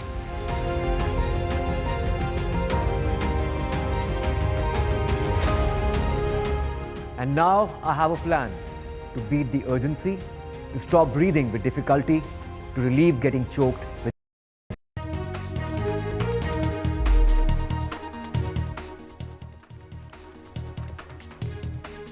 So after the Supreme Court, ladies and gentlemen, today appealed to the doctors, those who have been on the strike, to come back to work. Many resident doctor association, that includes the All India Institute of Medical Sciences in Delhi and also the Ram Manohar Lohia Hospital, the RML Hospital in Delhi, they have called off their strike. But this came after, remember, some very strong words which was said by the Supreme Court in the court today, by the Chief Justice, in fact, reminding the West Bengal government of their duties, asking questions once again on the delay in registering the FIR as well. Now, after the court, in fact, appealed the doctors to come back, saying that they are monitoring it. A committee has been set up to look into their demands. The AIMS Doctors Association and the RML Doctors Association have called off their protest. Lucknow Resident Doctor Association have decided to continue their strike. Remember, there have been many people, those who have also been, in fact, suffering because of the strike of the doctors. The Supreme Court today, during the hearing, said people can't be left in the lurch. Let me go across on this report, which has been signed by my colleague Sunil Prabhu.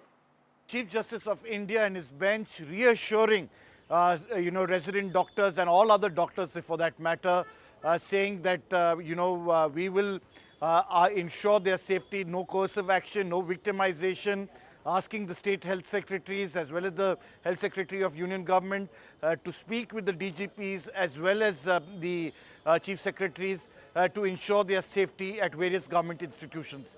Having said that, the Chief Justice of India made it clear that resident doctors and other doctors who have been on strike must resume their duty, because the poorest of the poor who have got medical operations and other various other investigations to be done have been held, and it puts them back by not days but even years. And it's in that context that the Chief Justice of India said that now is that we have taken suo motu cognizance and taken charge of the entire matter, and we are there to ensure fast and speedy justice to this entire investigation. We would urge doctors to resume duty, and the National Task Force will look into all the aspects, even resident doctors and all other various stakeholders who are involved in the health sector in terms of their security and various other measures that have been pointed out. And now the record reveals the report which we have in our hand, that UD was registered after the inquest Panchanama, after the post-mortem. You may be right, Mr. Sibal. This is something which even the Criminal Procedure Code doesn't prescribe. Yes, exactly. The entire procedure which has been followed by your police, police of the state, it is something which at least I have not come across. Yes. In 30 years of my... I know. Let them investigate. This has been inserted later in point of time. No. Page 4. Yes, prima facie appears. This doesn't justify registration of your FIR. At 11:30 at night, body was recovered in soon after 9:30. What is the reason? I mean, now we've already highlighted that. We needn't go over it all over again. What is the reason why the FIR is lodged almost 14 hours after the discovery of... Because we are... So there is one action, on this story in the Supreme Court. Meanwhile, on the streets of Kolkata, the BJP continues to protest against the Mamata Banerjee government. The BJP has been demanding the resignation of the Chief Minister. BJP leader Shubhendu Adhikari and many others, when they broke these barricades in the protest, in fact, became a little violent, were also arrested and detained by the Kolkata police. Ma'am, what is the main agenda of yours from the protest today? And only agenda, we want resignation of Mamata Banerjee. He needs to resign. And other than this, ma'am, we understand there's a lot of politics as well that is going on with respect to the case as well. How do you feel about the politicization of this case? There is no politicization. We want justice. We want justice for Abhaya. We want justice for the men and women of Bengal. And we don't think that there is any law and order over here. Law and order has broken down. There is complete lawlessness, and that is being said by Honorable Supreme Court. Ma'am, you mentioned the Supreme Court hearing. What is your response to that, and what is the expectation as well from the hearing? See, we expect that CBI is going to give us justice, deliver justice. But again, the way Honorable Supreme Court has been saying today, his observation that evidence has been tampered and the original crime scene is not actually the crime scene which we have been shown, the public has been shown. Probably it's the room which has been broken down by PWD. So if this is the case, then where is the evidence? How will CBI give justice? It's difficult. But still we have hope against hope. And we want Mamata Banerjee should resign. It is shameful on the part of the state of West Bengal, the police and the health department and the Chief Minister's department, overall, Home Department, that they have failed to save that girl. And for all these years, they have been failing to save the girls of West Bengal. BJP protest right outside the health minister's office. As you can see, there's a scuffle going on between the BJP leaders, party workers here. There is Kolkata police present. There is rapid action action forces present here. They're not being allowed to pass this point, as this is the entry point into the health minister's office. The crowd out here has gone very unruly, and the protesters are in a violent struggle with the police right now, as you can see around me. There are BJP leaders also present here. Dramatic visuals that we're getting you here from here. And Bindu Adhikari has also been detained by the Kolkata police in this BJP protest. This is a politicization of the issue here, which is that of the rape and murder case of this young trainee doctor at Arjikar Medical College and Hospital. And ever since then, the BJP and the TMC has been in a constant blame game with respect to the issue in the incident. The BJP protest that started off from kilometers away from this point, it started off near the CGO complex, and they walked down this entire way. There is also BJP leader Loket Chatterjee who is present here. Remember that Loket Chatterjee was called in by Kolkata police a few days ago because the Kolkata police had issued her a notice for spreading misinformation and fake news with respect to the case. So the BJP leader is also present here. Many of the BJP workers here have also sat down in protest as they're not being allowed to cross this point into the health minister's office. This is the Swastha Bhavan's gate, and as you can still see, the crowd here, the protesters here have gone very unruly and violent. They're trying to get past the rapid action forces as well as the Kolkata police forces. Protest by the BJP against the Mamata Banerjee government. Let's very quickly turn our focus, in fact, to another story. Now, West Bengal Chief Minister, who is facing a lot of heat from the courts, from, in fact, the BJP as well, the opposition there, has now written to Prime Minister Narendra Modi. Mamata Banerjee's letter is on the rapes, in fact, and she has demanded strong laws to be made to curtail, in fact, sexual violence against women. Mamata Banerjee has asked the Prime Minister for fast-track courts across the country to tackle with these cases so that there is some deterrence. She has also mentioned there are 90 rape cases being reported in the country every single day. Moving on now to Maharashtra, where, ladies and gentlemen, once again, another, in fact, sexual harassment, molestation case, in fact, violence against little children, 2 4-year-olds, those who were molested at a school. There was a lot of protest regarding that as well. Now, the Bombay High Court has pulled up the Maharashtra police and has said that the police did not take the case seriously. The High Court, taking suo motu cognizance, in fact, made some strong observations and said that, remember, this is regarding 2 minor children who were sexually assaulted at a kindergarten in Badlapur in Maharashtra. If schools are not safe, then what is the point of talking about right to education, is what the High Court has said.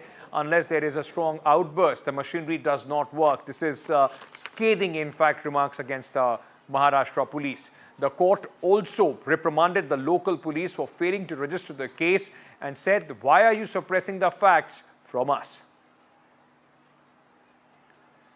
Let me bring in my colleague Radhika, who is joining us with more details on this story. Radhika,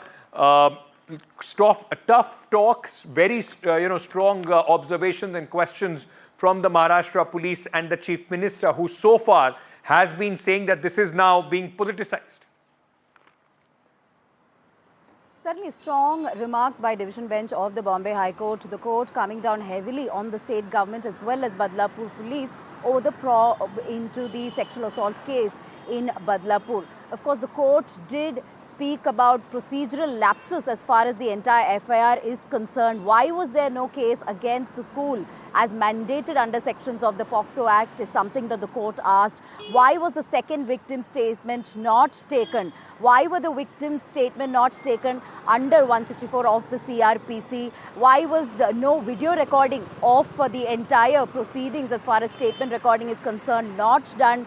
Why no legal help or counseling being given to the victim or the family members? These are the pertinent questions being raised by the Bombay High Court. Of course, the Advocate General did respond to some of these questions. However, they were not satisfactory responses, but he did say that now that the investigations have been transferred from local Badlapur police to SIT, they will leave no stone unturned in ensuring that the victims get justice. That's the assurance given to the court. However, the court also then giving certain directions for the next hearing, of course, before the next hearing, which is to ensure that the statements are taken, statements under 164 CRPC is done, video recording of statements are done, also ensure that legal help as well as counseling is given to the victims as well as family members. Court also making observation, as you pointed out, that if students are not safe in their own schools, if children are not safe in their own schools, what is the point of right to education? And it requires this kind of outpouring of emotions for police to take action, which is quite unfortunate. Adhika, thank you for joining us with all those details from Mumbai. Meanwhile, Prime Minister Narendra Modi is in Warsaw. He's also going to Ukraine, an important visit of the Prime Minister. And today, after meeting, in fact, Prime Minister of Poland, in fact, Prime Minister Narendra Modi and Prime Minister Tusk came out with a joint statement. And Prime Minister Modi underscored the need for dialogue and diplomacy to resolve disputes between the nations, describing Russian war on Ukraine and military tensions between Iran and Israel in West Asia as matter of great concern for everyone. The message comes hours before his landmark visit to Ukraine, first of an Indian Prime Minister in 30 years. He's expected to meet President Volodymyr Zelensky in Kyiv tomorrow. आपने 2022 में Ukraine conflict में फंसे हुए भारतीय students को निकालने के लिए जो उदारता दिखाई, उसे हम भारतवासी कभी नहीं भूल सकते। फ्रेंड, इस वर्ष हमने अपने राजनयिक संबंधों की 70वीं वर्षगांठ मना रहे हैं। इस अवसर पर हमने संबंधों को स्ट्रेटेजिक पार्टनरशिप में परिवर्तित करने का निर्णय लिया है। All right, that's all the time that we have in this edition. News and update continue on NDTV. Thank you so much for being with us.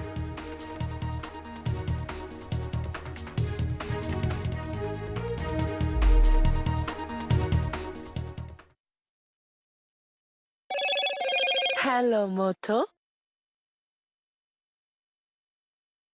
Motorola Razr 50 Ultra comes with Google Gemini.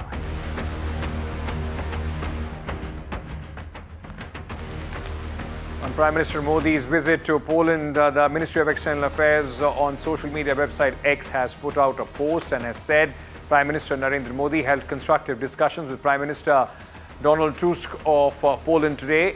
Leaders also exchanged views on regional and global issues of mutual concern.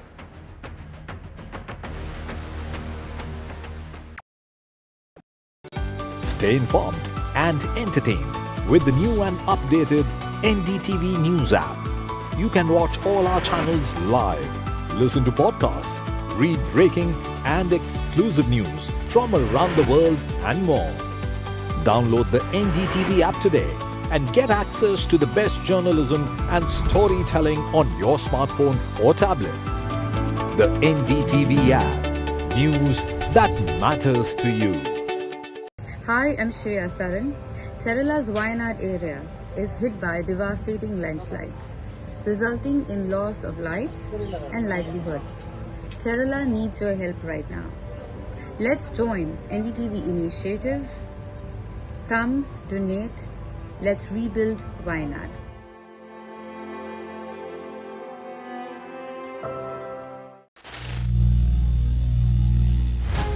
Some people say the metaverse will only be virtual. One day this lecture hall will be made of code, and driverless cars would be trapped in intersections. But even in this maze of the future, you can't wish away health. It's time to become more resilient.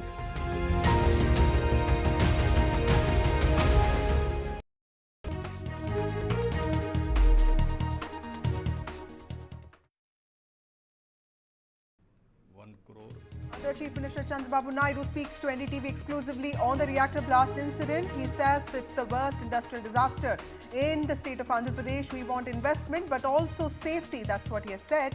He's also asked for the company to be held accountable to fix responsibility.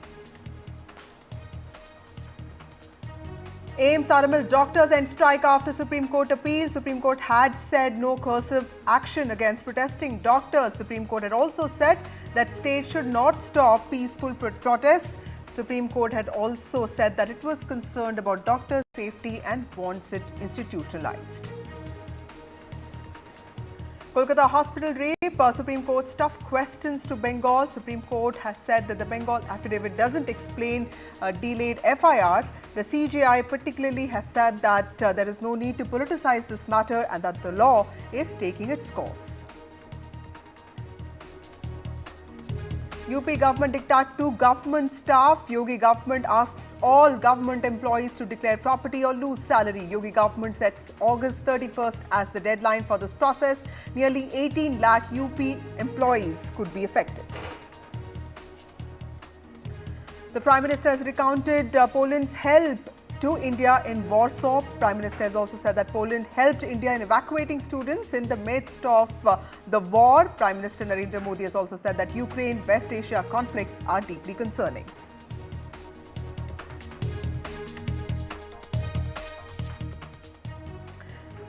Good evening, ladies and gentlemen. The top leadership of the Congress party has summoned Karnataka Chief Minister Siddaramaiah and Deputy Chief Minister D.K. Shivakumar to the national capital on Friday, with the former under scrutiny over the Governor of Karnataka, Thawarchand Gehlot, granting sanction for prosecution in corruption. In fact, on August 19th, hearing a challenge to the order by the Chief Minister, the Karnataka High Court had paused precipitative action based on the Governor's sanction until 29th of August, which is when the next hearing will take place. Now, Chief Minister Siddaramaiah will also inform the CLP, which is the Congress Legislative Party, on the latest developments related to the Mysuru Urban Development Authority case that has, in fact, cast a cloud over him. Now, is Siddaramaiah confronting a serious challenge to his integrity, or has the case brought about solidarity and peace within the warring factions of the state Congress unit? So, will an embattled Siddaramaiah, who is probably facing charges of personal corruption for the first time in his life, survive the storm? And what are the larger politico-legal questions this controversy raises? We'll try and make sense of all of that today. Joining me, of course, is a panel of esteemed guests, but first, some reactions. It is a fight against the corruption. It is a fight against it. It is a fight for justice. Impressing upon this Congress party, urging upon this Congress party to take action against this Congress Chief Minister, Mr. Siddaramaiah, immediately ensure he has been dismissed. Last time when Yadurappa ji was given the governor's sanction for prosecution, BJP stages anti-governor protest in Karnataka. They called for a Karnataka Bandh when they were in power. So the BJP, as usual, also held a protest asking for the resignation of Siddaramaiah. Moving on to the main point of discussion today. Joining me now is the Minister for Health, Dinesh Gundu Rao. We also have Karnataka senior journalist, former deputy editor of the Deccan Herald, B.S. Arun. We also have Shivanna, who's the spokesperson of the Congress party, and G.S. Prashant, who's the spokesperson of the BJP. To you, Mr. Gundu Rao, first, thank you all of you for joining me on this show. Mr. Rao, when you talk about the overreach of the governor, because there are larger politico-legal questions that the conflict between governor and state governments has also raised, something that we've witnessed in Karnataka also. Sir, similar situation also arose in 2011 with Yadurappa. Then, would it be fair to say that this is something that we have seen in several governments, because that case was also dismissed by the High Court? Yadurappa's case is completely different, and it had his actions taken as a chief minister, and it was misuse of his office, and it was a detailed document, and the governor took time to go through it, and then I can go on and on talking about it. Here, the governor has behaved in such a partisan manner, a private complaint is given to the governor, and the day it's given, he issues a show cause notice. There are so many other cases which are pending with the governor for sanction for prosecution, where it's not a private complaint that is pending with the governor. These are investigated cases where in 2 cases charge sheets have been filed, and the Lokaयुक्त police has asked the governor for permission to prosecute Mr. Kumaraswamy, Mr. Nirani, Shashikant Jolle, and Janardhan Reddy. These are police investigations with 2 charge sheets and permission to sanction. Here on a private complaint with no hint of anywhere of the chief minister misusing his office as a chief minister or as a minister. No incident, no such example is or proof is given. But and Mr. the Rao, governor private immediately issues a show cause notice. Have been accommodated in the past, but of course we have amendments to the Prevention of Corruption Act. Would you think that is also problematic? The fact that the prosecution sanction was made at the complaint of a private person, because private complainants. Yeah, exactly, because section 17A requires a police officer to investigate and request for sanction, not a private person. So that itself is a fundamental flaw here. Okay. And but the Mr. Rao, second thing the main is, point is MUDA was warned, against implementing the scheme in 2021, 2023. Do you think that the Congress party, it did finally, it could have acted on this earlier, right? Because finally in October 2023, you did realize I'm sorry, I don't know, where is the wrongdoing by Mr. Siddaramaiah? MUDA when the MUDA took this decision, it was the BJP government. The chairman of MUDA was BJP. The urban development minister was BJP. The chief minister or his wife has not asked for any particular piece of land. The MUDA board consisted of JDS, BJP members. So where is the action taken by the chief minister misusing his office? Okay. First of all. So I can go into the details of the case. I don't want to get into that. Absolutely. But what I'm going to say is here, the governor is behaving in a very partisan manner. And this is like he is a constitutional head of the state. And he should not be behaving he should not confront and try to destabilize an elected government and try to besmirch the name of the chief minister with whom he should share a good rapport. If he wanted any details, he should have asked for it. And this is, huge amount of violation has been done by him. He is trying to derail the government in the state.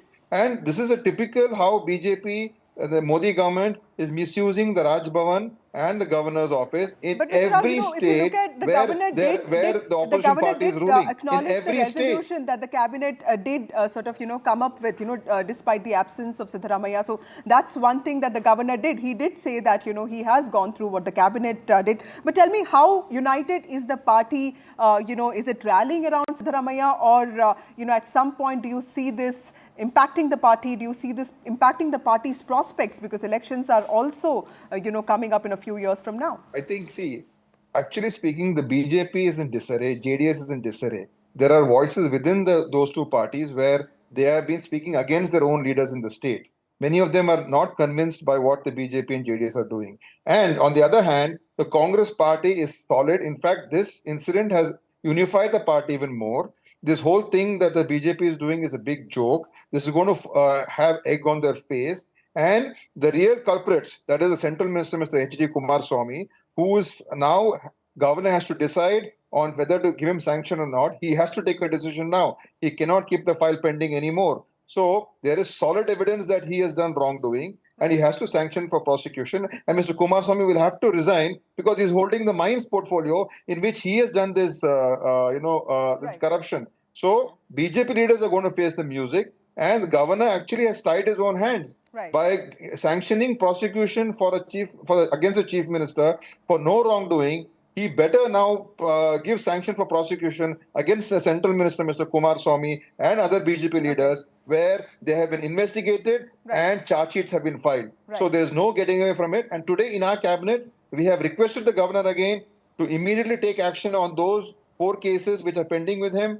And the cabinet is solidly with Siddaramaiah. We had a CLP meeting just now. The entire 136 MLAs are with Siddaramaiah. We are one. And I want to thank BJP, thank the governor for making us, more united. And this is going to be, this is going to go, we're going to show the nation that how BJP is today misusing the constitution and misusing constitutional authorities. Thank you, Mr. Rao. And things change so fast in Karnataka. I wish you all the best for that. Let me take some of these questions to the Congress party representative here. Mr. Shivanna, you heard Mr. Prashant, GS Prashant, you heard what the minister had to say, that the entire cabinet is sort of rallying after Siddaramaiah. BJP has tried this in the past as well, but in some ways, corruption charges don't really seem to stick to Siddaramaiah. Do you think that this, move could also be one of that? How confident are you? Firstly, on the facts of the case, we are pretty confident that Siddaramaiah has to go, because it has started with Nagendra resigning after getting involved in a 187 crore Valmiki Corporation scam. There are many more ministers waiting in line now who will have to resign based on corruption, because the so-called cabinet consists of all ministers who have indulged in corruption, and in the days to come, we are going to expose them all. And coming to this particular issue of Mr. Siddaramaiah, he wanted to project himself as above the ground and say that he has done no wrong. But on the facts of the case, misusing his position, and in fact, he had challenged a week ago saying, show me one letter which I had written. In 1998, he had written a letter to allot him a particular land. And in today's newspapers, the report what Muda has given apparently has some whitener on the letter issued to Siddaramaiah's wife, which means they're trying to tamper with evidence because they know that Siddaramaiah is standing on a very weak wicket and he will be indicted in this particular thing. So the question of Congress being united, see, we are not bothered as to what they do because we know the infighting in Congress as to who's fighting for which seat. Let's talk about and the case, be that as it may, the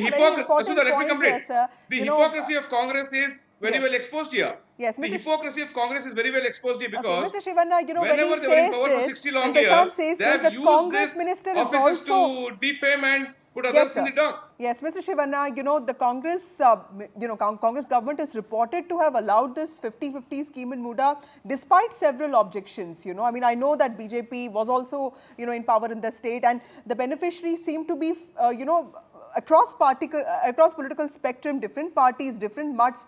But the Congress government has been in power in the state for some time now. Do you think that you could have at least stalled this scheme when some of these illegal aspects of it came to light? The minute we came to government, within 4 months we have taken action. We have acknowledged that there are certain irregularities in the Muda. As you rightly pointed out, it has spanned over 3 to 4 decades. The first incident of irregularity in Muda sprung up in the year 1985. And to investigate the matter, we have appointed, an IAS officer, Venkatachalapati, who is looking into all the aspects. Under the Inquiry Commissions Act, we have, instituted an inquiry under retired judge of the Honorable High Court, Mr. P.N. Desai, who are looking into all these aspects. But it is abundantly clear that today, that the BJP and all the other political opposition are, hatching a political conspiracy to destabilize a democratically elected government. Mr. Siddaramaiah and his integrity and his honesty in public life and in administration is unparalleled. And to use it is unfortunate to see that. 1 second, sir, I didn't interrupt you when I was speaking. When you were speaking, unparalleled in terms of one second, controversy also. If you are the fathers of corruption, you are ousted on the basis of corruption. Let me finish. I will not interrupt you. Now, the Congress and corruption go hand in hand. Constitutional office. Using a constitutional office for Congress and corruption. Let Shivanna complete. I'll come to you. 1 second, sir. 1 second. The people of Karnataka are seeing, and it is abundantly clear to them that there is a gross misuse of a constitutional office, that is the office of the governor. And it is abundantly clear that he's acted in haste, he's acted in a tearing hurry in issuing the show. But Mr. Shivanna, in 2011, the Congress government did the same thing with the BJP Chief Minister then Yadurappa, right? So, the offices of the governor have always been in some ways politically misused. Let me get B.S. Arun here. Mr. Arun, with the Congress party backing Siddaramaiah in recent weeks, and, the Chief Minister himself has said that he is not going to budge, he is not going to bow, he is going to fight this out legally. But this journey is not going to be easy if the party or the people don't back him. Tell us how important, how extensive is the Muda controversy in Karnataka? Is it something that people understand and feel is a big wrong that has happened? How do they feel about it? Vasudha, I think the Chief Minister has given in his defence several of the factors, and that includes an important fact which says that he had not in writing made any had not brought pressure on any of the officials. There is nothing in writing to show that he or his wife should be favored. So that is to some extent, I think, hold the Chief Minister in good stead. But the BJP and its councils in the High Court will have to now convince the court about the illegalities that have been committed in this case. I think what the court will say, I think, will be the sort of a future catalyst for the developments, political developments in Karnataka. Everybody, all eyes are on the High Court. 29th, the case will resume. Right. And if it goes against the Chief Minister, and there is a possibility of the Chief Minister maybe even resigning, I think what the BJP is looking for is not really a fight against corruption, but they want Siddaramaiah, the powerful Congress leader, to be removed. Right. Siddaramaiah has the backing of the OBCs and the Ahinda group. Whereas the BJP has not been able to dislodge the Congress in the elections. So at least by this, they want to dislodge the government and weaken it, and perhaps even dethrone the Congress government. Perhaps that is the game plan here, and it remains to be seen to what extent they will succeed, because everything depends on what the court will say on 29th or thereafter. Okay, closing remarks. GS Prashant, Mr. Arun pointed out to something very important, somebody who brought in the Ahinda, Siddaramaiah is not a Lingayat, not a Vakaliga, not from a dominant caste, somebody who represents OBC politics, a strong leader. Considering your party has also faced setback on this front, do you think that this could be also, seen as the party trying to corner a popular OBC leader or somebody who at least represents the community? It's not about cornering a popular leader. It's about catching a leader who's indulged in corruption. It doesn't matter to which caste or community he belongs to. Ultimately, he has to resign when he is indulged in corruption. The same Siddaramaiah who took moral high grounds 10 years ago, please replay that clips what he had spoken then saying, if somebody had tried to prosecute me and issued sanctions against me, I would have resigned. He was referring to when the sanction was given against B.S. Yediyurappa way back in 2011.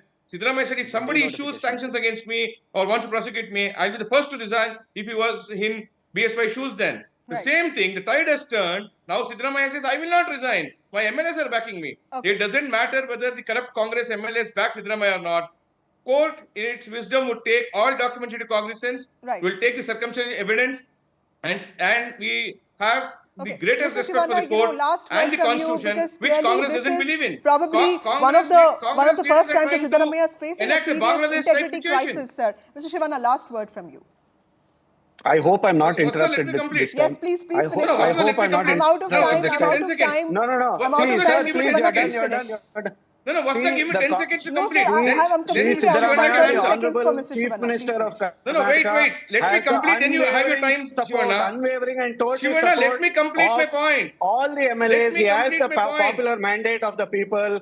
He has not committed any wrong. Right from 1992 till 2022, you take it's a matter, a land transaction that has transpired for over 3 decades. You made be land acquisition, denotification, conversion, agreement of sale agreement, gift deed, and then compensatory relief. There's not a single shred of evidence. There's not a single piece of paper that points towards the involvement of Siddaramaiah. And you cannot compare. Thank you so much, B.S. Arun, Mr. Prashant, and Mr. Shivana for joining me on the show. So will the Muda controversy break Siddaramaiah, or will he brazen it out? Remains to be seen. The hearing is on the 29th, and how strong or different he emerges from this controversy will also be in some ways defining the path of the Congress party in the state.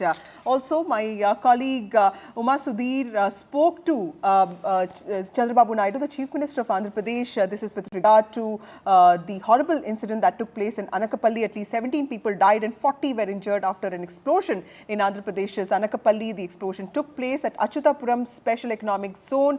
Uma Sudhir spoke to Chandrababu Naidu there. Let's listen into what he said.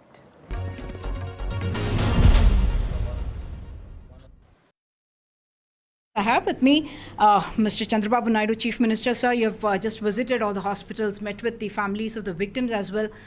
Many of them seem to be in the age group who are the source of livelihood for their families. By hearing this, we are shocked, very unfortunate. Today morning, straight away I went to console the victims. First, those who are all in hospitals. I went there. Then again I went to another hospital where dead bodies are there, post-mortem. By seeing them, unbearable suffering, very pathetic condition. Then I came here. I have seen the factory.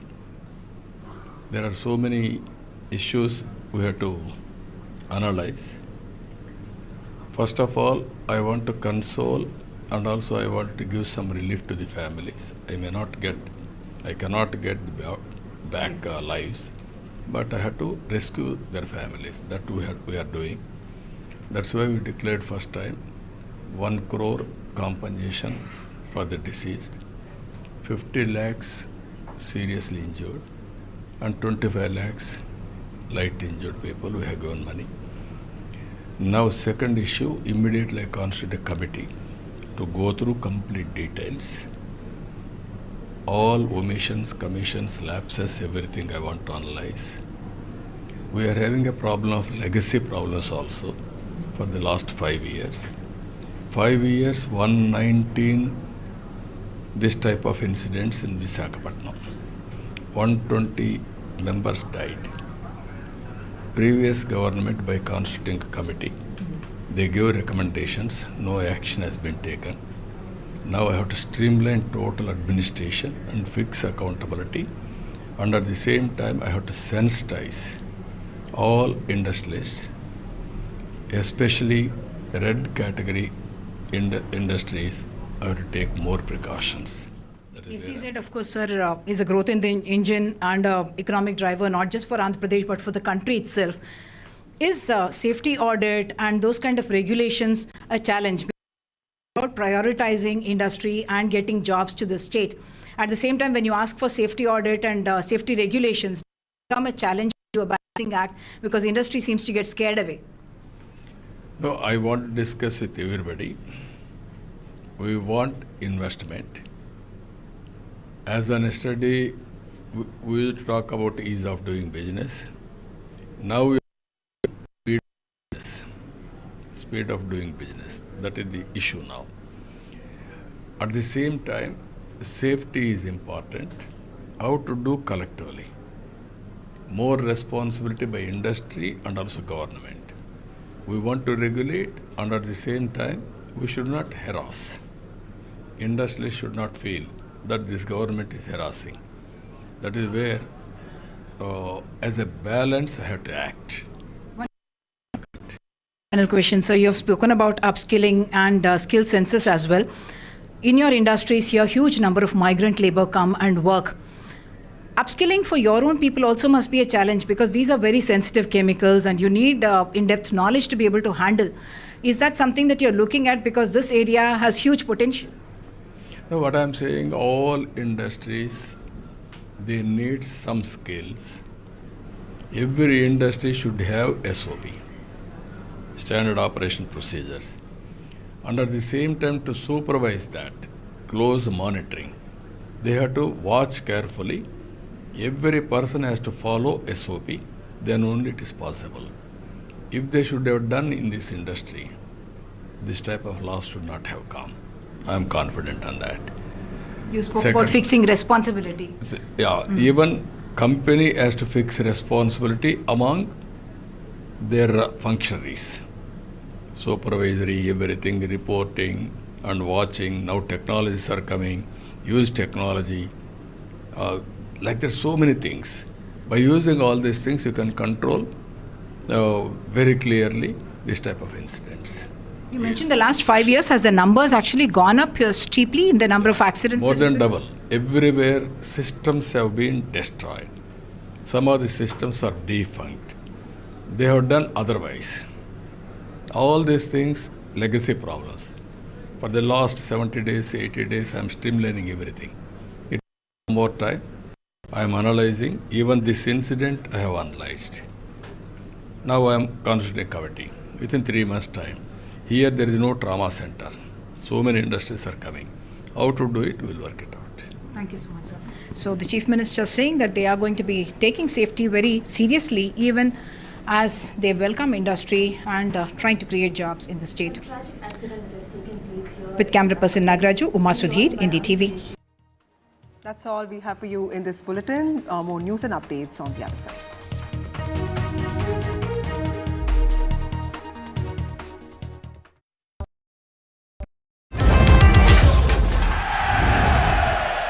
Get the magic of the best working for you now.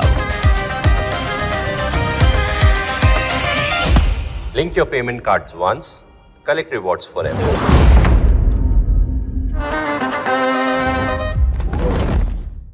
Hi, I'm Shreya Saran.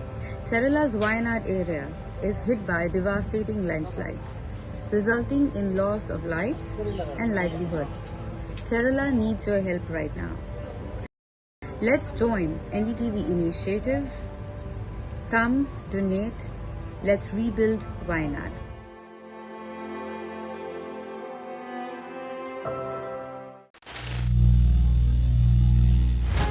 Some people say the metaverse will only be virtual.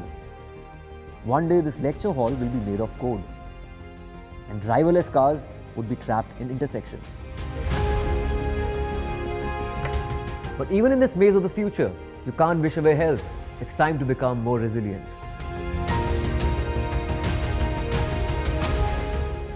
10 years of Banega Swasth India, we have grown and achieved so many milestones.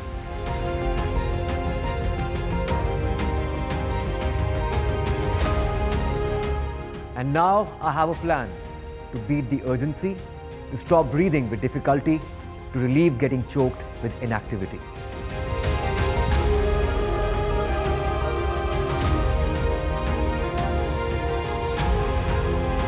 Energize our government, our environment, our society, and ourselves.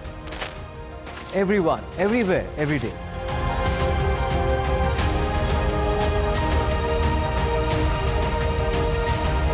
Banega Swasth India. One world hygiene. Landslide devastation in Kerala's Wayanad. Join NDTV's initiative. Donate for Kerala.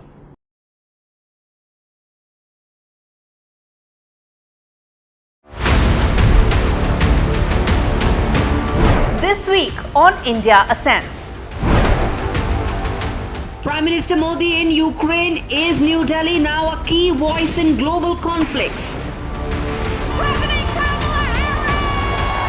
DNC nominates Kamala Harris to take on Donald Trump. Can the selected candidate woo the fence-sitters? And India's new data protection norms, will they help keep pace with the AI transition? All this and more only on India Ascends with me, Gauri Dwivedi, at these timings on the NDTV network. Stay informed and entertained with the new and updated NDTV News app. You can watch all our channels live, listen to podcasts, read breaking and exclusive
Hi. but of course a stringent follow-up for sure, and this is being seen as that, as government employees have been asked to strictly submit their details by the end of this month. Now, initially the last date was on 30th of June. The date was extended, but even in the month of August, only 74% of employees had not given their information. Only about 26% had given their information. This is what my colleague Tanishq, who reports from Lucknow, had said. Now, is this a much needed cleanup? Is this a probity move that needs to be emulated nationwide, or is this a political stunt? That is what we will try and understand tonight. We will be, of course, joined by a panel of experts. But for now, joining me is Uttar Pradesh's Social Welfare Minister, Asim Arun. Thank you very much, Mr. Asim Arun, for speaking to NDTV. My first question to you, sir, how do you see this government order asking all government employees to declare their properties? Do you think this is something that needs to be emulated nationwide? Yogi ji, since the last 7.5 years, has been working very hard towards curbing corruption. Several steps have been taken. This is one more step in that direction. Now, this is not a new rule where government officers, government servants are supposed to declare their property through an annual property return, or any kind of new acquisition of property over a certain limit has to be informed to the government. Since a large number of government servants are not complying with that, the government has had to take serious decision.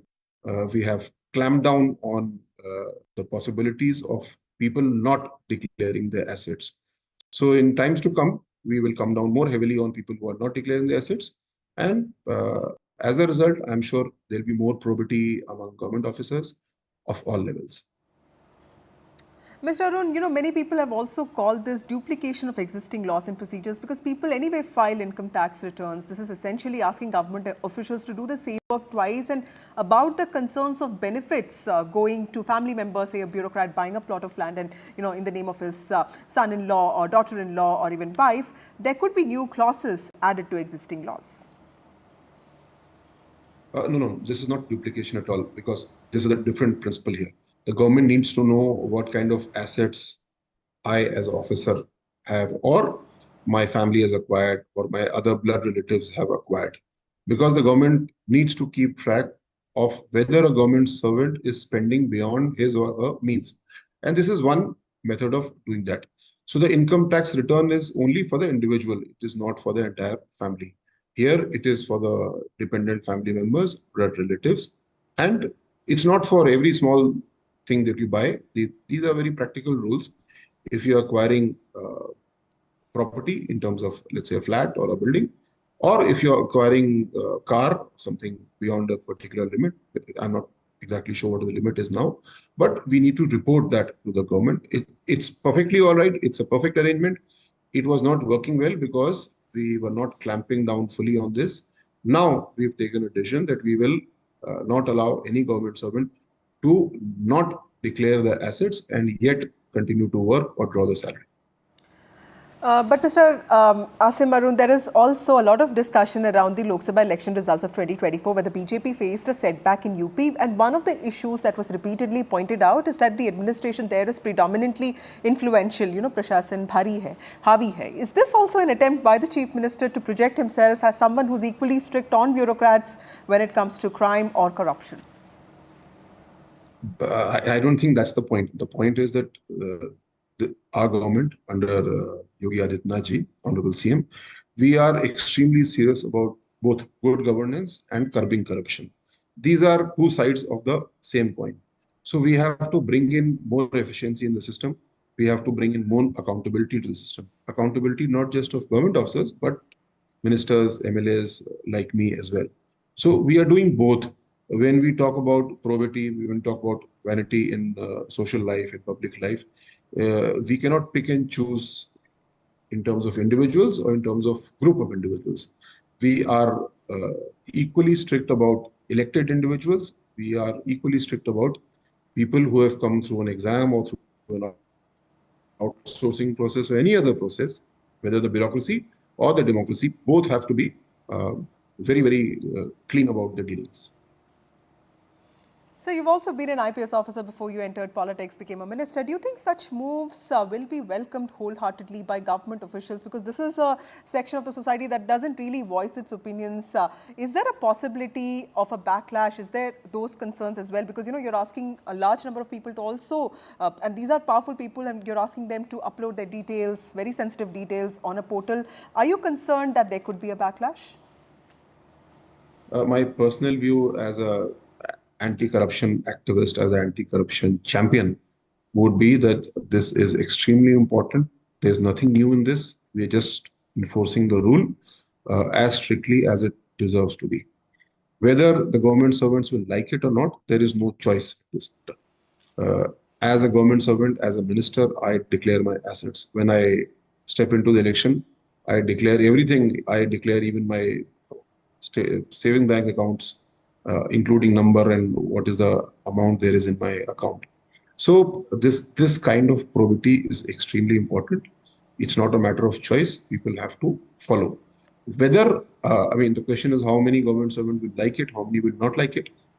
A very large number of government servants are honest. They want to do their job efficiently. They will like it, I'm sure.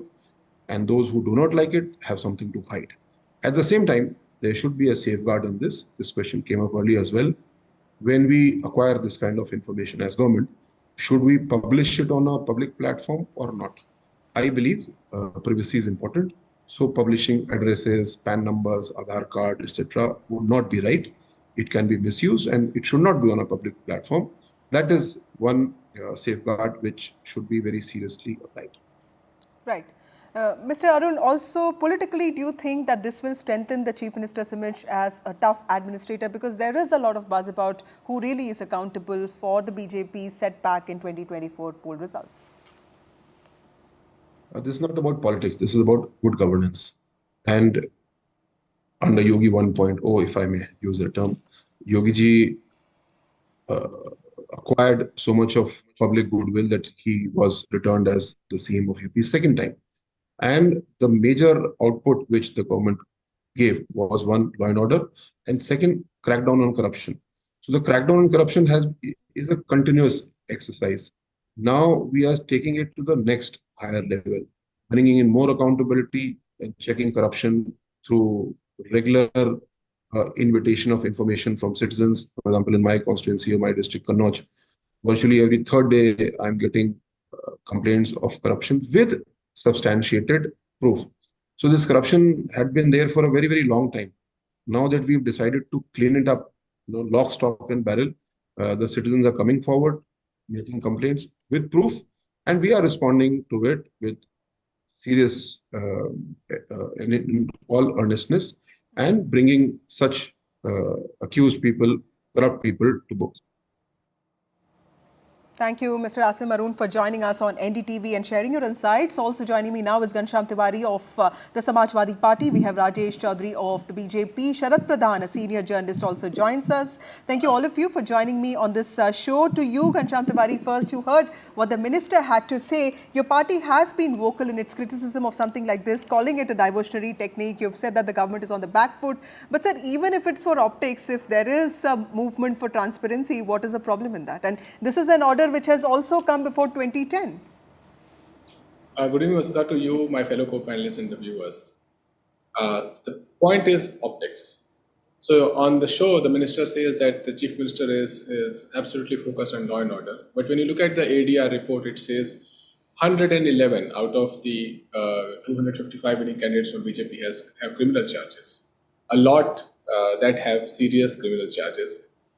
90 have serious criminal charges. This is the party that does everything for optics because they have they collected 13,000 crores in 10 years from electoral bonds without and other sources, and they went to the Supreme Court saying that we don't want to tell the people. So this is a party, at one level it operates on optics when it wants to tell the entire world that they are above board, they are saints and they indulge in no crime and no corruption, they are strong. But internally, they know that every one of them is hand in glove with all kinds of crime and corruption that comes to the fore. I have the Caravan magazine that talks about the loot in Ayodhya on land. If the Yogi government is so serious and they came up with the diktat then why has the diktat not been acted upon for nearly 1 year? Why only 25% have submitted? And finally, in the day and age of big data, where too many things are linked to Aadhaar, it is not too difficult to piece this information set together, that who is in government, what is their role, what is the property that they have, what is the bank account they have, even what are the car numbers that they have. It is relatively easy. The data will do it for you in a week. So the idea is this can be done. It is not done. It will not be done because BJP is hand in glove with a lot of crime and a lot of corruption that is visible from various expose. And it can be done by technology, but they are just announcing it and will continue to announce it just because they can pursue the optics of it. Okay. And people of Uttar Pradesh have voted to show that the tamasha of optics is over. Rajesh Chaudhary from the BJP also joins us. Rajesh ji, opposition का कहना है, विपक्ष का कहना है कि ये सिर्फ ऑप्टिक्स की बात है, पॉलिटिकल प्रोपेगेंडा या स्टंट है, क्योंकि ये सारी चीज़ें तो वैसे भी हम जब इनकम टैक्स फाइल करते हैं तो देनी पड़ती है। और आप इस मूव को किस तरह देखते हैं सर? क्या इसमें एक पॉलिटिकल मैसेजिंग भी है योगी आदित्यनाथ की तरफ से? देखिए, समाजवादी पार्टी के इतिहास की हम बात करें तो भ्रष्टाचार के माँ बाप तो समाजवादी पार्टी के लोग ही रहे, जिन्होंने उत्तर प्रदेश की जनता की गाड़ी कमाई को लूटने का काम किया है। जहां तक इस प्रश्न की बात है तो मैं कहना चाहूंगा, जीरो टॉलरेंस की जो हमारी नीति है उस पर हम कायम है, उस पर हम काम कर रहे हैं। आज देखिए कि इतने बड़े बड़े ओहदों पे लोग बैठे रहते हैं, चाहे वो सरकारी अधिकारी होंगे या पॉलिटिकल लोग होंगे, उन्हें अपने जीवन में पारदर्शिता रखनी ही होगी। किसी अच्छे पोस्ट पे आने के बाद मेरी संपत्ति की क्या स्थिति है, मैंने कितना कमाया, मेरी पत्नी के नाम कितना है, मेरे बेटों के नाम कितना है, कितना मेरे रिश्तेदारों के नाम है, ये तो डिक्लेयर करना होगा जी। नहीं तो आप देख रहे हो किस तरह से इन्हीं के शासन में अखंड प्रताप सिंह जी सैकड़ों करोड़ का घोटाला करके और क्या हालत हुई थी। आज इनकी पार्टी के नेता हैं, उनके वंशज, तो ये इनका इतिहास हो सकता है, हमारा नहीं है। हम पहले से इस बात को कहते रहे, योगी जी ने पहले से इस बात को कहा था कि हम भ्रष्टाचार से किसी भी तरह का समझौता, किसी तरह का कंप्रोमाइज नहीं करेंगे। उसी नीति के तहत हर व्यक्ति को अपनी प्रॉपर्टी घोषित करनी होगी। हम सब सार्वजनिक जीवन में हमें पारदर्शिता अपने जीवन में भी रखनी होगी। इसी नीति को लेकर के हम आगे बढ़ रहे हैं। Okay, Sharad Pradhan ji, how do you see this move, sir? Is it also an attempt by Yogi Adityanath to counter all these allegations against him? Because, amongst all, several other people, he's also being held responsible for the BJP not, in fact, losing some of the gains that the party made politically, socially in the last few decades, last few years, actually. How do you see this move? Is this also resistance on his side to not really get boxed into that Hindutva image and showcase himself as an able administrator who does not even leave bureaucrats, who are corrupt? Well, what you said earlier, a little while ago, was actually hitting the nail on the head. That Yogi Adityanath is doing all this only to cover up this allegation that bureaucracy is dominating in the state. The fact of the matter is that corruption in all governments goes on rising. And this is from the horse's mouth, from people very close to Yogi Adityanath. I've written a book on him, published by Penguin, and I mentioned in that book how Yogi Adityanath has come as a chief minister, as an honest chief minister after many years. But I have no shame in confessing that that is not true. It was true when he had taken over. But gradually, some bureaucrats who were extremely close to him, they knew how to, bureaucrats are very good at corrupting good people also. So there have been many allegations and some of them may be true. Nobody has probed them, how money is going, and even people close to him, bureaucrats I'm saying, they have admitted in as many words that the rate, one day I mentioned to one officer that I also wrote that the UP chief minister is an honest man, but the way corruption is rising. You know what he said? He said, well, this is not for publication, but I am told that the rates have increased. That is the hard truth. And Yogi Adityanath is not able to do anything about it, or he doesn't want to do anything about it. I fail to understand why. Because there are blatant, filing returns in this manner, declaring property. This is a routine arrangement with every bureaucrat is supposed to be doing. Right. To be re-emphasizing on that only shows that you are trying to make your brownie points. What needs to be done is, under the Prevention of Corruption Act, there is ample provision to identify people on the basis of their visible assets which are far beyond their legitimate means of income. And there are a number of bureaucrats in the ruling dispensation who the whole world knows that their assets are blatantly visible, far beyond. Yeah. And somebody, and for instance, there is a department of this Jal Shakti mission, which has a provision of some 70,000 crores. And the top officer there is known to be the most corrupt bureaucrat in the state. Nobody does anything about it. There are other departments of industries where blatantly corruption is going on. And what to say? Now the deputy chief minister has gone on record in an official meeting, Keshav Prasad Maurya, to say that the government, this is one of the most corrupt governments. Two of the BJP MLAs have gone on record to say this. There are Moti Singh and R.C. Mishra, the MLAs of the party. And then even on law and order, which also happens to be Yogi's USP, so he claims, the deputy chief minister has gone on record to say that law and order is at its worst. So publicity, there is a lot. And you know, the kind of money that this government spends on publicity, it comes to about 4 crores a day. It is 1,600 crores at the annual budget. So you can imagine, you are drowning people and bombarding people with lies and half-truths. And you start believing yourself that all that is truth, which is not. So if he were to actually take on corruption, which one really hoped when he took over that he will get UP, rid UP of corruption, but unfortunately that is not the case.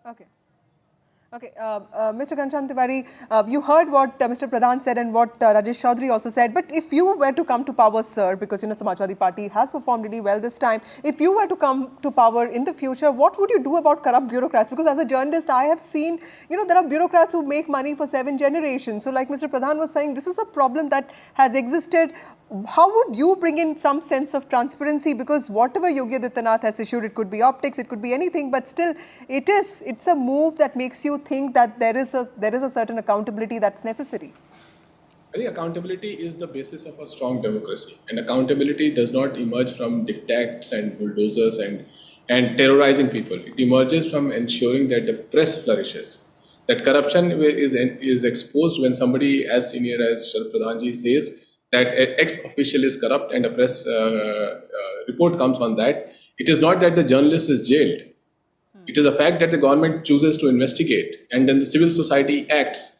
Unless the press is free, civil society is free, and this mode of terrorizing and bulldozing is off, you will not be able to root out corruption. That's number one. Number two is there's enough data that is available. People should worry that the kind of data imprint that they already have, who owns what flats, what land, what is their bank account, what is the inflow, outflow of their UPI, their credit card, debit card, all this is available, and their family. So there are big data companies that already do this, and they work with income tax department and various departments. All you have to do is ensure that you don't operate in a way that there is a large room for Bharatiya Janata Party and everybody else has a gun pointed to their head. The moment you start making ED, CBI, IT a political tool, the Bajrang Dal of your government, rather than them serving the purpose they're supposed to serve, then you have made the government dysfunctional. We want a democracy which is functional, which is not terrorized, where the agencies do their job, and politicians or bureaucrats or other government officials must be afraid that there is too many eyes on us for us to indulge in any wrongdoing. Rajesh Chaudhary, जो ये बार बार हम बात सुनते हैं कि UP की सरकार में प्रशासन हावी है, इसमें कितनी सच्चाई है सर? और जैसे शरद प्रधान जी भी कह रहे थे कि काफ़ी एमएलएज हों या पार्टी वर्कर्स ने भी कहा है कि करप्शन तो चलता रहता है, यूपी बड़ा स्टेट है, तो क्या ये एक करेक्टिव मेजर है, एक सुधार करने की कोशिश की है योगी आदित्यनाथ ने ऐसे मूव के साथ? देखिए, उत्तर प्रदेश में भारतीय जनता पार्टी की सरकार आने से पहले number by number Sapa Basapa की सरकार रही, और दोनों की वर्किंग को पूरे उत्तर प्रदेश की जनता और देश की जनता जानती है किस तरह से भ्रष्टाचार रंग रंग में यूपी की में समाया हुआ था। योगी आदित्यनाथ जी के आने के बाद हमने सुधार करना कोशिश की, और पूरे 5 साल के अंदर में दावे के साथ कहता हूँ, ये कोई आरोप सरकार के ऊपर नहीं लगा, कोई ऐसी घटनाक्रम नहीं हुआ जहां सरकारी भ्रष्टाचार उजागर हुआ होगा। और ब्यूरोक्रेसी हावी है या सरकार हावी है, इसको आप बांट करके नहीं दे सकते। ब्यूरोक्रेसी हावी की बात तब कर सकते हैं जब सरकार के द्वारा किए हुए निर्णयों को ब्यूरोक्रेसी नहीं मान रही हो। उत्तर प्रदेश के मुख्यमंत्री योगी आदित्यनाथ जी उनका अपना एक मंत्रिमंडल है। मंत्रिमंडल जो निर्णय करता है, सरकार जो निर्णय करती है, उसका क्रियान्वयन करना कार्यपालिका का काम है। आप कोई एक ऐसा निर्णय बताइए जो सरकार ने तय किया और कार्यपालिका ने नहीं माना हो, तब तो माने भाई, तो सरकार की भी बात ब्यूरोक्रेसी नहीं मान रही है। तो केवल अपने किए हुए पुराने कुकर्मों को छुपाने के लिए ये इस तरह की बातें करते हैं। इनको तो स्वागत करना चाहिए सरकार के इस निर्णय का। हम बात कर रहे हैं भ्रष्टाचार मिटाने की, और मैं दावे के साथ कहता हूँ, चाहे वो नरेंद्र मोदी जी की 10 साल की सरकार होगी, चाहे 7.5 साल की योगी जी की सरकार होगी, एक किसी मिनिस्टर पर, एक किसी मुख्यमंत्री पर या प्रधानमंत्री पर कोई दाग लगा क्या? भ्रष्टाचार से हम लोग बाहर आ रहे हैं ना। एक दिन में समस्या का समाधान नहीं हो जाता है, पर हमारा प्रयास ईमानदारी से और प्रयास की तरफ, हम सफल होने की तरफ तेजी के साथ बढ़ रहे हैं। Okay, last word from Sharad Pradhan. Sir, 7 years of Yogi Adityanath, what is there as part of his legacy? Because, sometimes I do feel that, as an objective journalist, sometimes, we focus so much on his Hindutva moves, these little things which are reformative in nature, at least the ideas, do get ignored. What do you think is the legacy of Yogi Adityanath, and how should he sort of walk the next 3 years? Because the challenges seem to be huge in front of him. The trouble is that there is the intent. There is lack of real intent behind this move. It is more simple optics and nothing else. Because if he were actually, I personally believed, as I said, I personally believe that he's an honest chief minister, and UP has got an honest chief minister after many years. I have written this in my book. But the fact of the matter is that I was wrong in judging him. Because today, if he were actually interested in rooting out corruption, the first step could have been in Ayodhya. 34,000 crores were spent on development of Ayodhya in various ways. And you have seen, the whole world has seen, how the railway station was up. The temple itself has been dripping. Every rain and the railway station was flooded. This road, on the very first rain, the main road on which some 32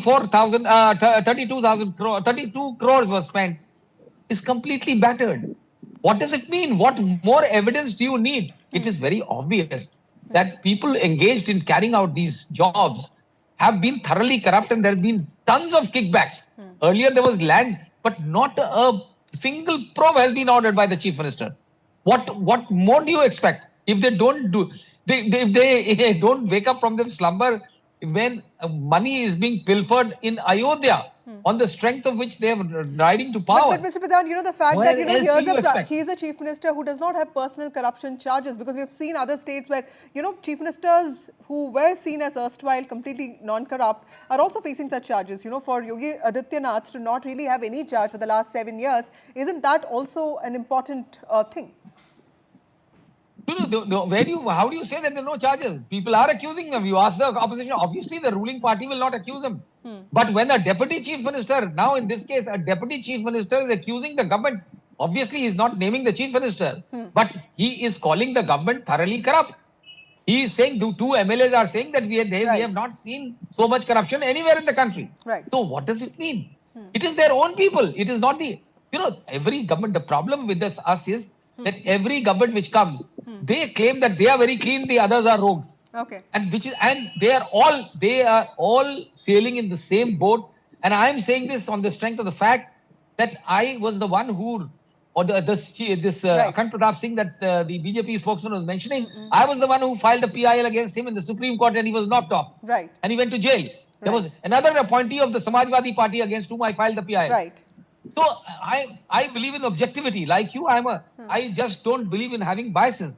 But the fact of the matter is that this government is showing no sincere concern against corruption.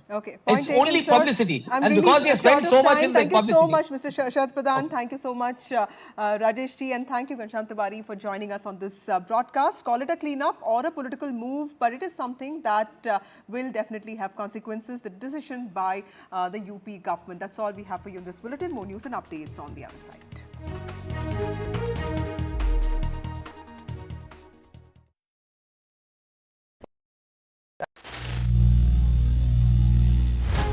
Some people say the metaverse will only be virtual. One day this lecture hall will be made of code, and driverless cars would be trapped in intersections. But even in this maze of the future, you can't wish away health. It's time to become more resilient.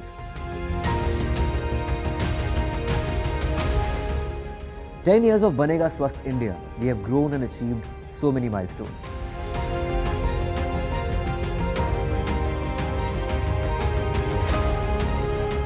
And now I have a plan to beat the urgency, to stop breathing with difficulty, to relieve getting choked with inactivity.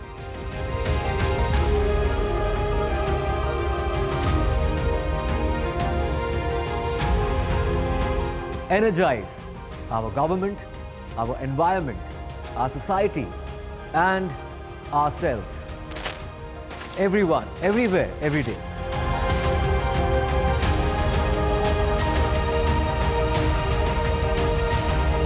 Banega Swasth India. One world hygiene. Landslide devastation in Kerala's Wayanad. Join NDTV's initiative. Donate for Kerala.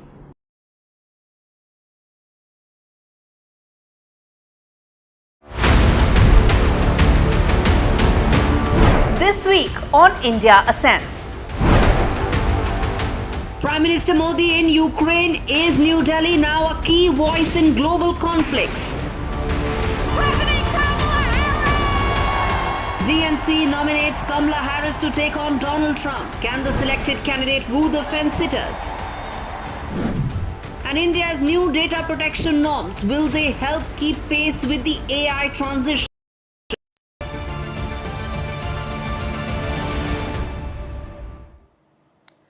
Welcome back. Prime Minister Narendra Modi is on a historic 3-day visit to Poland and later today to Ukraine. Today he also held bilateral talks with the Polish Prime Minister.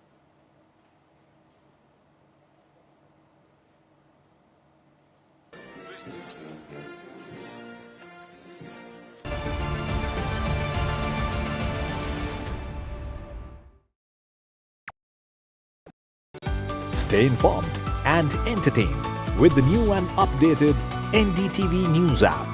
You can watch all our channels live, listen to podcasts, read breaking and exclusive news from around the world and more. Download the NDTV app today and get access to the best journalism and storytelling on your smartphone or tablet. The NDTV app. News that matters to you. Hi, I'm Shreya Saran. Kerala's Wayanad area is hit by devastating landslides, resulting in loss of lives and livelihood. Kerala needs your help right now. Let's join NDTV initiative. Come, donate. Let's rebuild Wayanad.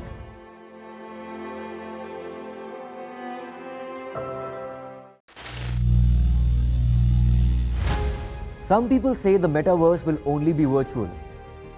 One day this lecture hall will be made of code, and driverless cars would be trapped in intersections. But even in this maze of the future, you can't wish away health. It's time to become more resilient.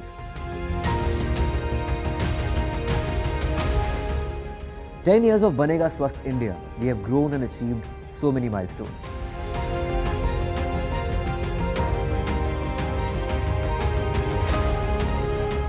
And now I have a plan to beat the urgency, to stop breathing with difficulty, to relieve getting choked with inactivity.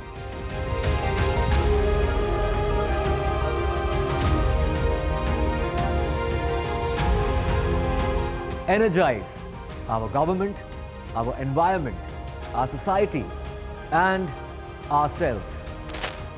Everyone, everywhere, every day.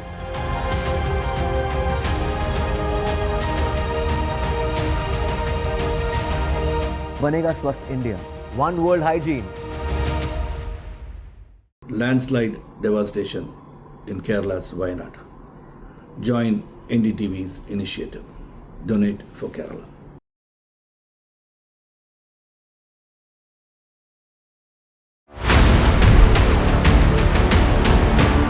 This week on India Ascends.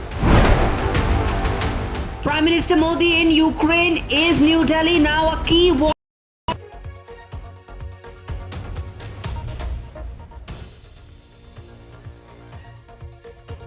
Hello and welcome. You're watching the news. I'm Gargi Rawat. Coming up ahead, all the latest after the Supreme Court held its second hearing in the Kolkata rape and murder case. Also, the Prime Minister leaves Warsaw for Kiev. We'll get you all those details. First, a look at the headlines. Mumbai doctors have called off their strike after the Supreme Court hearing today. In Delhi, AIIMS and RMLO doctors also called off the strike after assurances from the top court. But Kolkata doctors say they will continue their protest despite the appeal by the Supreme Court. During the hearing, the Supreme Court today blasted the Kolkata police for its handling of the rape and murder of the 31-year-old junior doctor, pointing out anomalies in the probe. The BJP hit the streets again today, demanding Mamata Banerjee resign, as Mamata herself wrote a letter to the Prime Minister asking for stringent legislation, fast-track courts for rape cases, saying 90 rapes take place in the country in a day. Prime Minister Narendra Modi today held bilateral talks with Polish Prime Minister Donald Tusk, who said Poland wants to deepen its cooperation with India in the defense industry. Prime Minister Modi thanked Poland for helping evacuate Indian students from Ukraine after the war broke out, and ahead of his Kiev visit, he said India is willing to offer its help to end the conflicts in Ukraine and West Asia. Rahul Gandhi and Mallikarjun Kharge, on a two-day visit to Jammu and Kashmir, today met with the Abdullahs. Farooq Abdullah announces that the National Conference and Congress will be fighting the assembly polls together. Rahul Gandhi hits out at the BJP and says democratic rights must be restored in Jammu and Kashmir. A fiery start to the Assam Assembly session. The opposition walks out over key bills. The opposition protests over the bill on Muslim marriages in the state and also questions the Assam Land Laws Amendment. The government says the law is to protect the land of the indigenous people. And 17 people have now died in the Andhra Pradesh pharma blast that took place yesterday. 41 people are injured. Chief Minister Chandrababu Naidu visits the injured in hospital, expresses his grief, says want investment in the state but also want to ensure safety. The Chief Minister cites legacy issues, blames the previous government, says systems were destroyed in the last 5 years.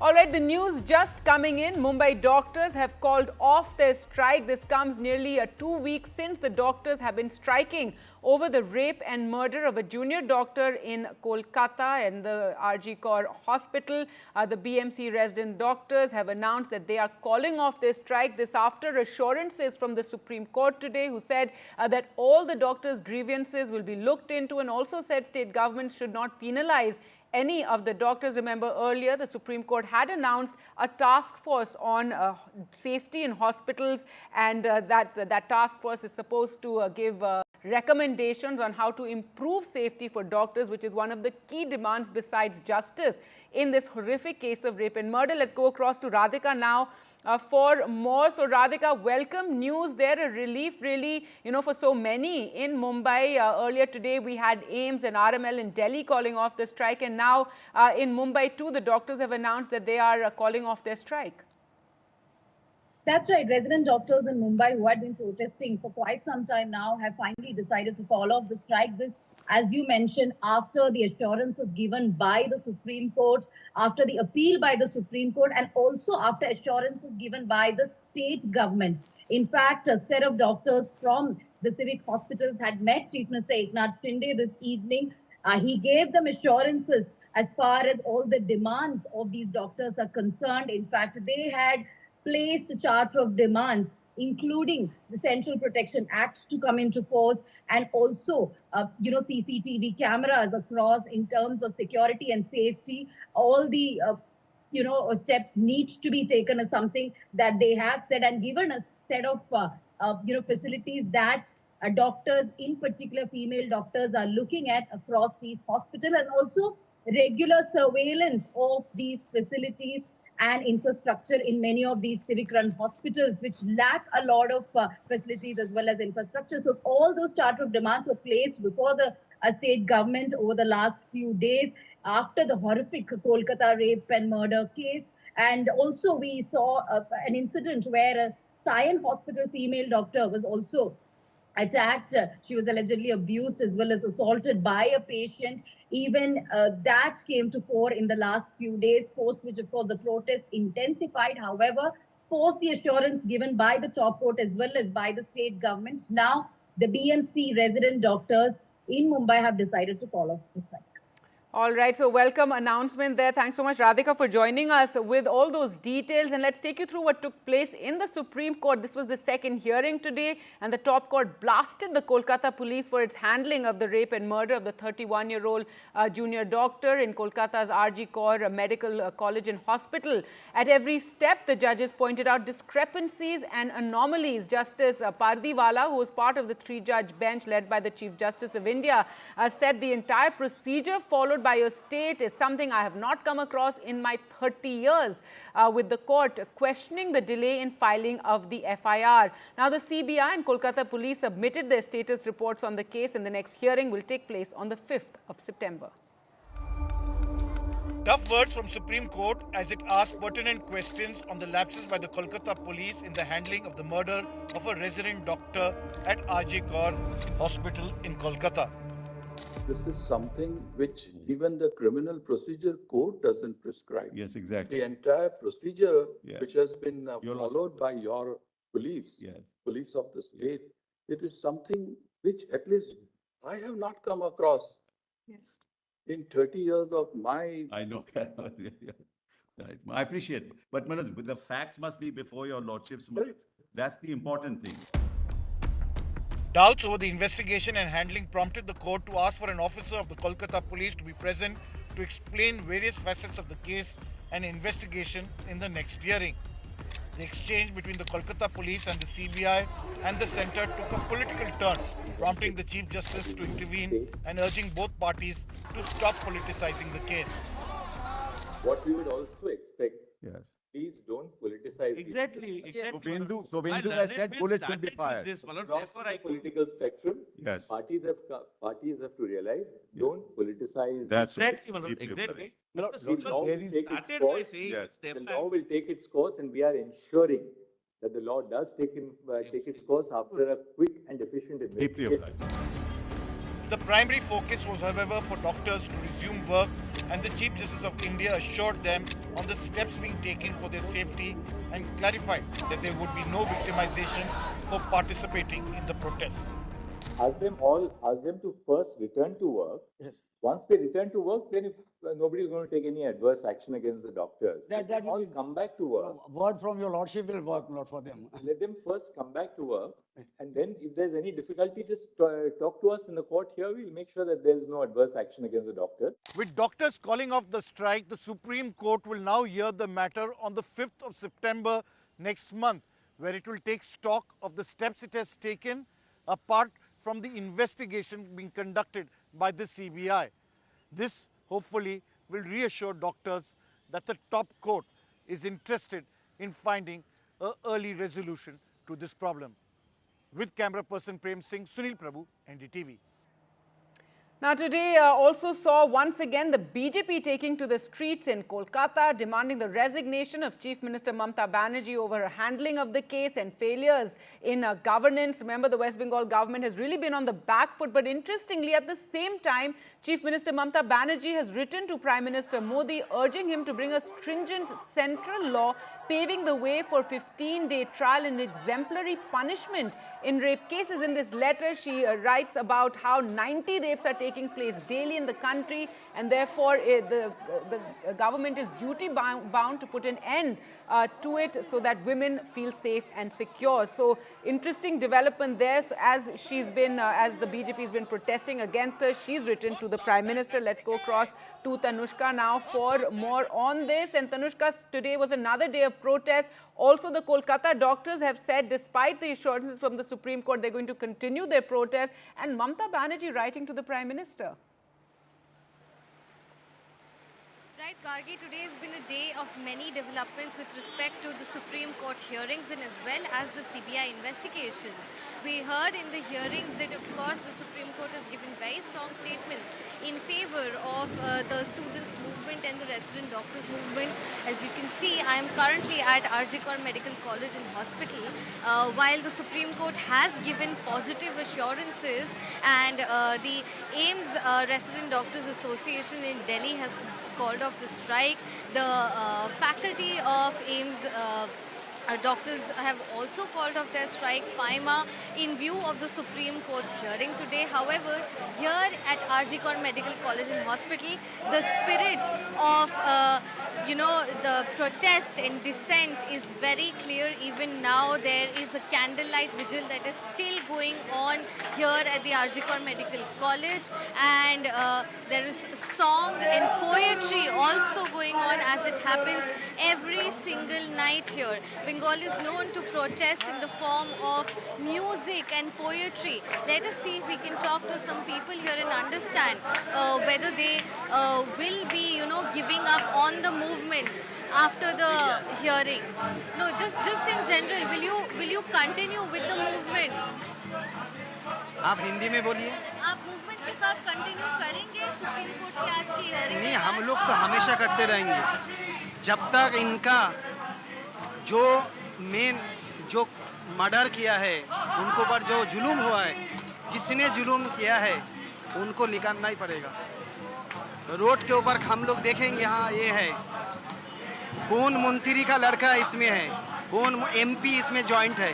ये जो आज hearing हुआ supreme court का, उसके बाद कई doctors associations ने अपना स्ट्राइक कॉल ऑफ कर दिया है, तो उसके विषय में RG कौर का क्या से है? देखिए, सुप्रीम कोर्ट अपने काम पे जो करना है करने दीजिए। अगर हम लोग यहाँ का मोहल अगर बंद कर दिया तो हम लोग, वो हमारा बहन, उसका बिछा नहीं मिलेगा उनको।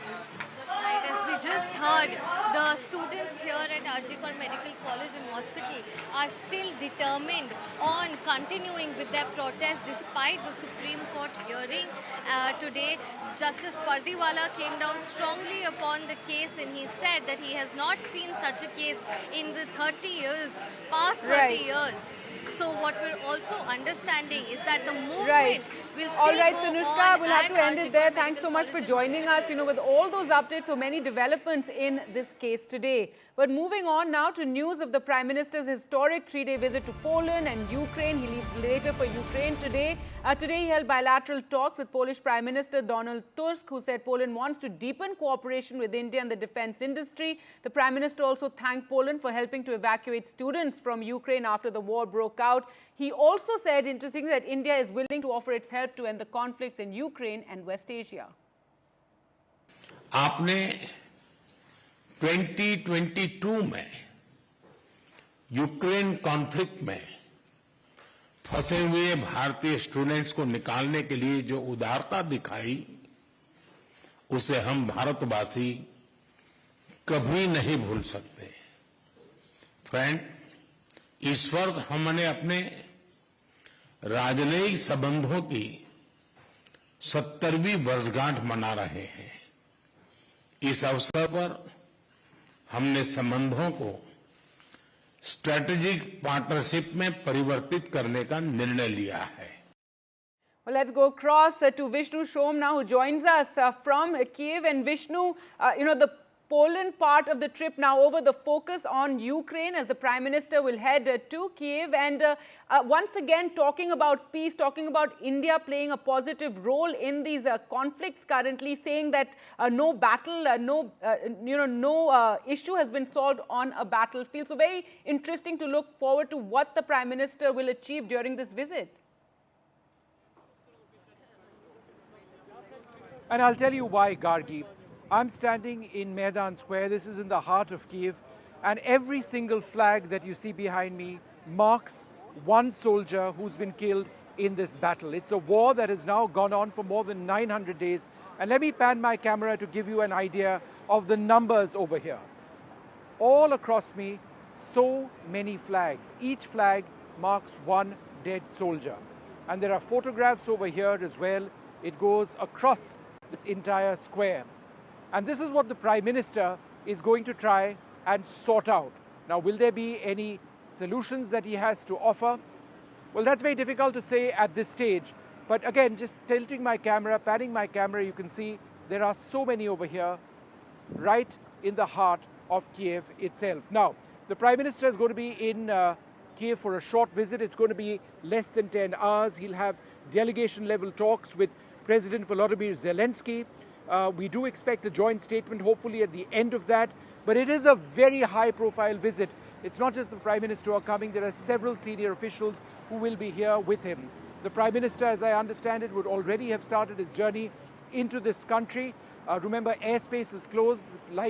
He is likely taking a train to come over here to arrive early in the morning. What will India be able to achieve? We don't know yet, but yes, New Delhi has political capital in Moscow, where the Prime Minister was a couple of weeks back, and over here in Kiev as well, where he's coming as a guest of President Zelensky. That's right, Vishnu. And as you mentioned, India's in this very unique and key position because we're friends with Russia. We've been invited by President Zelensky. So in a very key position to, mediate at this point. Well, India is very much the voice of the global south. And I mean, it is something that we should genuinely feel proud about. The fact that Indian foreign policy is independent, the word non-aligned may have gone out of fashion, but the fact that you can actually reach out to leaders on both sides and do an India first practice in your foreign policy is something which really does give us a certain edge. So on the one hand, you've got India importing Russian oil, but at the same time, there is enough political say as far as New Delhi is concerned to be invited over here, for Prime Minister Modi to be invited over here, and hopefully, be in a position where his suggestions are welcomed by the Ukrainian leadership. But this is a devastating war. I've been here 2 years back. I've seen this war, and it is so sad in a sense to be reporting from Maidan Square. I'll wrap this up by just reminding you, Gargi, about what we see behind me. Each and every small flag marks the loss of a Ukrainian soldier. Right, Vishnu, thanks so much for joining us there, and really poignant to see that, that memorial behind you. Well, moving on to news back home now, and Rahul Gandhi and Mallikarjun Kharge were in Srinagar today ahead of the assembly polls, and they met with Congress workers. They also held alliance talks with the National Conference, with the Abdullahs. National Conference President Farooq Abdullah announced that the NC and Congress will be fighting together in all 90 assembly seats, while Rahul Gandhi said that respect for Congress workers will be maintained. कर्रा साहब को कहा है, खारगे जी ने भी कहा है कि गठबंधन होगा, मगर कांग्रेस पार्टी के कार्यकर्ता की इज्जत, रिस्पेक्ट मेंटेन करके होगा. The Congress National Conference Alliance for Assembly elections in Jammu Kashmir is now a reality. As Rahul Gandhi and Mallikarjun Kharge held an hour-long meeting with Farooq Abdullah and Omar Abdullah at their Gupkar residence in Srinagar, the message was clear that despite serious differences over seat-sharing formula between the two sides, the leadership of both parties wanted to fight Jammu Kashmir Assembly elections together. Final हुआ alliance या final हो गया है, उस पर दस्तखत हो जाएंगे और ये सब आपके सामने आ जाएगा.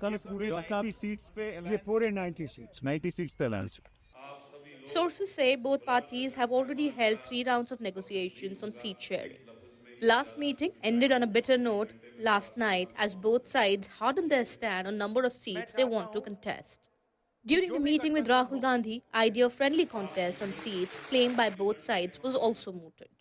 During his 2-day visit, the restoration of Jammu Kashmir statehood appears to be central to Rahul Gandhi's poll promise.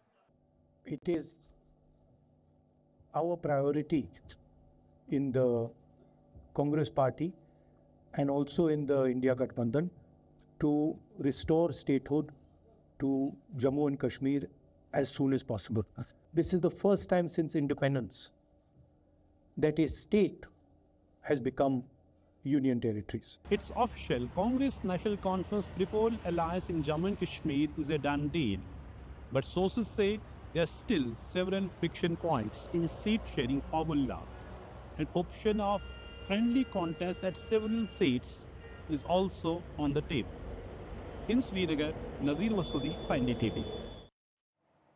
And now to Assam, where the crucial autumn session of the Legislative Assembly started on a fiery note. The government plans to bring a bill for compulsory government registration of Muslim marriages and divorces, opposed by the opposition parties in the state. They also questioned the tabling of the amendment to the Assam Land Revenues and Regulations Act. Ratnadeep Chaudhary reports.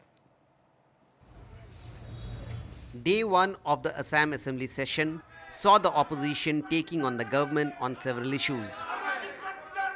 The government plans to table and pass some key legislations, including a new legislation on the registration of Muslim marriages and divorce. देखिए, हमारे जो मुस्लिम विवाह होते थे उनको काजी register करते थे। आज से ये सरकार में रजिस्टर होगा और उस बिल में पहले प्रावधान था कि माइनर का मैरिज भी रजिस्टर हो सकता है। आज से माइनर का शादी रजिस्ट्रेशन नहीं होगा। The opposition has hit out, claiming the government move is communal. मुसलमान मैरिज एंड रजिस्ट्रेशन एक्ट 1935 से चला रहा है, कोई वो नुकसान नहीं है। मुख्यमंत्री को चाहिए मुसलमान के डेवलपमेंट का काम करे। गवर्नमेंट ऑफ असम और चीफ मिनिस्टर, खास करके चीफ मिनिस्टर ने ये जो कम्युनल एक्ट लाने के लिए कोशिश कर रहा है, हम लोग इसका विरोध में हम लोग लड़ाई कर रहा हूँ, हम लोग कभी नहीं होने देंगे। तो ये कम्युनल एजेंडा है।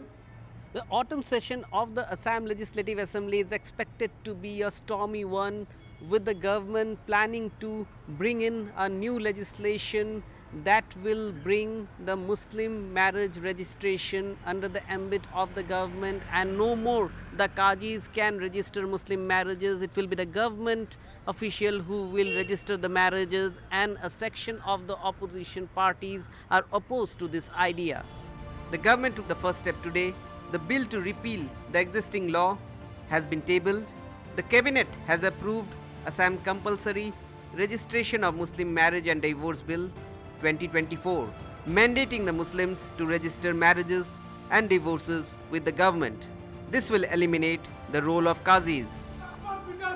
The opposition today also questioned the tabling of the amendment of Assam Land Revenue and Regulation Act.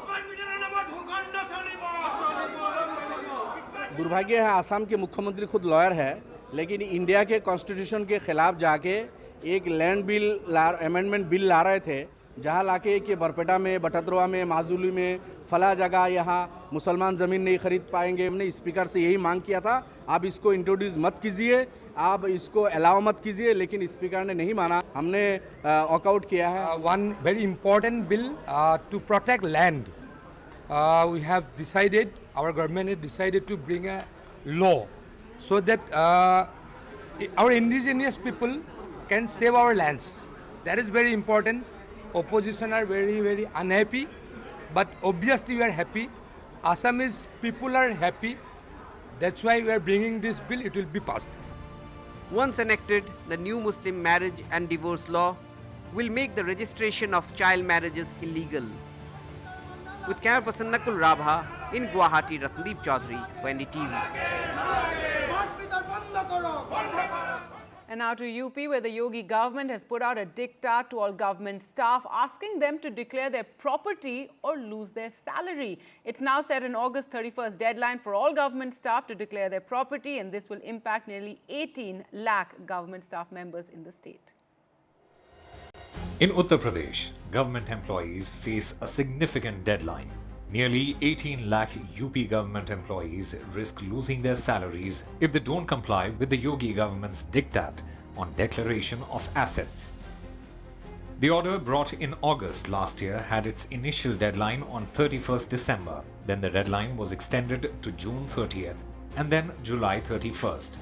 But with only 26% compliance, the deadline has now been pushed to August 31st, and non-compliance will also affect promotions. हमने उत्तर प्रदेश की व्यवस्थाओं को पारदर्शी तरीके से सुचारू रूप से आगे बढ़ाने के नियत के साथ काम किया है। साफ नियत के साथ सही दिशा में विकास, ये हमारी प्राथमिकता है और निश्चित तौर पे हमारी योगी सरकार पूरी ईमानदारी से अपने जो उसकी जिम्मेदारी है, जो उसके कर्तव्य है, उस कर्तव्यों का पालन कर रही है। और जो भी ये दिशा निर्देश हैं या जो भी आदेश होता है, ये उसी क्रम में उन चीज़ों को और मजबूत बनाने के लिए, पारदर्शी व्यवस्थाओं को और मजबूत बनाने के लिए, समाज का सरकार के प्रति विश्वास और मजबूत बनाने के लिए हम काम करते हैं। The opposition has hit back saying, why was this not brought earlier? Yogi ji has realized that their officers are doing corruption across the state, and that's what we are seeing.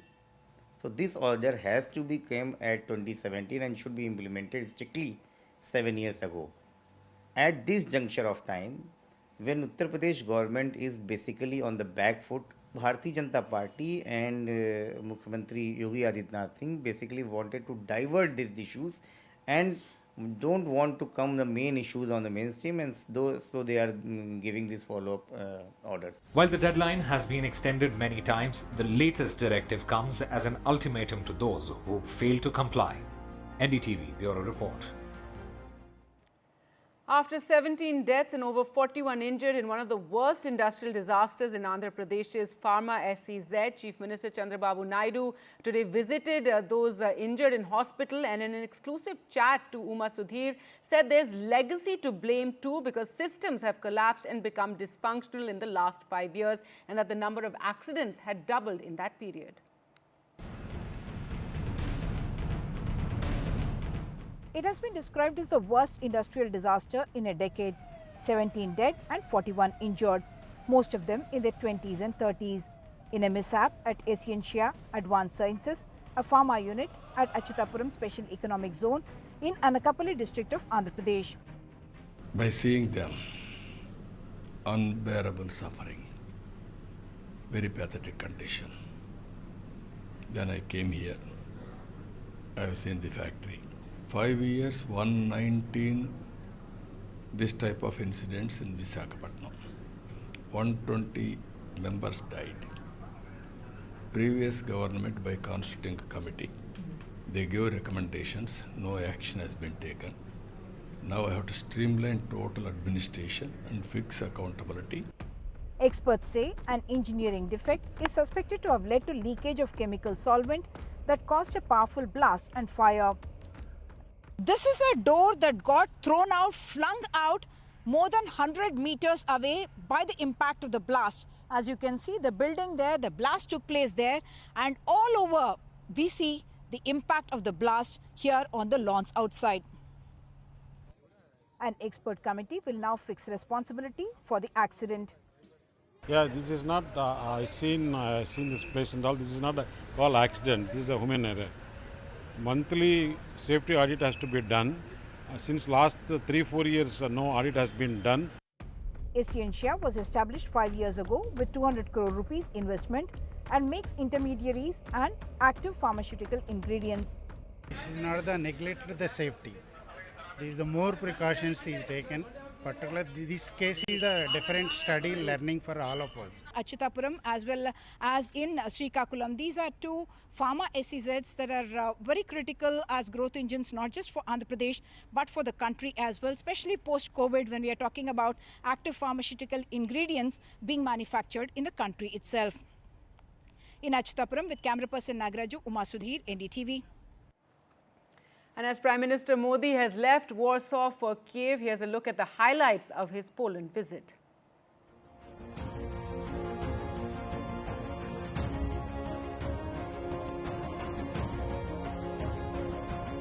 शांति पर विश्वास करती है।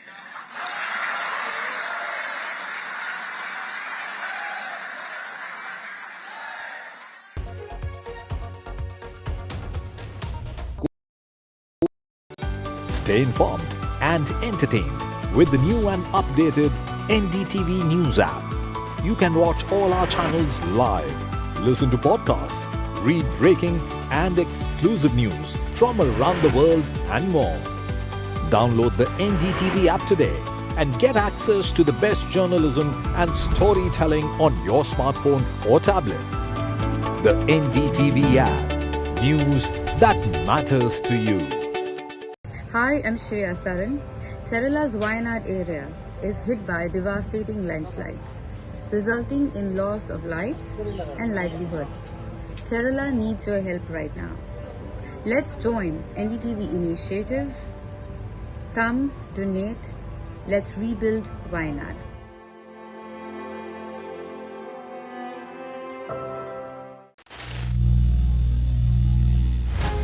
Some people say the metaverse will only be virtual.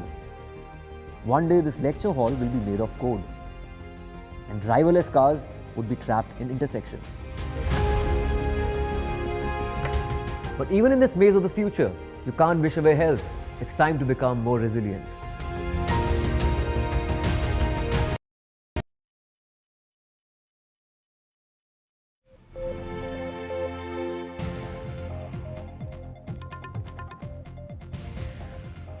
Hello everyone, this is The Last Word and I'm Maria Shakil. Two cases, the RG Car Hospital rape and murder case and the sexual abuse of two 4-year-old girls at school in Badlapur. Suo motu cognizance taken by two top courts, the Supreme Court of India and the Bombay High Court. Both benches slamming the respective state governments, West Bengal and Maharashtra, for negligence. And these aren't the only instances of courts stepping in where governance fails. Joining me on the show, we have Member of Parliament of the TMC, Sagarika Ghosh. Susi Ben Shah is Chairperson of Maharashtra State Commission for Protection of Child Rights, and Shazia Ilmi, spokesperson